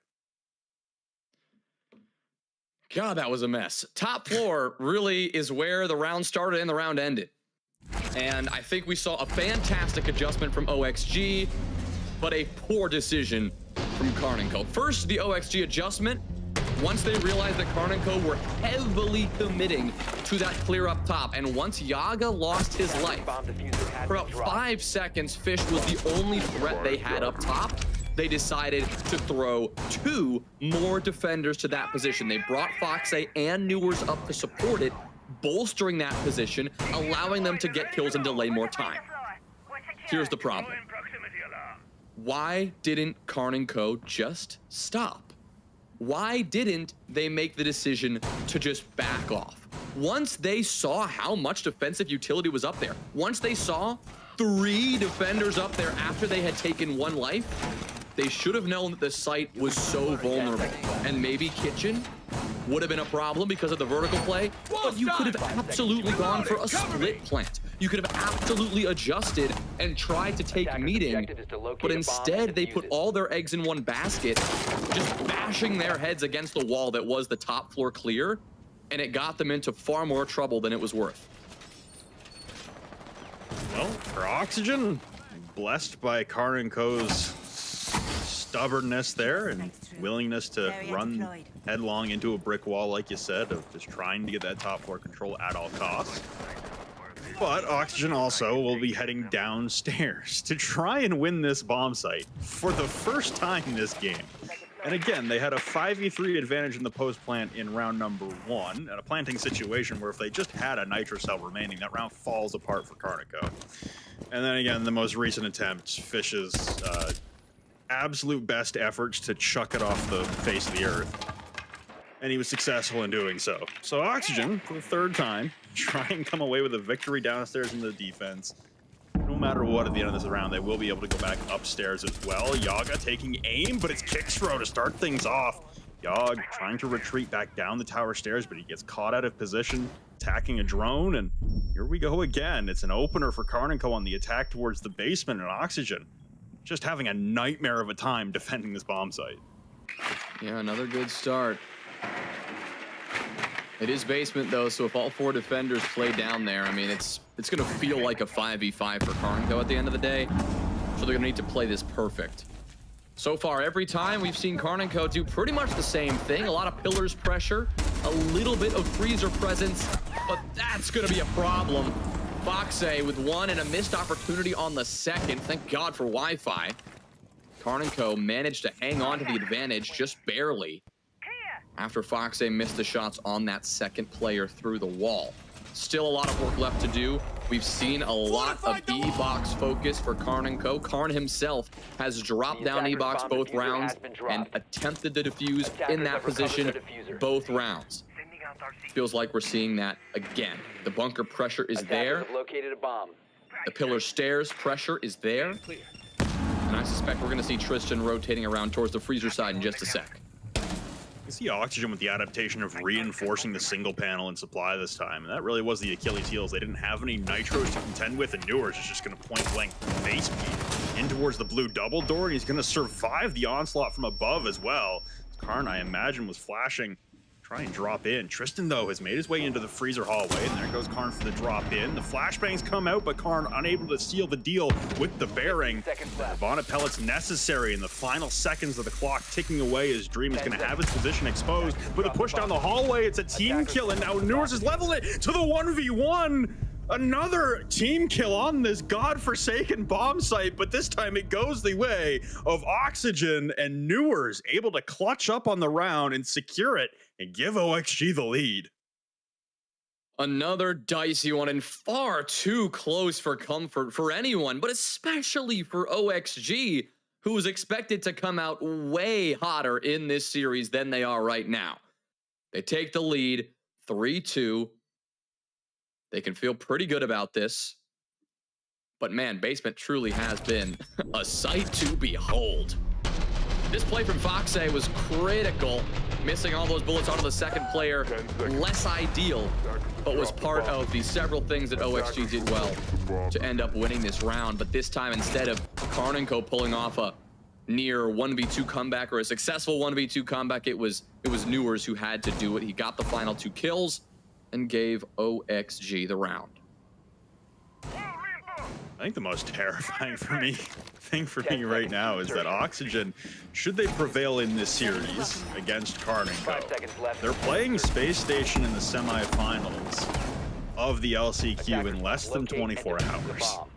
And just the oxygen we're seeing right now between Chalet and this map, they do not seem as refined. The first half of Chalet looked pretty shaky. They did clean up their act. But again, the first half of Oregon here has also just looked like this is not peak oxygen. So for now, oxygen in the lead, could win this defense by all rights, come away with a very common 4-2 half, and walk into the second half 3 rounds away from icing this thing as another 2-0. This is a situation for oxygen, you just ask how many, you don't ask how, because the how of them getting these rounds is a mystery, and I don't think it's their peak performance by any stretch of the imagination. I think it wasn't necessarily SSG's peak performance either, right? 7-5, 7-4 against Luminosity, which you can argue that that is a tougher caliber of opponent. So your point stands. I think that we're going to need to see a better version of Oxygen if they want to not only take down SSG, but get to the major. You got to show international major level talent if you want to do that. And right now, that is not necessarily happening. Now, Fish, he's clearly talented, and he's proving that here. A double kill to open up round number 6. Eventually caught sprinting down the shower corridor, and Giddy was lying in wait, but not until Fish had already dealt a devastating blow to the side of Karnico. The big saving grace for them is the fact that they still have Karn alive. They still have the hard breaching that the Habana brings to the table. But fighting in a 3v4 with a full minute and a half left in this round, I mean, there's so much work left to do, and now you've lost 2 bodies. You've lost a lot of utility that would usually help you in your way to do that. Yeah, Giddy down below is going to try and get the vertical nades going, but he won't find much success on the first one. And now, again, trying to climb up the white stairs. He's got to keep a barricade in the way that he misses with the hammer. He'll reveal his position off a sound call, and there goes the rest of Wi-Fi taken care of by Newers. I'm pretty sure he fell off the roof to get downed earlier on in the round, so just not the cleanest of executions from anyone so far in the server on Oregon, and yet it's Oxygen now standing at a 4v2 advantage in man count, trying to get a 4-2 scoreline heading into the second half. We got yellow pings coming out onto Dream. Moves that away just in time, so the frag grenades will not be effective from down below. Now Karn trying to flash his way in for a vault through the big window. And Giddy makes his way to the top of the white stairs, but Karn decimated, and now Giddy, the last man standing on white stairs. Foxay will persevere and win out the engagement, so OXG, through all the struggles and all the chaos and all the terribleness, they are actually up 4-2 here in a good position, 3 rounds away to ice the series and make their match with Space Station tomorrow in the semifinals. Yeah, very true that it felt like Karnico had something there. 2-1, they were leading. But Oxygen has since found their stride and really made the scoreline look pretty typical. 4-2. I mean, if you had started on this map and he said, Oxygen, we're going to emerge 4-2 at the half, you'd be pretty, you wouldn't be shocked, that's for sure. You'd be like, oh, that's fine, that's normal. Oxygen must be playing well. Karnico probably playing decently. 4-2 is the typical split you're going to see on a map like this. But now Karnico have a chance to redeem, and Oxygen have a chance to solidify themselves as well at the forefront of this series, right? We've seen the mess that they've showcased, at least through the first quarter of this series, or first quarter of this map, rather. But now they have a chance to clean up their act and really just deal the punishing blow to Karnico that I think we've been waiting on for some time. Attackers must locate. Well, here goes Tristan, trying to mimic and even push the envelope of what Fish had done in the previous round, and they'll survive for it. Peek's coming out from the attackers leaving the spawn. They'll see him detected, and actually Tristan running all the way downstairs back towards the bomb site. So nice little shot in the first 5 seconds of the round, trying to get an opening advantage, but not going to press the advantage too much longer as Newers makes a very swift entry into meeting. They do have 2 members of the defense, Wi-Fi and a member over by Kitchen as well, on the defense for Karnico. Tough predicament as Wi-Fi being droned out now will make his escape towards the tower stairs. Newers going to lock him off and make sure there's no rotation coming out now. Wi-Fi again playing a dangerous game as he elevates himself back into T1, trying to play by the exterior door and the default camera. But no, he'll think twice or 3 times about it, honestly, and head back down towards the tower stairs. But here comes Kickstro on a flank as well. So we'll see if Oxygen's flank holds are going to last up as well as they did on Chalet. You can tell that Oxygen have a good bit of information to work with here. Got Fish on the hunt for this security player. I don't think Giddy necessarily knows it. Tristan providing that support, however, so there's nothing Fish is going to be able to do without support. Maybe waiting for someone to come up and join him, but instead he walks into a crossfire, and actually it's Kixro who eventually does the job. Not Tristan, not Giddy, but the Legion instead. Karnico get the opening kill and set themselves up well now for the back half. And Oxygen, they'll be forced to turn their attention down below. The attention that they devoted towards this first floor and clearing those roamers, well, that didn't get them very far, now did it? It did clear out the roamers, who have since backed off to the basement. But they still have a lot of work left to do. Yeah, 60 seconds ticking away now for Oxygen to convert their push onto the bomb site. And a man down, a very dissimilar position we saw Karnico in terms of being able to push onto this bomb site when they were on the attack.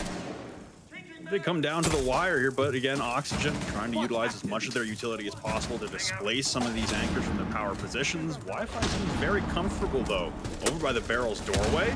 Single wall has not been reinforced. The adaptation that OXG brought out, and that's a perfect coverage there from Tristan. He gets two, one on the drop and one onto the tower stairs, and it's just Newers alone now. Make it a flawless round for Carnage and Co., as they will win their first defense, showing OXG how it's done downstairs. Yeah, wow. No such issues like OXG had on their first half. No team killing, no mishaps. Just a clean, flawless round to kick off their defensive half. This is not over yet. Karnico have come to play. And even though it looked for a moment like OXG were in the perfect position to get those first few opening kills, it really did look like Giddy was in serious danger with Fish holding that position so early in the round. But instead, Fish tried to do a little too much, and unlucky timing, that's how it often goes. Kixro on the rotate, saw Fish in the hallway, took care of him, and then the rest was history. Kill after kill just kept going Karnico's way. Didn't lose a single body on the way to a round 7 victory. Well, a lot of this game hasn't been executed to anything near perfection. I'd say that round was pretty close. A very standard round. We're getting away from the chaos of whatever the first half of Oregon was. Starting to settle back down into some normalcy for Oxygen here. Trying to keep the tempo up a little bit on their attacking side, and they're going to have to contend with this kitchen hold once again. Security being reinforced and muted off by Giddy. So the hold downstairs for Karnico, they really do want to operate with CCTV as a pivot point and use kitchen as a potential flanking opportunity later in the round. You have to Oxygen to decide whether or not they want to address that early on. It seems for the moment Oxygen are content to enter from the west side into the small tower and approach this thing head on. A bomb has been located. Target detected. Second floor. Early progress as always for Oxygen. This time it is Foxe on the buck instead of Fish. Vertical play will be his focus. Skeleton key in hand.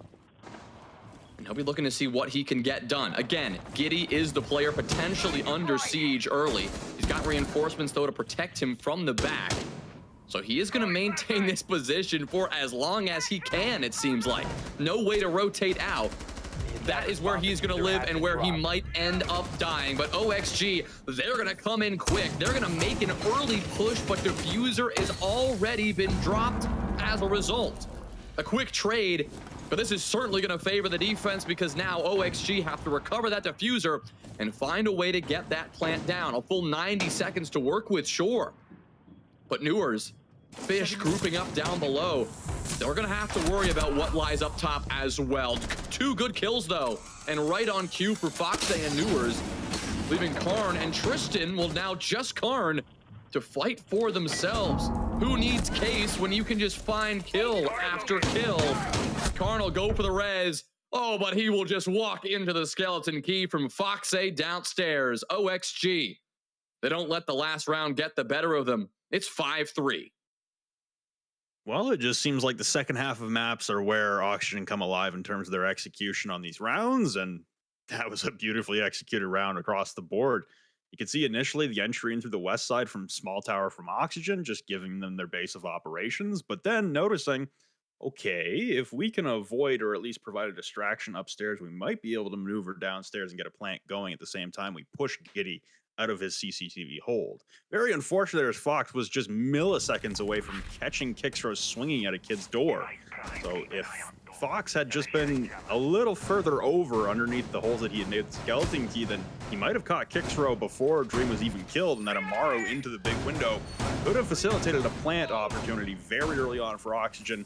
But again, dissecting that position downstairs from Giddy beautifully with the ace Selmas coming out onto the CC wall from Kitchen in tandem with Newers holding from the hallway and winning out the engagement. Well done there from Oxygen to be able to return again to more of the Oxygen we're accustomed to seeing. Again, milliseconds away from honestly almost having a plant down in the first 30 seconds and the opening pick and control of any potential flanks downstairs as well. So for Oxygen, their new focus will be Kitchen and Meeting, as Karnico not looking to replicate that round upstairs and return their attention towards the tertiary bomb site on Oregon to try and get some momentum going and get back in this series, as they're only 2 round losses away from this series being over to 2-0.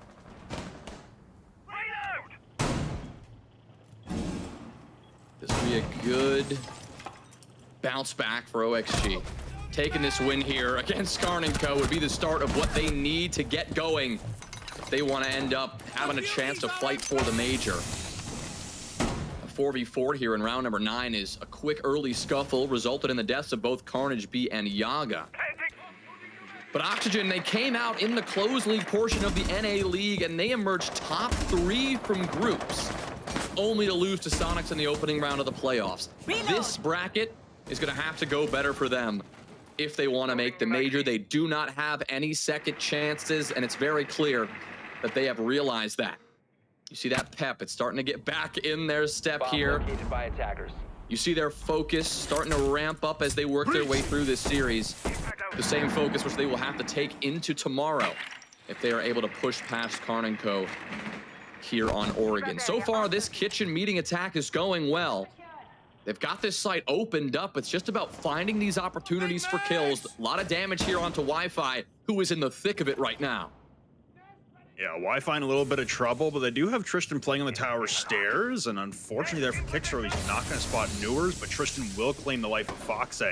Being able to hold out inside of tower. Here comes the swing from Newers, though, but the coverage from up above. Tristan bouncing back and forth between the angles. Leaves Dream alone in the bomb site. He downs off Wi-Fi, cleans up the kill, and now both OXG attackers inside a split. The plant being attempted here from Dream, and Tristan does not have purview upon it. The smoke's covering Dream, and the plant will go down. As now Fish trying to provide coverage. He's the last man standing for OXG in the midst of a 1v3 now in a post plant, with the timer ticking away against Karnico. Able to hold this position to ensure no one is able to rotate for free. Fish gets the first one. They might not even be aware that Dream has been downed in this process, so they might be playing it as if it's a 2v2. Dream just crawling away to provide more confusion. Fish in a good spot here, dealing more damage to Kixro, but the Kiba barriers come out to provide a safe haven for Kixro to go for the defuse. And there goes the peak, and Kixro is just going to stick, and it's not going to matter that they don't know that Dream is down, because the stick has been stuck. And there goes the defensive win on Meeting in Kitchen. The defuse is successful, and Karnico draw back within 1. Seeing a lot of teams keep some Kiba barriers in pocket for the retake. Something that is maybe not the first thing in the forefront of your mind when you're playing that Azami, with the Kiba barriers so powerful, so much utility to use during the round itself, that you figure, why would you possibly save it for those last few seconds? Well, ladies and gentlemen, you saw it right there. Allows you to seal up a gap, lickety split, and get yourself a nice little counter defuse. Yes, it was the kill that eventually ended the round there, but had that Kiba barrier not landed, then we wouldn't have had to see such a swing and such a gunfight, and it was very likely that you would have not seen Fish go down like that. When he swung around this side from Classroom, he couldn't see Kixro. He had to maintain that peak, and for just that moment, that was the split second where Tristan was able to finish off the round. So just those little things, that single piece of utility that can turn the tides in a round of Siege, we saw it there work out for Karnico. So they narrow the margin to just 1 round. Yeah, you can see Oxygen. They saw the free real estate on the west side again to be able to entry in through the bottom of Small Tower and push their way through showers and into dining for free very early on. And it was a beautiful shot, honestly, from the smoke. Pretty sure it was Giddy last round. Karn is taking the smoke this round. But again, just spotting that there was a member of the attacking team inches away from the bomb site to win that out with an SMG-11. He went through the thick of it like you were talking about in that round on the smoke. So very impressive response there for Karnico to repel the initial entry from Oxygen. Great adaptation throughout the round from Oshi to be able to get the plant down and put it into a winnable position. But Karnico able to survive, and now they're heading back downstairs. A bomb site that has been the ire of Oxygen, but so far has been a safe haven for Karnico, winning it on the only attempt they've defended it. And they've brought out quite a lot of area denial operators with the Goyo, with the smoke, with the Azami. This could be a potential maze to work through for your Oxygen attackers with the amount of utility that's set up by the defense. Dream making a quick solo push into meeting. No threats that Karnico are sending their way right now. Everyone down below waiting for Oxygen to make their move. A move that will start with some destruction of utility down in the basement. You see the Vulcan canisters from Giddy. A valuable piece of time delay for the late round are already being destroyed here. But Fish, as he tried to work his way down the stairs, he will also get destroyed here. And Karnico are off to a good start as well. I might be insane, but I'm pretty sure his dead body was at the laundry rotate. So I'm not quite sure what Fish was up to in that round, but it did not work out. Kicks are taking a lot of damage. Imagine that's from a frag grenade soaring in from either Yaga or Newers. Flying inside of the freezer hallway all the way at the end of the door frame, though. Newers has made his entry at the bottom of the laundry stairs. It's collapsed from Oxygen. They have done a good bit of damage, and they have actually pieced apart a lot of the utility. Two of the Vulcan canisters have been taken care of. The drop into freezer, not very successful. Newers and Dream, though, get one apiece on the bounce back and able to push into the bomb site. They need the diffuser control. Newers with another one, and Newers again! He's been overheating so far in this series, and now he's heating up at the exact right time. 14 kills, trying to make it 15 to win the 1v1. It'd be 4 on the round for him as he has the diffuser control. Frag grenade goes in towards the elbow, rotates, and the plant will be attempted. Karn pushing down the hallway. This will be a heads-up gunfight against the SMG-11, but Newers unaware of the positioning, and Newers even pulled off the plant to try and take the engagement, but Karn will win it out, and it's a 5-5 scoreline once again. And the vibes are always high with Karnico, but especially as they tie it up at 5-5, it's all smiles, as their chances on Oregon have gone from, well, not slim, but not great, to really something. Another 5-5. We've seen this scoreline a lot this week already, but we have not seen overtime. Maybe this is the first time we're going to see it here. It was not the case on Chalet, of course, as Oxygen were able to close it out and seal the deal in a quick 2 rounds. But Karnico have clearly put up a bit of a fight here. Maybe one that Oxygen weren't quite ready for. 15 seconds remaining. The only thing to take note of here is the site rotation. So with that victory coming in round number 10 on the basement, Karnico won't be able to go back down inside of regulation to the basement. They've been successful on it twice, but now the site rotation leaves them having to go upstairs unless you wanted to go dining and kitchen in this round. And then based on the results of this round, they're still limited to either repeating top floor should they lose, or if they win top floor, they only have the main floor bomb sites, meeting in kitchen and dining in kitchen, as an opportunity. So the opportunity for overtime, just based on the sites available to Karnico, does actually look pretty promising. For Oxygen here, being able to win 2 attacks and continue the streak of no overtime taking place in the LCQ thus far would be a nice comfort to be able to shut this thing down in its tracks and not give Karnico the opportunity to come back in overtime, as you mentioned they did in those Element 1 finals. Yeah, they had to reverse sweep back in Element 1, and it was truly a hard-fought victory. I mean, Laxing said it earlier on the desk, Karn and Co. are grinders. They've been in the T2, T3 realm for eternity, it feels like.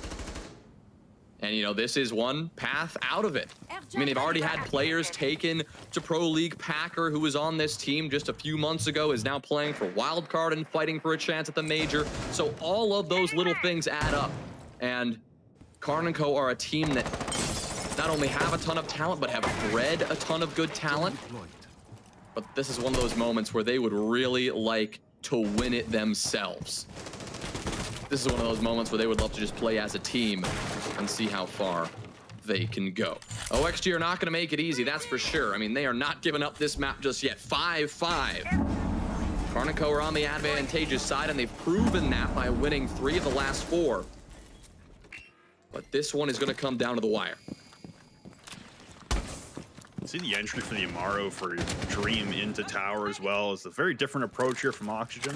Very big window and White Stairs focused push last time around they attacked this bomb site. And we're successful in doing so.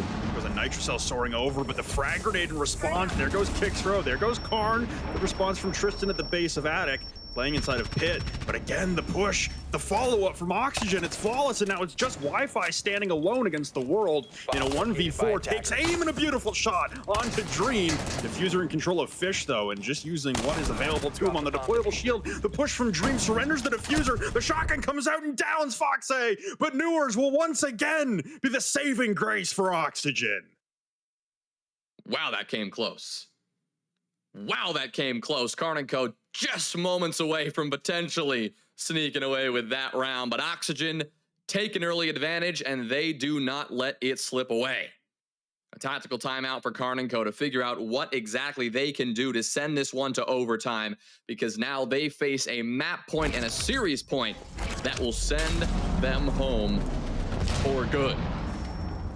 You see that great nade from Newers. You saw a lot of good early pressure from Oxygen in this round. Karnico tried to fight back, but it was only Wi-Fi who really had a chance at it. He had the diffuser in his hand for a moment, so he knew he had an opportunity to thrive there in the end with that shotgun, but missed his opportunity just by a hair. Yeah, and if that had gone the other way, I find it hard to believe that I would have not been admonishing Fish for pushing in the 1v3 with Diffuser to start that whole thing off. It's a very tough situation. You can see all of OXG were collapsing for the kill together, so can't really single out Fish on that push, and it didn't go the other way for Oxygen. They did win. Foxay on the ground, Fish in the grave, Diffuser lost, and comes down to a 1v1 for Newers once again, who, like I said, saves it. And after the tack timeout, like I said, the opportunity to go downstairs is not available to Karnico in his last round of regulation, having been victorious on that site in round number 10. So now, instead of retrying the top 4, which they've lost twice, they will try and be victorious twice on the meeting and kitchen tertiary bomb site. It all comes down to this for Karnico. Can they force overtime? Can they possibly force a map number 3 on the consulate? 10 or is seconds Oxygen going to take it here and now? 5 seconds left. My God, Newers has been going Attackers' objective is to crazy. locate a bomb and He's having a defuse it. day. He's having a day. What, I think it was 11 total kills on Chalet, now 17. And this map isn't even over just yet. He's hungry for more. I know it, you know it. We all can see, maybe not through his camera that doesn't exist, but we know there's fire in his eyes. We know he wants to redeem a back half of the closed league portion of the stage that maybe wasn't as hot as usual. But he is well on his way to doing that. Here on match point, no better time than to find a few kills. And while those kills are available up top, if Oxygen want to go for that clear, they might just have an opportunity on their hands right now. This Kiba barrier, the only thing in their way between them and a potential execute. The impact trick's coming out, but Fish gets the opener on the Tristan in T3 from the roof.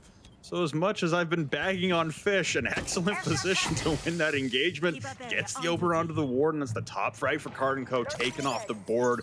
A beautiful start, and now you can see Kickshow's identified all 3 air jabs from Newers placed around the showers and dining hallways. This is a very tough maze to work through. You can see Oxygen, though, shifting focus. They were very, very pressed in terms of being able to get some grasp onto dining. The peak coming from Wi-Fi, he's just gonna miss. Yaga is able to back away to safety. He's nading up through the kid's window. Now stuck inside a green hall and rotating in towards tower. Wi-Fi misses a perfect opportunity to level the man count. Like I said, OXG changing focus to a tower take after playing so much attention towards the west side of the building and trying to get into dining. Looking for intel. Breaching with Selma. Kixro will have to be aware of Newers up the top of white stairs here. Newers might be trying to sneak around behind and catch the Solus off guard. Right now, Kixro busy paying attention to maybe what lies in wait on the attic side or on that armory side. He may not be aware of this. But Oxygen have pivoted. They've completely swapped the direction of their attack. It's going to be a stage approach into meeting. And there's still a lot of work to do and not a ton of time. Dream will fall. Kixro's position up top, known but still lethal, and Newers has yet to make a move. It's bound to happen, but it needs to happen soon with 20 seconds left. Oxygen need to find a way to get this diffuser down. Maybe it'll come from Fish here, sneaking through Split to find an opportunity, but he gets exposed and Karn takes care of him quick. Foxe, a chance, but denied. It's all up to Newers, who has yet to make a move whatsoever. He'll finally step up, finally find a kill, but it's not going to matter. Karnico survive. We're going all the way. We are indeed. Our first taste of overtime here, and an opportunity for Karnico to send us to our first map 3 as well. We're venturing into new waters here in the last matchup of the quarterfinals of the LCQ in North America. I think for Oxygen, just again, very unfortunate timing there. As I think actually Fish had the right idea. He got the opener onto Tristan, and then he had the right idea of pushing into Split. And you can see the Azami's silhouette through the wall in CCTV. And just as Fish began his slip into Split, that's when the Azami kicked into gear and rotated and was able to spot Fish trying to push his way silently through the barbed wire. Again, just moments, millimeters for these teams, separating them. And honestly, if Fish was able to push his way in, that could have been an entirely different round. Like you said, Newers holding the top of White Stairs for a while there, and I imagine that was just a byproduct of nobody really being in position to give him the green light to go, being very unsure of the surroundings. 10 seconds Really left was before just a insertion. do or die moment for Newers there to try and close things out in regulation, but nonetheless, we have Karnico on the defense here in overtime for 2 of the 3 rounds. Oxygen will be starting their attacking portion towards the basement, and Kixro doesn't look to be giving as much real estate as they have been previously. He might be going for a bit of a roam, try and delay and take anyone with him that he can. As I say that, he and Wi-Fi are both going to start collapsing back towards the bomb site. So Oxygen with their sights turned downstairs, and Karnico with defense for 2 rounds of overtime in a good position to send us to Consulate. Yeah, they get the defensive draw here, considering that it's their map pick. OXG picked that starting side. But as we all know, in overtime, patterns just seem to evaporate. And you really got to throw everything you know out the window. At least that's how it feels sometimes. Oxygen were so close in that last round, and I think if Newers had stepped up a little bit earlier, that outcome could have been different, and this one may have been over in 12. But instead, we're going to have to see at least 14, maybe 15 rounds to figure out who is going to take the win here on Oregon. The basement site, Karnico like it down here. They've had some success, and that's why we are seeing them go to it once more. You're going to have all 5 defenders right now positioned on the site. That's given Oxygen quick map control, which they've been more than happy to secure. And as they get just about every hatch opened up, establishing their options, in about 30 seconds, we'll know which way they're going to approach from. Yeah, you'd think based on the silhouettes that this is again going to be a front take through Freezer and Laundry, and boy did that not go excellently the last time I tried this. It was really just the individual effort of Newers that was able to bring that down to the 1v1. Karn still won that out. That's how we got to the 5-5 score line. Fish, again with the diffuser working his way to the bottom of Laundry Stairs, so that is where the push will be coming from. Got a mirror to contend with, and Tristan on the Warden playing inside. There goes the EMPs. The drop, but the frag grenade will miss. The firebolt into the closet, but the Nitro Cell will claim Yaga's life. There goes Newers as well for the attempted flank, and once again, this front push from Oxygen getting ripped to pieces. The sprint through the smoke unsuccessful for Fish, and now it's just Foxe alone with no diffuser. A little bit of time on the clock, but he'd have to replicate what Newers was doing the last time around on this bomb site, and he will do no such thing. Kixrow will shut him down in his tracks, and it's Karnico on map point on their map pick. And they have taken the lead once again, and they are the first team that have a chance to put this map away. If they could, they would survive at least for one more map, and OXG would have to fight things out on map number 3 to keep or to secure the win that you might have expected them to get into. They've saved their tactical timeout for this time, so they're going to use it here and see exactly how they can best prepare for the final 2 rounds, if they have anything to say about it, of this map. And I don't know. I'm debating whether or not to bring it up, and I guess I will. It's just hard when you saw OXG at a 6-5 scoreline to not think of the round that Fish TK'd and then lost the 1v1 against Karn, because had that round been an OXG victory and all the other rounds played out the same, that would have been a map win for Oxygen before overtime was necessary. Now they stand on the precipice of requiring Consulate, and I believe Jesse said they were 0-2 on Consulate so far, and that Karnico is 2-0. Laxing may have not been as believing in terms of the competition level that Karnico has faced on cons as opposed to what Oxygen has faced. But nonetheless, the track record, if Karnico is able to win their own map here, as Newers stands above the rest at 18 kills, it's looking very worrisome here for Oxygen in a position where they had the opportunity to close out the series as a whole 2 rounds ago. Or 1 round ago, sorry. And now they stand with their backs against the wall. They'll also head downstairs, which is also a very curious decision. And this bomb site has just been a nightmare for them, but they're going to rest all of their hopes of Oregon on this bomb site downstairs. Try and correct their woes and leave the opportunity for the attack to be their saving grace and win this thing 8-7 should they come away with the victory here downstairs. Yeah, on Oxygen's 4-2 half, I mean, you called it out well, Flynn. I mean, this is the only site they lost. The 2 rounds that Karnico were able to secure on the attack both came on basement. However, one of those came maybe in unexpected fashion. Yep. So, maybe not the best choice given the history on this map and in this series specifically. But generally, this is going to be the best site of the bunch. Either way, Karnico will have to work against the grain here, and Giddy's going to try to kind of get ahead of the curve by using that Gara hook and jumping into T3 quick, and he's going to have a chance to pounce before Yaga could say anything about it. I had no idea that someone was in T3 so fast. That is the power of the Amaru right there. Oxygen once again surrendering the opening pick on this bomb site. Good play there from Giddy. Nobody from Oxygen taking notice of the positioning there.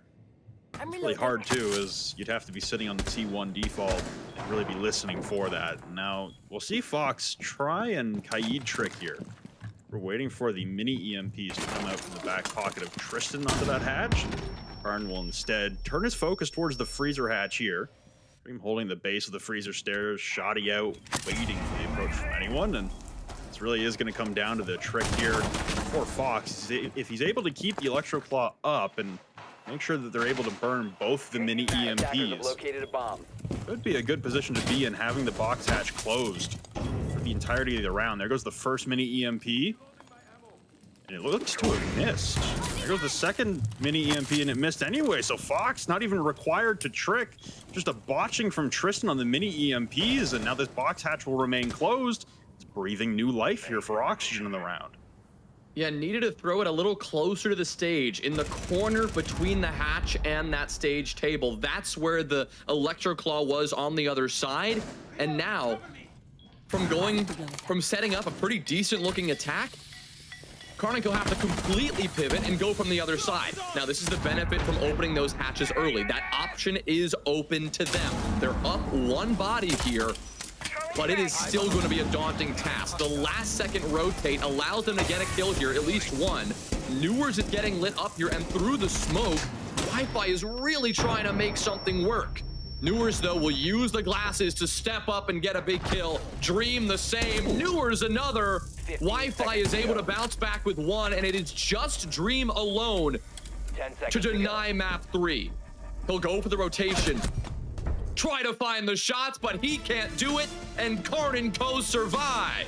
We are going the distance for the very first time in the last chance qualifier. It was overtime for the first time, and now it is map 3 for the first time. Karnico, their story does not end here. Map 3 coming up.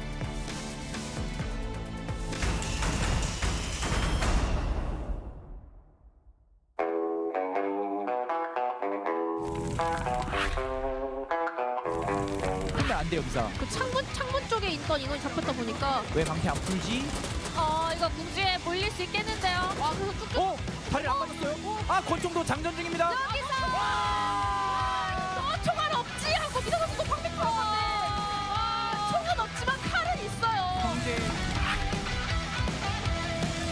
Pyro's holding a perfect position. He's detonated that Vulcan canister. That will ring out till the end of the round. And he's found a kill on Nate. 2 versus 2 presidents. He falls all up to Caro to push into overtime. And Pinku's got no clue. Information on the red ping, but there is no time. Round the corner, Caro. Espera a passagem, olha a C4 do Erdina, garantindo a passagem, garante a eliminação, 3v2, virou tudo, 2v1, Feli conseguiu a eliminação, Balu sozinho, vem pra cima, deu a bala, garantiu, vai tentar buscar, Balu! And Users just completely domes him. Surely we don't see another Patball 4K. He's on towards 3, Tim. It's just Nate left alive. And once again, Eminem have let him bring this down to a 1 versus 1. Snaked his way in, sleuth beyond the defenses, and no one had any idea that he was coming. He's done a lot of damage. May well use his exothermic as a bit of a bait here as he works his way down the main stairs. Nate, at the very least, knows loosely where he is. Oh my God, Nate almost sidesteps into it. Flash over the top. Dancing around here at the bottom of the stairs, waiting for his man. Nate, what are you doing? God damn! Also, Hat now down too, so Mr. B might be gone, but this player knows Spiff. Oh, it's all lining up, Spiff! 3 players standing in a row. He turns to the right and cuts down the fort. 3 versus 3. Still a Montang to deal with. Gets up close. 15 seconds left, keeps him trapped in the corner. Oh, what a shot. 3 in the round again for Onigiri. 3 from 3, make it 4, make it an ace because he knows where the last player is.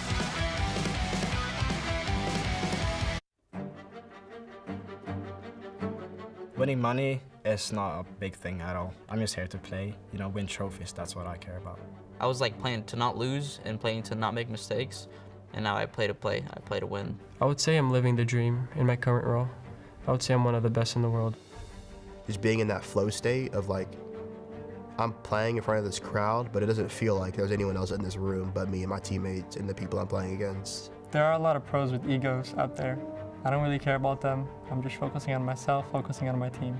For me, being able to do this on a day-to-day basis doesn't feel like work to me. With Marco, he's kind of like the person with all the answers, all the connections, he just makes stuff happen, and you don't know how he does it, but he's just him. Iconic, the heart of the team, I would say. Diaz is a babyface killer. We have 5 very good players, 2 amazing coaches, and an amazing analyst, perfectly built together. At the end of the day, if you don't have a good relationship with your teammates, it's not gonna work out. Yeah, we're a family, We have fights, we have arguments, we go through ups and downs, but at the end of the day, we have each other's backs. There's no skill ceiling on this team. We can do it all. I think we're more than prepared to win it all. There's always a way to come back, and you just gotta believe in it and come back. I don't know what my enemies think of me. I don't care either. I like to kind of be at a calm, kind of tired state before the match, and then when the match starts, my body just gets amped up and just ready to play. Dave, Iconic, is just, got tired of losing to that guy, and he is just the best IGL in North America. That's our secret. You're surrounded by people that love you, by fans. It's indescribable. It's one of the best feelings I've ever felt in my entire life. We always want to beat G2. Obviously, they won SI. you know, they took us out in SI. I can't speak for everyone, but I don't fear anybody. We have what it takes to make it to the end and win it all. Being just ordinary, I think, is pointless. You know, there's only one Will. He's unique. For him, Siege is life, and you know, it's what he does and what he does really well. And I think, you know, by the time it's all said and done, he'll probably be the best player of all time.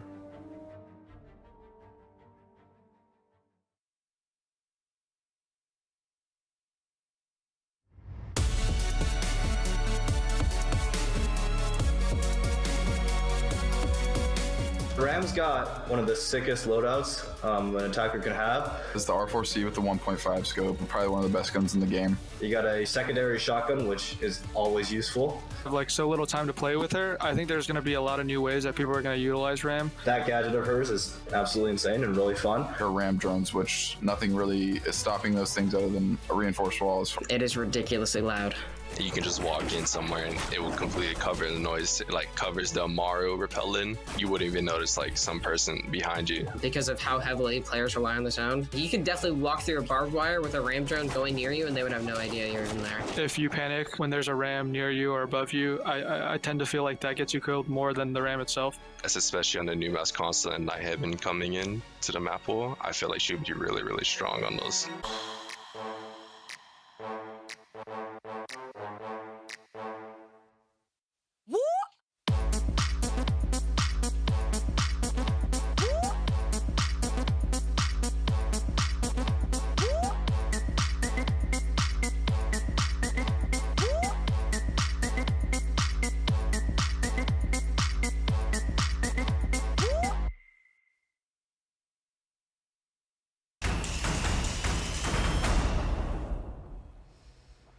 In a match with team kills, near misses, and clutches, it feels like the fight for the right to face Space Station tomorrow was just all the frick all over the place. Both teams win their own map pick. Karnico managed to take overtime on Oregon. I mean, they tried. OXG tried, but just very, very small mistakes cost them the whole thing, it feels like. 100%. Yeah. Painful game for OXG.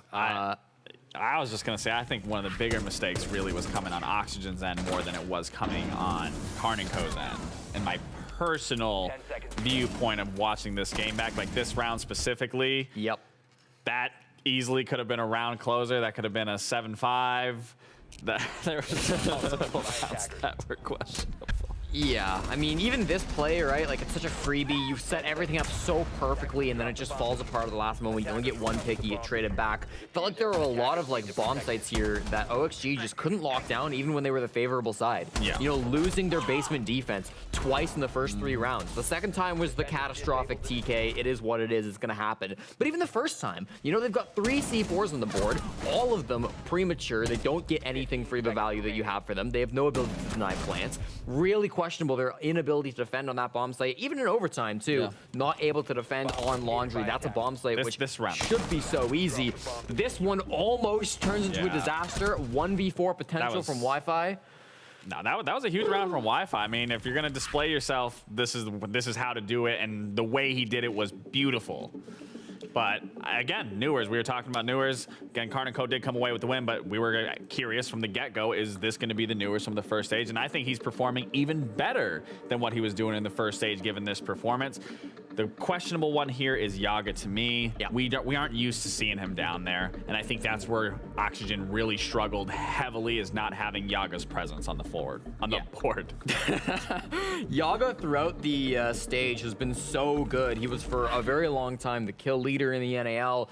He didn't make it all the way through playoffs, so he didn't maintain that, but still, the ability for him to show up was so consistent throughout this stage, and then it just felt like on a lot of those attacks, he was dying really at the start of the push or before the push would get going, just being caught off guard by maybe dropping down through a hatch or walking into an angle, always getting picked off really early, never having that opportunity to actually pick up those frags in the late round. I just want to say one last thing. When we were just talking about Oxygen, Karnico were the winners there. I do also want to give credit to Tristan, because we were talking about he was having a very sloppy beginning half and then just completely stepped it up. And this was what I was talking about. Are we going to get the Tristan that was performing on Beast Coast? And I would say he's been pretty consistent across the board in terms of his performance. So going into this map 3, are we going to see a Tristan gassed, or are we still going to see him pumping out numbers? Curiosity abound about whether or not Karnico are going to be able to keep that Oregon performance going to Consulate of all maps for map 3.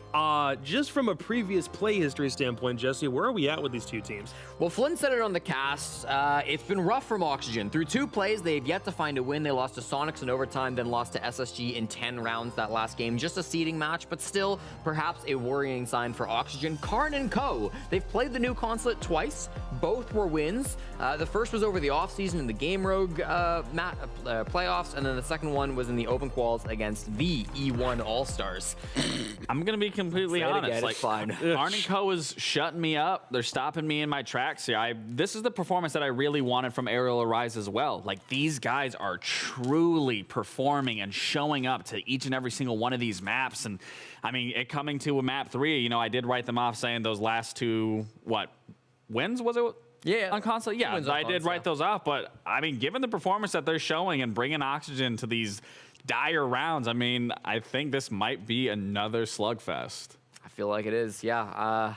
I'm worried. I'm worried for Oxygen. I mean, yes, it'll be quite the story though if Karnico run away with this game overall. That'll be the talk of the town, talk of the community. It'll truly stump a lot of people, including myself. All I'm saying is if Karnico win this thing, I mean, dude, Carnage B has the opportunity to do the funniest thing imaginable right now and take Consulate. It's going to be their win streak on cons versus OXG's win-loss or loss streak on the same map. It's the People's Champ versus the game, and if you're a wrestling fan, you'll understand that reference. Let's head down to courtside. It's Flynn and Jay's Wills. Oh boy. Oh boy. We've got a fun one on our hands here. First time we've seen our 3rd map here in the Last Chance Qualifier so far, our last quarterfinal, and it is gonna end these quarterfinals with a bang. We go to Consulate to close it out, where Karnico have a chance to do something hilarious, to take down OXG and move ahead to face SSG tomorrow. Flynn, what do you think their chances are going to a map like this? Listen, I said it on Chalet, I've said it on Oregon. This is definitely not an Oxygen firing on all cylinders. It's a Newers firing on all cylinders, that's for sure. This man is single-handedly keeping Oxygen alive in these maps. I'm sharing the sentiment from Jesse here that this might be scary for Oxygen. It's Karnico starting on the defense. We lose the Nomad and the Dokkaebi in the attacking side of the operator bands. Man, again, like the story it could be for Karnico to gatekeep OXG from the major and then line themselves up with a date with Space Station tomorrow in the semifinals. Quite the story. The Solus gets removed from play, and we're just waiting on our last operator ban before we begin the last map of the evening. No matter what, it does all come down to this for both of these teams. A Consulate, as we've talked about, is an interesting one. We only saw this map 4 times, the least played map in the closed league portion of the North American circuit here in Stage 2. And it honestly went 50-50. Attacker-defender sided, it was just about 51-49%. Can't really draw much conclusions from that.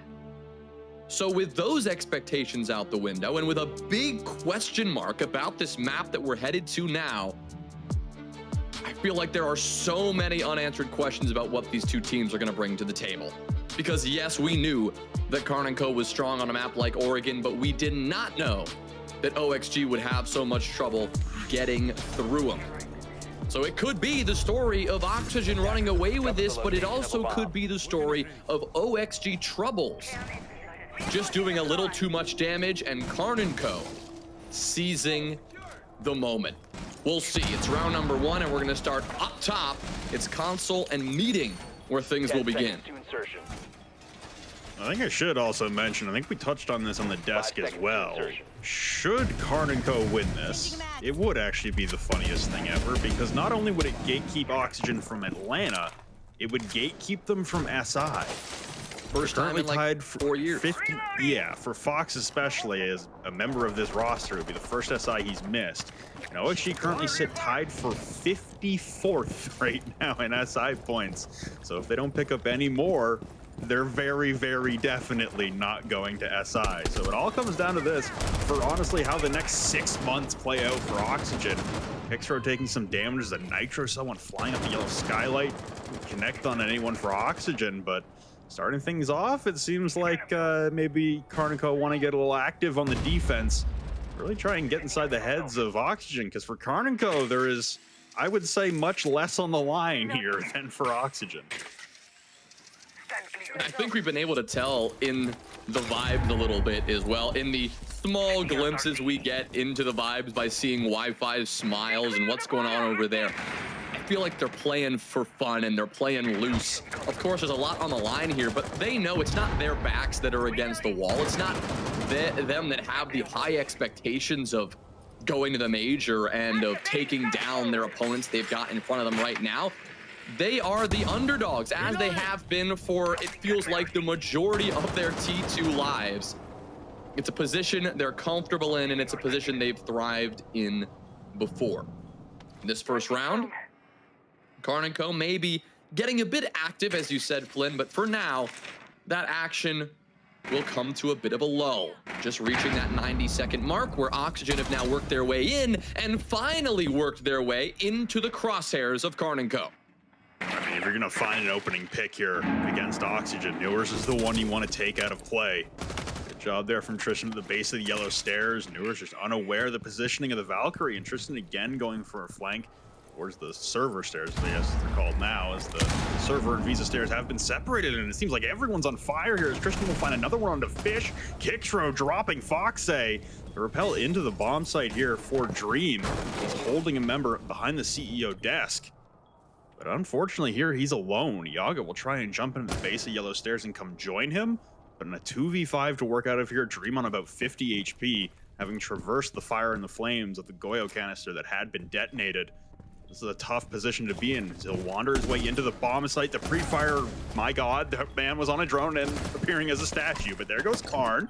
Here comes Dream. This might be doable if the coverage is good from Yaga, but he lost a lot of health in the earlier engagement. And now Dream will have to pull off, and there's the fire to burn him alive in the corner. There's no escape. And that will be Karnico taking the first round topside on Consulate. They start things off strong. And a fire now lit under the feet of OXG. They know the task that stands in front of them, and it's going to be a much more difficult feat than they may have otherwise thought. First round goes the way of Karnico. Just a really textbook start and making use of the chaos of this map. Consulate is a map that has always been a large map, but it's generally been pretty straightforward for attacking teams to clear. There aren't a lot of places you can hide. There aren't a lot of surprise spots. But now with so much more, not to say clutter, but just so much more added, whether that's walls, objects, doorways, so much more has been added to this map that has completely changed the way it has been played. Maybe not at its core, but there are a lot more little things you've got to worry about. And Tristan, getting those first 2 kills on this map, exploiting those new features and making sure that Oxygen are not only going to do their due diligence in round number 2, but now they better be ready for somebody around every single corner for the rest of this map. I think that's a big point for this new rework of Consulate being added in, is there's a lot of corners. There are a lot of rooms added now to the layout of Consulate, and it just makes it a bit more of a maze to be able to drone and clear and maintain the control of. The separation of those server and Visa stairs now, as well as just 2 different entry points that you have to maintain control of as the attacking side, and difficult proposition to be had. And you can see here for Oxygen, like every single member of the attacking side right now spreading out to a different corner of the map. Just trying to get a hold on an entry point that could lead to some progress. Yaga opening up windows and can openers onto the projector balcony. Yellow stairs getting opened up, castle barricades into Visa, and just spotting one momentarily was the Ash of Newers. Didn't have much of an impact as the opening death in the previous round. I think the pattern is going to have to continue here for OXG. If they have a chance in this game, if they have a chance to move on in this series, they are going to require Newers to continue on his torrid pace. See, Yaga's got a ping. He's got some information of what lies around the other side, but so does Tristan. He wins it with a shotgun. How brutal is that for OXG? You lost your sledge now. The importance of that vertical destruction on this bottom floor site cannot be underscored enough. Thankfully for OXG, they still have one recipe. They still have one ingredient to contribute to that. It's not Newers, thankfully. It's Fish with the skeleton key that you're going to keep your eye on. But now you've lost Newers early for the second round in a row. It's a 4v3. Karnico once again have the advantage. And Oxygen again, just trying to traverse the top 2 floors, and it looks like Foxe is going to come to blows with Tristan here. He's been on a rampage throughout the majority of the map with a super shorty, and actually it's Wi-Fi from outside of Piano that will drop Fish through the floorboards. So now Fox and Dream resorting to just taking aim towards the bomb site itself. Dream trying to enter in through yellow door, turning his attention back upstairs as he's hitting every goo mine on the map. Tristan still dealing a wealth of damage across the map without his presence being necessary. Dream and Fox trying to collapse, but there it is. Giddy, the super shorty, responsible for 3 victims in this round, and it's just Fox alone now in a 1v4. We'll spot that goo mine, but unfortunately needing to recollect the diffuser and turn his sights back towards the bomb site without much being done. Not even certain that the garage breach has been opened up at any point in this round. I haven't really taken a look at it at all, because Oxygen, the bomb site was downstairs, but they've lost 4 members on the other floors. And now Fox just going to rappel to the roof. There's not much to be done here. Take as much time as you can without having to burn your own tack timeout, and that is going to wrap it up at the top of the spiral. Skylight, Foxe give up on the round, and Oxygen slowly losing control of this map in a hurry. 2 in a row for Karnico. And again, it is all smiles for Wi-Fi. Tristan again started this round off on an absolute heater. Not just the 1, but the 2 opening kills to really send his team into the advantage. And then we just saw everybody from Karnico clicking, contributing. And who would have thunk that that was actually the basement site, by the way? Not a lot of action actually happening down there. Oxygen, as they tried to go for that clear, they just ran into too many obstacles that they could overcome. An attack timeout here, only 2 rounds in, goes to show exactly how Oxygen are feeling about this. Again, still early days here on Consulate, but the first 2 rounds have not looked very promising for Oxygen. And I think for Karnico, you're getting closer to the goal, and this is going to prompt Oxygen to take a tack timeout after 2 rounds, and with the last 30 seconds of that round not really having much action in it, as Fox had just bailed to the roof for the last 20 or so. So, I mean, for Oxygen here, needing a lot of time to regroup and reassess the situation, but like I talked about, the stakes on the line here for Oxygen. Not only is their ability to make Atlanta on the line, but their ability to make SI is also possibly in peril here. Karnico could actually do one of the more incredible upsets in Siege history, honestly, being able to deny Oxygen a presence at 2 Tier 1 tournaments. They'll be heading towards Tellers and Archives to try and get 3 in a row, get a clean sweep of objective rotations. And for Oxygen here, this is the time to wake up. You lose this one, it's a clean sweep of defensive sites. Karnico could be running away with this thing, and there's no chance to catch them after that. 5 seconds to go. Well, Oxygen have had the time to regroup. They went back to the drawing board, and hopefully they've come up with something not only for round number 3, but that can really shift the way they're approaching this map as a whole. 2 rounds in, and Karnico are clearly feeling comfortable. And they know exactly what it is they have to do to keep taking this advantage in the series right now. We go to Server and Tellers, the opposite side of this bottom floor and that ground floor, to see if Karnico can take a 3rd round in a row. They're going to bring out the Pulse. That's Giddy's job here, to get a lot of information. You combine that with the Valkyrie and a perfectly tossed C4. Oh my. Tristan, that's 3 rounds in a row. He's got the opener. 2 rounds in a row. It's been on to Yaga. The woes from Oregon continue for Yaga here in the first 3 rounds of Consulate. You get the garage breach open, but at what cost? Tristan started things off with some fireworks here in round number 3, and a minute has elapsed on the round, and that's the only progress that has been made. And you can see OXG turning their attention back towards Tellers now. Fox will be opting to go for Hibana breaching into the back of Tellers with this newly added wall. Could be a possibility, but again, the amount of intel with the Valkyrie, with the Pulse, with the mirror windows, it's gonna be very difficult to get a sneak plant off. And again, the entirety of that floor is soft. It is nitro bolt, just like in the old days. It seems like those Hibana pellets are muted as well, so just more hurdles to overcome, but Newers might be coming to life here as he's able to grab the opener for his team onto Wi-Fi, level the man count, remove the mute jammer, now taking aim downstairs at the bottom of those server stairs. Taking a little bit of damage to that engagement, not dealing any towards the remaining defenders. So a troublesome position still for Oxygen remains against the Valkyrie, but there goes the Pulse Dream, able to push into the bomb site, but he surrenders the diffuser at the hands of the shotgun from Carnage.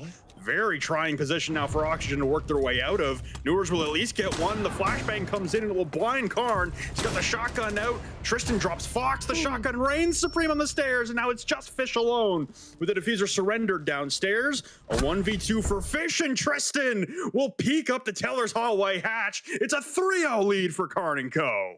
3 in a row. Karnico are firing on all cylinders right now. Consulate is theirs. Goodness gracious. Karn himself as well with the shotgun absolutely in the trenches. He had a reinforcement and a mirror window to play with, but he had 3 different angles to worry about. He was flashed, he was shot in the side, and somehow managed to not only stay alive, but get a critical shotgun kill that ended up ending the round. OXG, they come out of the TAC timeout and they come up with nothing.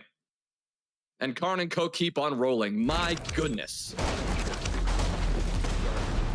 There's the Nitro Cell. It evades the frag grenade that Yaga had sent over the wall to clear the mute jammer as well. And Karn persevering in tandem with the flanking fallback there from Tristan. And Tristan, he has held his ground and been a difference maker on all 3 maps. You can see it on Chalet, on Oregon, and now here on Consulate. Tristan has been excelling and exceeding expectations, even with his performance stand-in for Luminosity earlier in the stage. This man has been on a heater now. He hasn't died as of yet. He's got 7 kills through 3 rounds. And I think right now, if you're Tristan and Karnico, you're feeling pretty confident about being able to close this thing out. And if there was ever a time to have a response from Oxygen, this is going to be the time you need to get into gear, attacking towards the top floor. But you said it, gotta kick it into gear. Karnico with a clean site rotation can hit that reset button. They can go up top, back to console and meeting room. I mean, and all eyes are on Tristan, who has not died yet this map. It was double opening kills. Last time we were on this site, he was on the prowl on the yellow stairs, and it looks like that is where he is headed once again. Fish bringing out the Jackal, a reasonable adjustment if you can't find a way to track down these defenders, if they're hidden and just really a nuisance to deal with. The Jackal is a reasonable adjustment. The Lion. Clearly, I think OXG know what their problems are, and they're bringing out the right elements to deal with it. Is it going to be enough? That's the question. I see Oxygen just getting immediate entry into Visa and Tellers, just trying to establish some sort of pivot point, some sort of beachhead to be able to operate with. And you can see in stark contrast to the attacking attempt from the first time from Oxygen, this time now going for a far side clear from admin over. Frag out. Frag grenades not finding the purchase that they need to here. And Yaga run up short once again. And everyone for Karnico able to evacuate now with just a little over a minute remaining. Still a very precarious position to be in if you're Oxygen, have to push through this much utility. Giddy gets one. Newers will at least trade out Wi-Fi. Here we are at a 4v4, and Oxygen, they need to start their advance from admin over now, as 60 seconds will tick away from them and being down 4-0.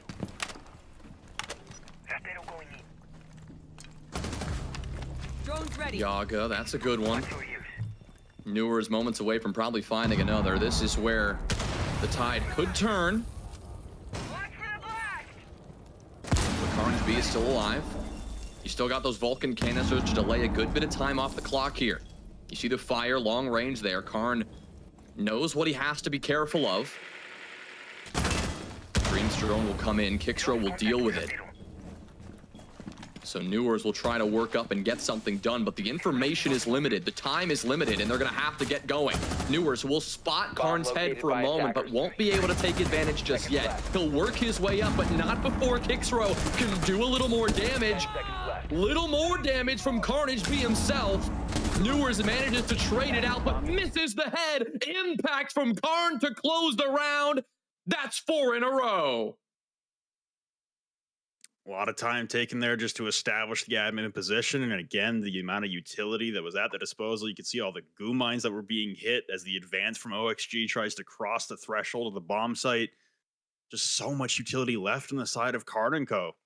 4 in a row. 3 rounds away from icing the series as a 2-1 victory and setting a date with Space Station tomorrow in the semifinals of the LCQ. I keep saying it, but if there's a time to wake up for Oxygen, the time is now, as you're running out of chances. It's 4 straight defensive wins here for Karnico. Much like the Oregon we saw yesterday between Mirage and Aerial Arise, this could just end up being a map where nobody wants to win an attack. It's not all hope is lost here for Oxygen. There is still a chance, but man, do they need to get in gear in a hurry. It seems like a very slow, very pedantic, very uncoordinated attacking sequence of rounds here for Oxygen. Unfortunately for them, like I said, time is slipping away from them to be able to figure this out. They've got 2 more attacking rounds. Now for Karn and Co, I imagine they head back downstairs to the garage, try and make it a 5-0 lead. Boy, oh boy, could this upset be cooking. It really has felt like a matter of time before Oxygen wake up. But Flynn, we are still waiting. I'm checking my watch. We are still, the seconds are ticking away, the minutes are ticking away, and the rounds are simply disappearing. They are running out of chances, and they are running out of time. Round number 5 needs to be a turning point. There is no question about that. Because if Karn and Co have showed us anything through the first 4 rounds of Consulate, it's that they have a better than average understanding of this map. And even on the attacking side, are likely something to be feared.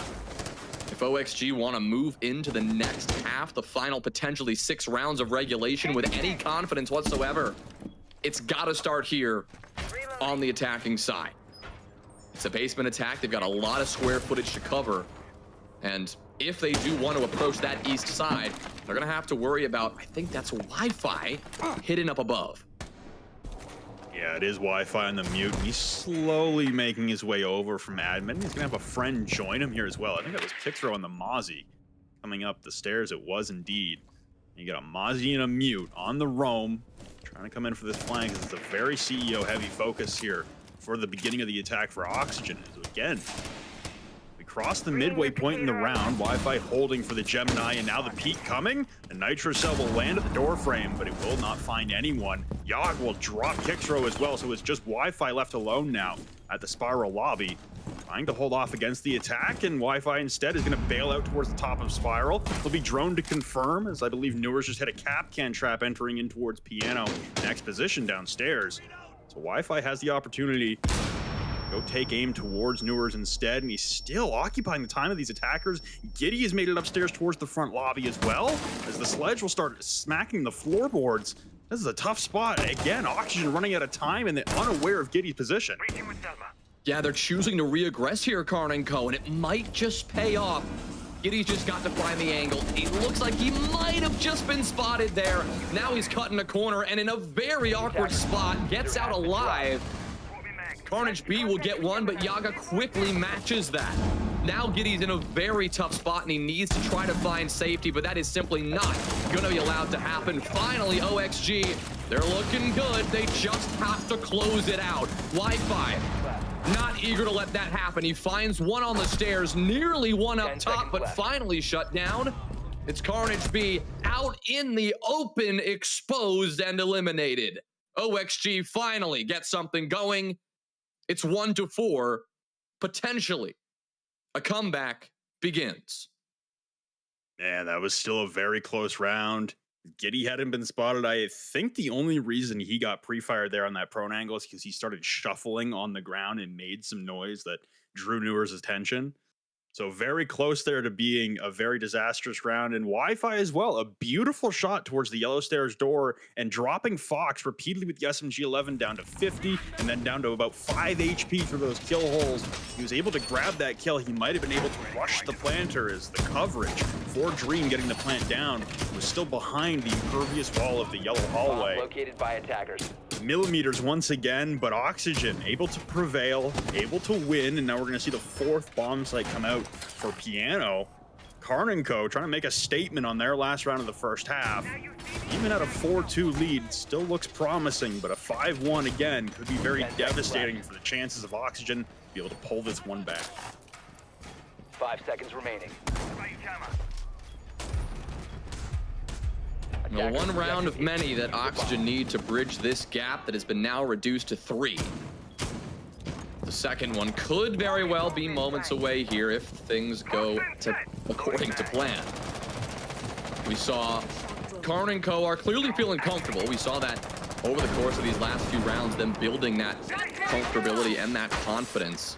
And I think we saw them try to do a little too much in round number 5, and that got them into trouble. I think Wi-Fi probably should have dropped down sooner. Giddy probably should not have joined his teammate up top and put himself in such a risky position. It's those little things that start to add up. This one is a perfect example. Foxe has already been able to work his way into the site with that Twitch drone and deal with a lot of utility that Karnico were otherwise hoping would support them. We've also got an entry topside here from Newers, potentially dealing with the castle barricade, but being spotted on the default camera. But as the door disappears, so does Carnage B. Newers getting back into action on this map now, sets the tone early with the opener onto the castle. There goes a lot of your top floor control. Kixro now stuck inside of the closet outside of the projector breach. And that's Giddy as well getting droned as he's on the cardiac sensor. So here comes Yogg to instigate the fight. Kixro tucked inside the closet. Man, this is again a perilous position to be in for the defense here. It's just 2 members who seem to be isolated. OXG well aware of those positions. Newers double checking and triple checking in towards projector as well as the drones will come out.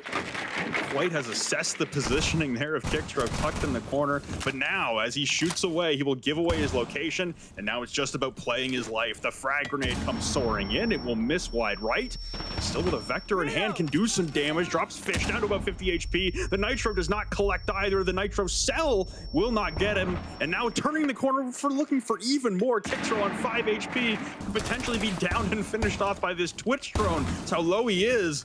Twitch drone gets fought off, and finally Kixro will fall. Eats up about a minute at a time, does about 50 damage to Fish, but now it's a 5v3 and the collapse onto the site looking strong for Oxygen. Tristan will send up a C4, leaving that pre-placed for now. But Oxygen, they're going to use this moment to drop on in and look for this to fuse. Giddy, can he act in time? No. That plant's going to be on a hard floor. You're not going to be able to do much about that. And Oxygen, they have taken full advantage, rolling through, collecting 2 more kills, and putting the fatal blow, at least on round number 6. Giddy is the last alive, but Oxygen have successfully taken control of the site. They've got vertical control up above, and whichever Giddy chooses to push, there's going to be a nice crosshair looking right at his entryway and a bullet with his name on it. He'll take care of Newers first, just for good measure, and land a couple of bullets onto Yaga. But Dream will finish him off, and Oxygen may just be starting to find their stride here on Consulate. It's 2-4. They are not out of this yet. Not out of it at all. And like I said, you come away with a 4-2 half. Now you get to go to the defensive side. You've secured 2 attacking rounds. 1 onto the basement, 1 onto Piano, and both looking pretty solid.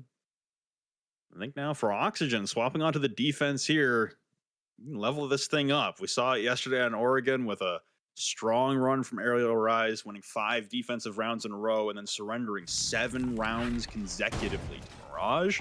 We could be in for a similar story here, but I think Karnico's experience in terms of winning this map has as opposed to Oxygen's losing streak on this map, would lead you to believe that Karnico can win on both sides of the game, not just on defense. So not out of the woods just yet for Oxygen, but regaining traction, regaining momentum, regaining some confidence, as we were nearly on life support here for OXG. But like I said, they seem to have new life breathed into them. There's still hope here. You just have to, again, stack that first defensive round. Make sure you're getting off to the good start you need in the second half. Bring it back within a one-round deficit. Anything can happen from there. Attackers' objective is to locate a bomb and defuse it. Typically with new maps, and when you at least spice up a map and rework it a bit and reintroduce it into the competitive pool, you're going to see maps lean defensive sided. It has been surprising that through the 4 play days that we have seen Consulate, it actually has gone pretty even, 50-50. I believe it's 51% attacker, 49% defender sided, if anything. So the moral of the story is, sure, maybe Karnico have the advantage now, but I'd argue that we are almost at even footing at this point, especially with the momentum that Oxygen have now seemed to build. It's going to be more difficult for Karnico here, especially as the less experienced team trying to attack a map that it's no doubt they have not a ton of experience on. And as round 7 gets underway and they lose an early body, not to mention one of their 2 hard breachers, I think it's a sign that for Oxygen, their chances are looking up. Talked about it on the first map of Chalet as well. The emergence very early on for Kixro, 6 kills for the first 2 rounds, and then didn't find another one for the rest of the map on Chalet, which was a 12-round game. Once again, we're seeing a similar storyline here, but for Tristan instead, who I believe had 7 for the first 2, if not 3 rounds, but hasn't garnered a pick as of yet since. Newers, who started out again cold, Yogg, who started 0-3, they have now rebounded and turned back the clock in terms of their form. The opening pick onto the Thermite as well. Hope at the end of the world as they do have some secondary hard breach coming out from Giddy on the Ace. So some hard walls will still be able to be opened up, but you've lost a man and you've lost some burn crucially. With these Wamai magnets being needed to be burned by flashbangs. Tristan, his frag grenade will not get caught by the magnet above the door frame nonetheless. But that Kiva barrier will stand. So now for Karnico, almost 2 minutes have elapsed from the round. They have not made a whole lot of progress, similar to what we were seeing from the push from Oxygen on an admin across clear, and there goes Dream shutting down Kixro. Yeah, good awareness with that shotgun that there was somebody around the other side. Tristan just spots the head of Yaga, but fails to capitalize on that angle. Instead, it'll be Giddy who does it from the other side. Tristan, though, in the meantime, has been dropped. And Wi-Fi will take the time to recover him in an effort to fight this last few moments in a 2v3. Out of luck, of course, as Tristan is finished off by a C4, so it will be the 1v3 quickly turned into an 0v3 as Oxygen will clean up and take their 3rd round in a row. Again, we're seeing some stall there, and again, a very good start to the round for Foxay, setting the tone with picking off Carnage B on the Thermite.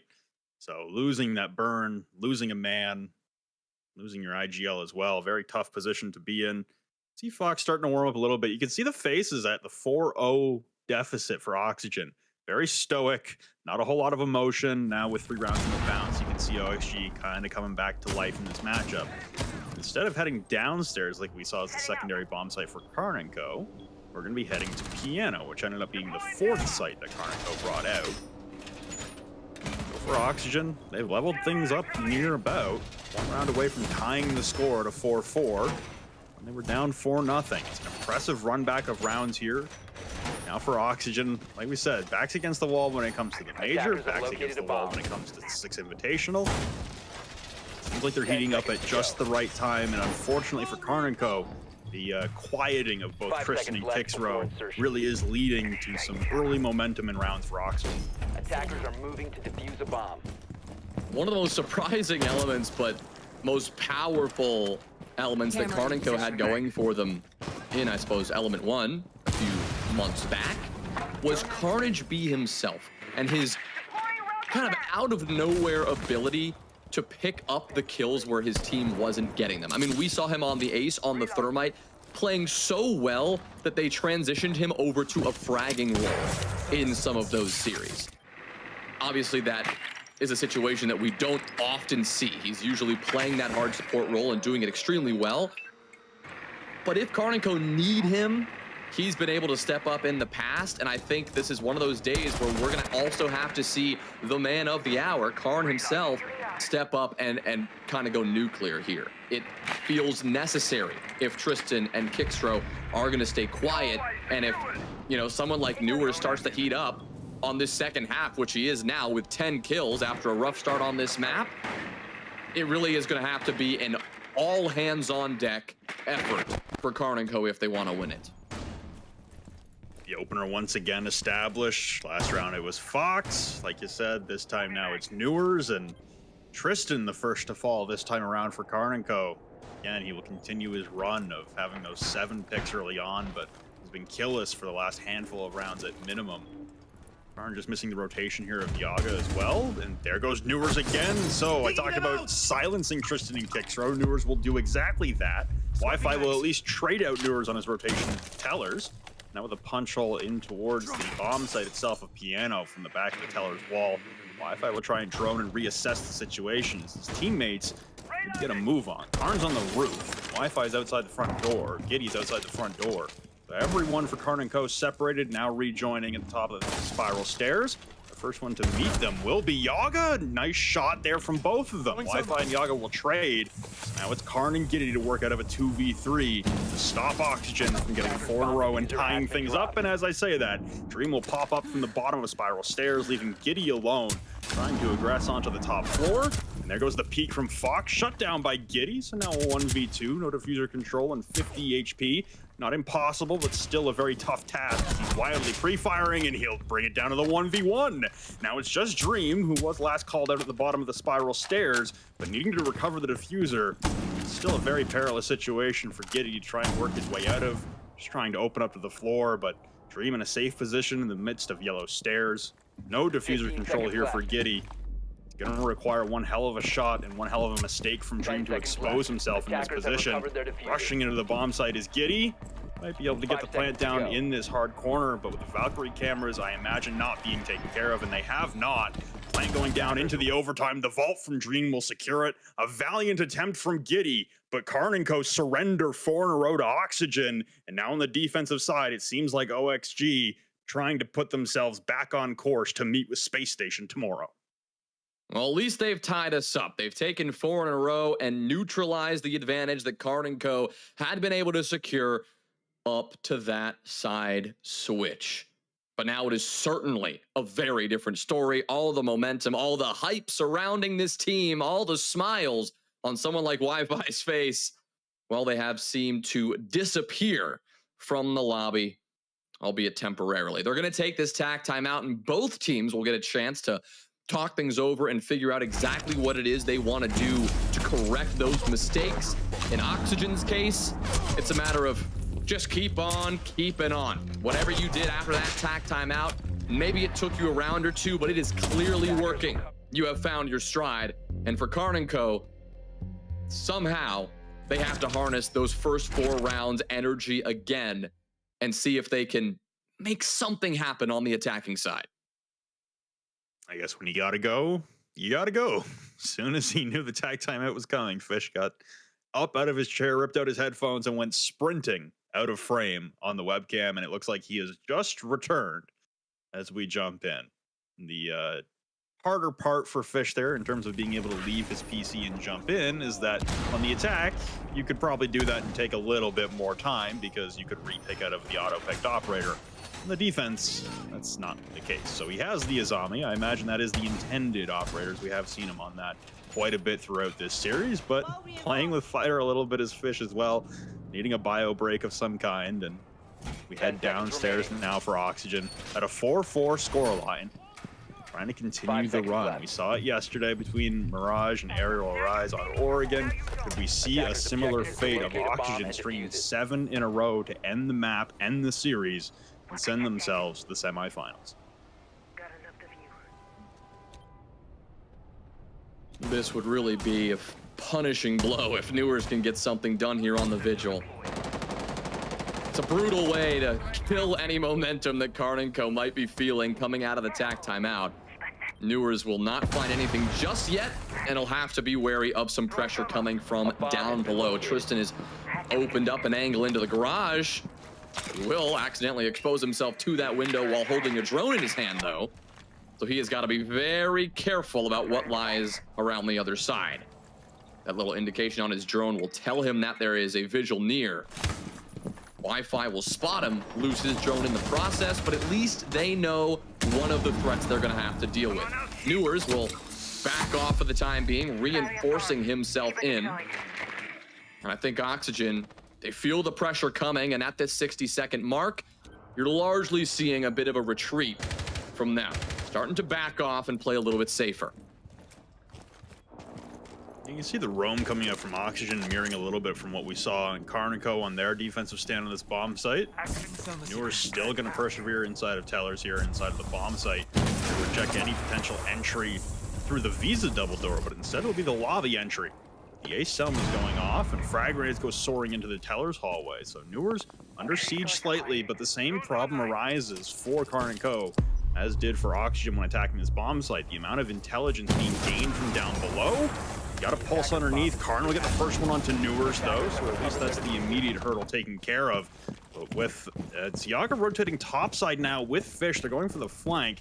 You've still got the pulse down below of Foxay with 2 nitro cells, at least 1 downstairs still. The plant going down, though, and nobody here reading it out. Fox, nobody paying attention, and there goes the plant from Karn. C4 from Yaga not used. Carnage B and Kixro are just doing damage here, and it's only Yaga. The long-range shotgun, that's something, but he'll have to take out the pistol and do the rest of the work. Talk about regrouping after the timeout. Karnico have done so. They got the diffuser down, and they're seconds away from a round win. Yaga's got to get very active here. He rounds the corner, but cannot find it. The energy is back for Karnico, and so is the lead. I'm not entirely certain what happened with Fox there. I can't remember actually if there was an EMP or something. Maybe Foxay's cardiac sensor was disabled for the moment, or he just was in a tough position where he couldn't get to the planter.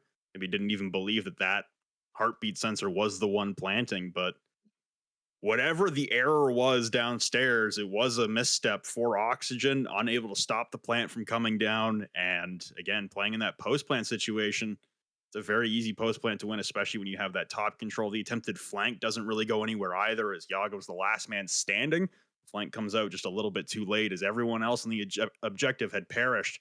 So Oxygen, after winning 4 in a row, like you said, the attack timeout from Karnico, able to regroup, and now we will head topside once again for Karnico. Try and be able to put themselves on match point and series point. Wi-Fi bringing out the blitz. Karn on the Ying. We've got Giddy and Tristan on the Ash and the Yana. 5 seconds remaining. This is looking like it could be a very explosive round number 10 to potentially set up the 6-4. Moving out to locate a bomb and defuse it. I'm here for it. I mean, the Candelas, the flash shield, the nades thrown in. This could get scary for Oxygen if they are not careful. The one problem with all that is that Wi-Fi is still sitting in spawn.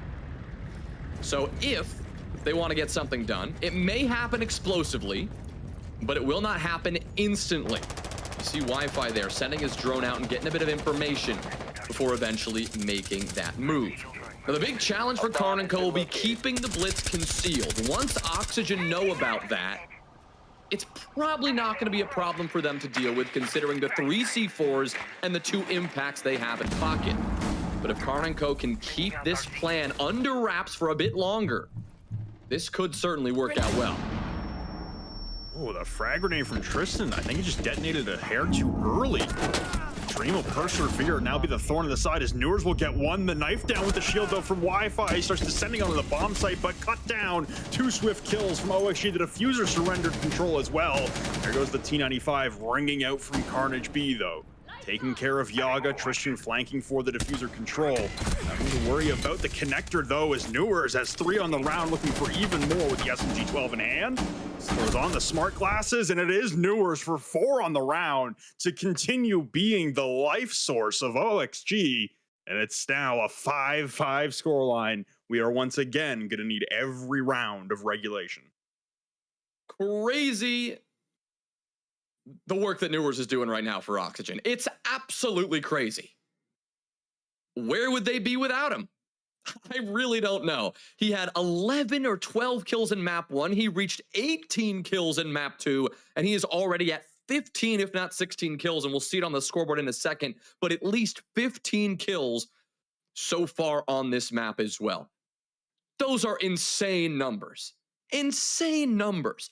And we've seen some really good stuff put up by Karnico too. I mean, we see Tristan working his way into double digits. We see the same thing from Carnage B and Giddy at this point, but you're just not matching what Newers is bringing to the table right now. And it is such a daunting task when you're working your way into the building, even with the Candelas, even with the flash shield.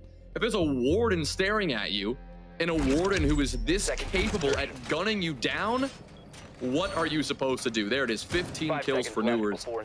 Seriously having a day. And Oxygen grateful at his performance right now. There's no question about that. For OXG now, returning to the piano bomb site that they were successful in winning the first time they attempted it. And again, that does come down to a 1v1. Realistically, it was Giddy against the world in a 1v3 in the last minute of that round. And he's able to win out a couple of good gunfights, but just not enough time and not enough health left on the board for his ability to get the plant down. Once again, we're going to see Dream on that Valkyrie with the intel towards the bomb site. And the clear elsewhere on the map for Karnico on the attack has to be a lot better. The Nitro Cell goes soaring. It only claims half the life of Kicktro. He and his frag grenades will live on in this match. Got Ace was being impact tricked by Dream onto the bomb site as well from the lobby hallway. It's a very tough spot to be in if you're trying to play onto the bomb site. And Dream will try to do so from inside piano momentarily. Other than that, no one else from OXG really joining him in that very tough situation. Dream, though, going for the run out instead, gets off the bomb site and drops Tristan. So again, Tristan, 2 really big rounds to start off this map, and he's been silent ever since. Giddy trying to make something happen here. Long way off from the action, though. And you see Karnico a long way off from each other. All 4 different positions. Not a lot of easy headway into the site. Great shot from Dream. That's 2 on the round. Wi-Fi denied from getting anything else done. It's the shotgun that gets 2 more. Fish lethal up top. Giddy taken care of quickly, and Oxygen deliver the flawless round to move to series point. It was a 4-0 lead for Karnico to start Consulate, and OXG have brought it all the way back. They have nearly snatched victory from the jaws of defeat. You can see the difference in the face cams of, okay, maybe not Yaga, but the other face cams for Oxygen. You can see the elation, you can see the emotion, just the stark contrast between this and the beginning of round number 5 for Oxygen. It's night and day. They look like 2 different teams playing on 2 different days, and Dream hitting some nasty shots in that round, and like you said, the shotgun coming out from Fish, leveling everyone topside for Karnico. So now we stand on match point and series point after a flawless round for Oxygen. 6-5, they could end it here in regulation and secure their date in the semifinals tomorrow against SSG. Karnico, though, we saw them prolong the series on Oregon into overtime. Same could be done here for Karnico. They will just have to be victorious attacking towards the garage. 10 seconds left before insertion. Well, Karnico, they've put up a heck of a fight, but it's a miracle run that could very well end here in regulation. Overtime, 1 round away. If they can put just 1 more round together, their second attacking round win, it would have to be. Deploying drone. Feels like not very likely considering the way this second half has gone, but they just showed us a glimmer of hope a moment ago. Win condition? Flynn, I think we both know what it is. Find a way to kill Newers, and that'd be a great start.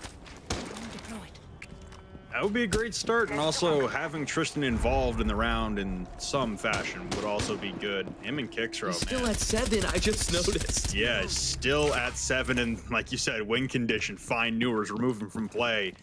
That's an Uno reverse card coming out from Newers, spotting Wi-Fi, dropping him to the floor. It's now a 4v5 to keep the series alive for Karnico.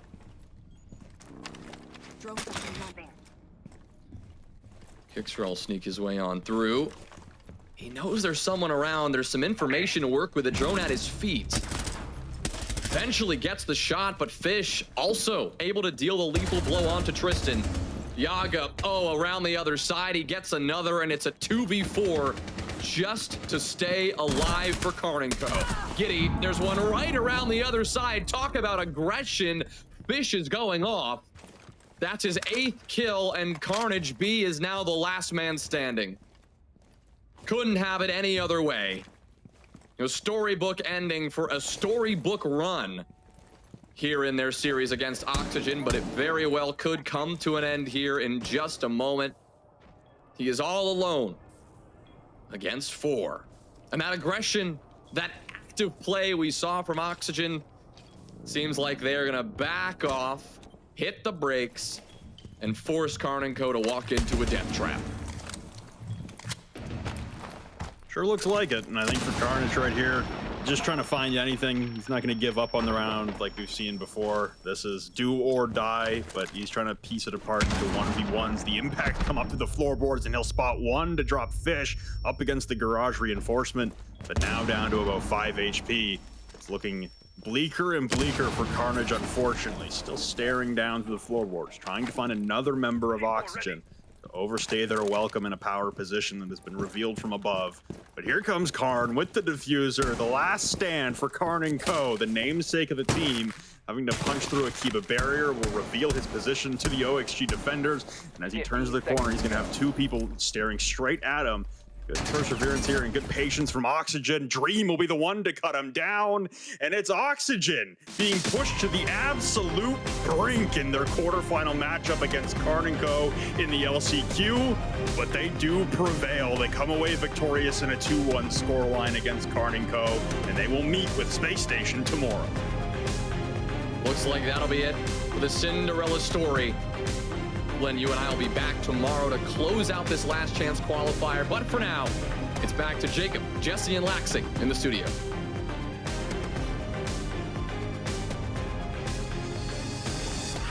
Thanks, gentlemen. Carnage Basketball were up by several points. All they had to do was hit 1 3-pointer from beyond the arc, and instead, the run that they had goes away from them. OXG come back, they claw victory away from the jaws of certain defeat, and they end Karnico's Cinderella story, like Jonah said, 2-1 score.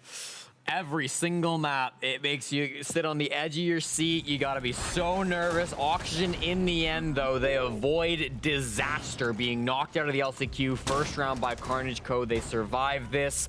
Turning it around, really, I think that when we swapped the defense to the side of Oxygen, we started to see Newers pop off more than he even had in the first half. We started to see the fraggers of Karnico really quiet down. Kix and Tristan, the casters talked about it a lot. Tristan in particular, 7 kills through the first 3 rounds, 0 the rest of the game.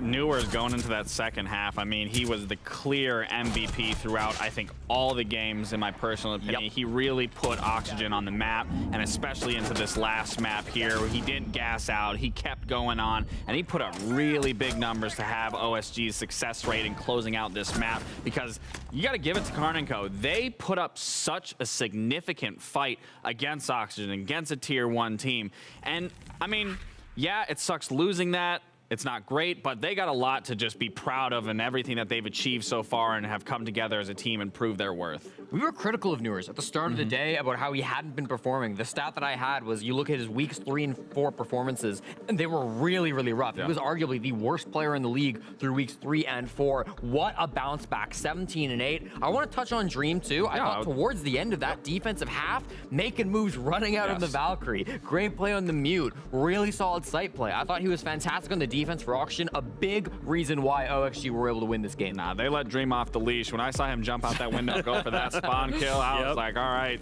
they're feeling good on defense if Dream is taking off that support role and he's hopping out windows going for those kills, and Dream can do it. Yeah. But sometimes you just gotta let him off. First, they have all the people to do a spawn peek. Dream, not the guy I thought. At least given the way that this series was progressing. He's capable. Clearly. He is capable, so it's good that it all worked out in the end. So let's talk to OXG real quick, because by God, you guys made it close, Fox. Can you not do that again to us, please, dear God? I don't know. A lot of our recent games have been pretty close, so we're trying to, day by day, trying to make it less close with some of these teams, so. Well, Fox, I mean, first of all, welcome back to the LCQ. You guys were in this wonderful tournament in Stage 1. We've heard a lot of teams talk about how stressful this LCQ is, right? You play a lot of games in a very short period of time. Every match, your back is against the wall. I want to know, how have you guys been dealing with that pressure, with that stress? And particularly for this one, you know, this is your last chance to get SI points. If you don't win here, you're not going to be going to Atlanta. You're not going to go to SI. How do you deal with that as a squad, and how do you get that out of your mind when you come to game day? I mean, at the end of the day, like, you kind of just put it, like, it is your last chance. Like, if you don't lock in and do everything you've been practicing, then, you know, what's the point of even showing up in the first place if you're just going to, like, play scared or play a different way? Everything is on the line, and the system that is currently in place just, you know, doesn't really favor some of the teams. This whole LCQ is going to be heartbreaking because there's so many good teams in the LCQ that you might rather watch them play at an event compared to other regions, but they won't get the chance, at least for this year. You know, especially the system with, like, you know, in playoffs, you lose one game and you're out. The same situation happened to us. You know, we lose to SQ. SQ goes on to be the best team, the best looking team.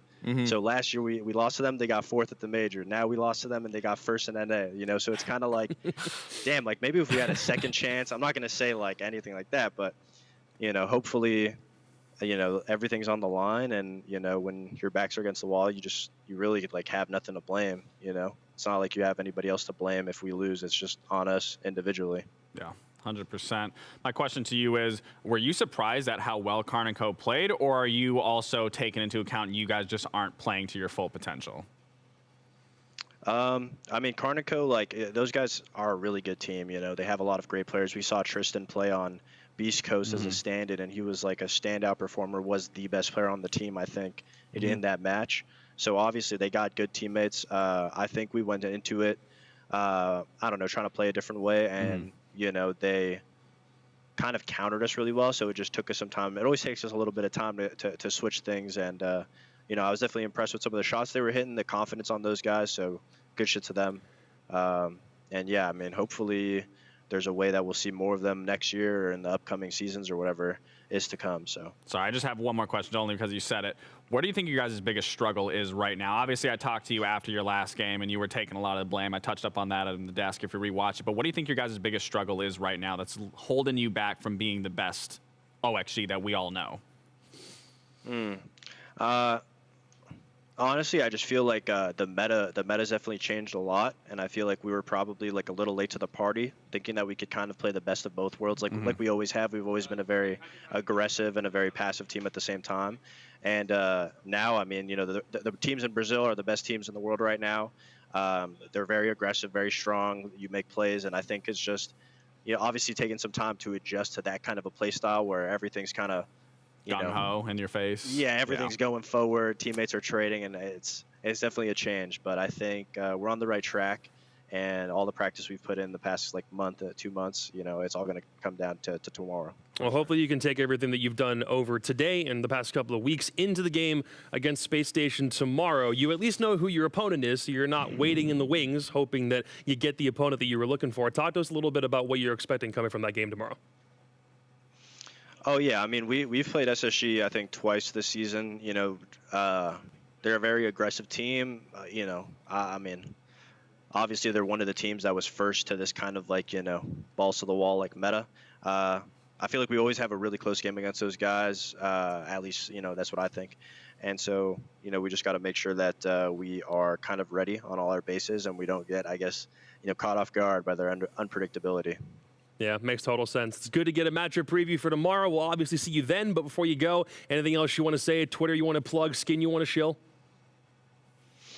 I mean, thank you guys for the support. I know all the OXG fans right now are probably always on the edge of their seat watching our games. They're probably in the hospital, dude, given how that series went. They're getting checked for cardiac arrest.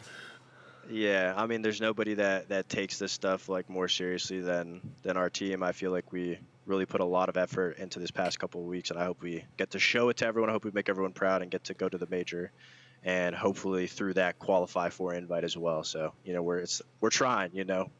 So thank you. Appreciate all the support. By my charm, by the OXG skins. I hope Jacob doesn't have Vans on, and thank you guys for watching. Sorry, homie, they're the all whites today, but it's all good. We'll see you tomorrow.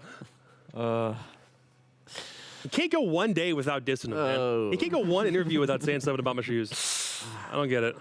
Well, I mean, it was a bit of a different tone, I think, from what we're used to in interviews, but I think that speaks to the gravity of the situation. You know, big win today over Karnico. You're happy to have not fumbled the ball here today, but, man, it's still a very long road ahead of Oxygen. They've got it in them. I truly think they could push forward and make it to the major, win this qualifier, but it's tough. There's a lot of good teams still in the competition. And he said it. They aren't done yet. There's still a lot of games to still be played going into tomorrow, and Fox said it best. There's going to be some heartbreak going on, whether it's them, whether it's Wildcard, whether it's Space Station, whether it's Mirage. Like, a lot of people might want to see these teams, but only one's going to make it. Well, OXG were the only team that required a third map to knock off their opponents. Just as a refresher for what the bracket now looks like, who would have thought coming into this week that the team that actually went the furthest against a team that won would have been Karnico? Beast Coast couldn't get a map. Aerial Arise couldn't get a map. LG couldn't get a map. The current E1 champions with a couple new bloods in the picture still managed to get a map against OXG and keep that series close. So they should absolutely still keep their heads high despite this result. Definitely, which I can say me and Jesse have predicted pretty correctly so far. Everything's right. Yeah, I think we didn't give Karnico the respect that they deserved, and we maybe thought it was going to be a 2-0. But regardless, I am still glad to see, again, Karnico come here, perform, put up the performance that they did, give us a real good show to watch instead of some of the blowout matches that we recently were introduced to. Yeah, totally true. Let's check out our schedule for our final day of the North American League and final day of this LCQ. 3 best of 3s tomorrow, starting a little earlier than usual at 1 p.m. EST. Look at this bad boy. Wildcard and Mirage starts us off. Space Station and Oxygen go right up next. The 2 winners of both games face each other for the right to go to Atlanta and maybe, just maybe, the Invitational on the other side. 4 teams, all of them so hopeful that they can make that final push, but it's the last chance qualifier for a reason. If you lose here, there's going to be 3 teams that are going to be heartbroken by the end of tomorrow. There's no breathing room. You either come tomorrow or you don't come at all. Tomorrow, the stage is set. That's it. One more day, and then we're out of here. We'll wrap this party up tomorrow. 4 teams left. Only one of them can qualify for Georgia, and we'll settle the entire debate tomorrow. Thank you very much. We'll see you then.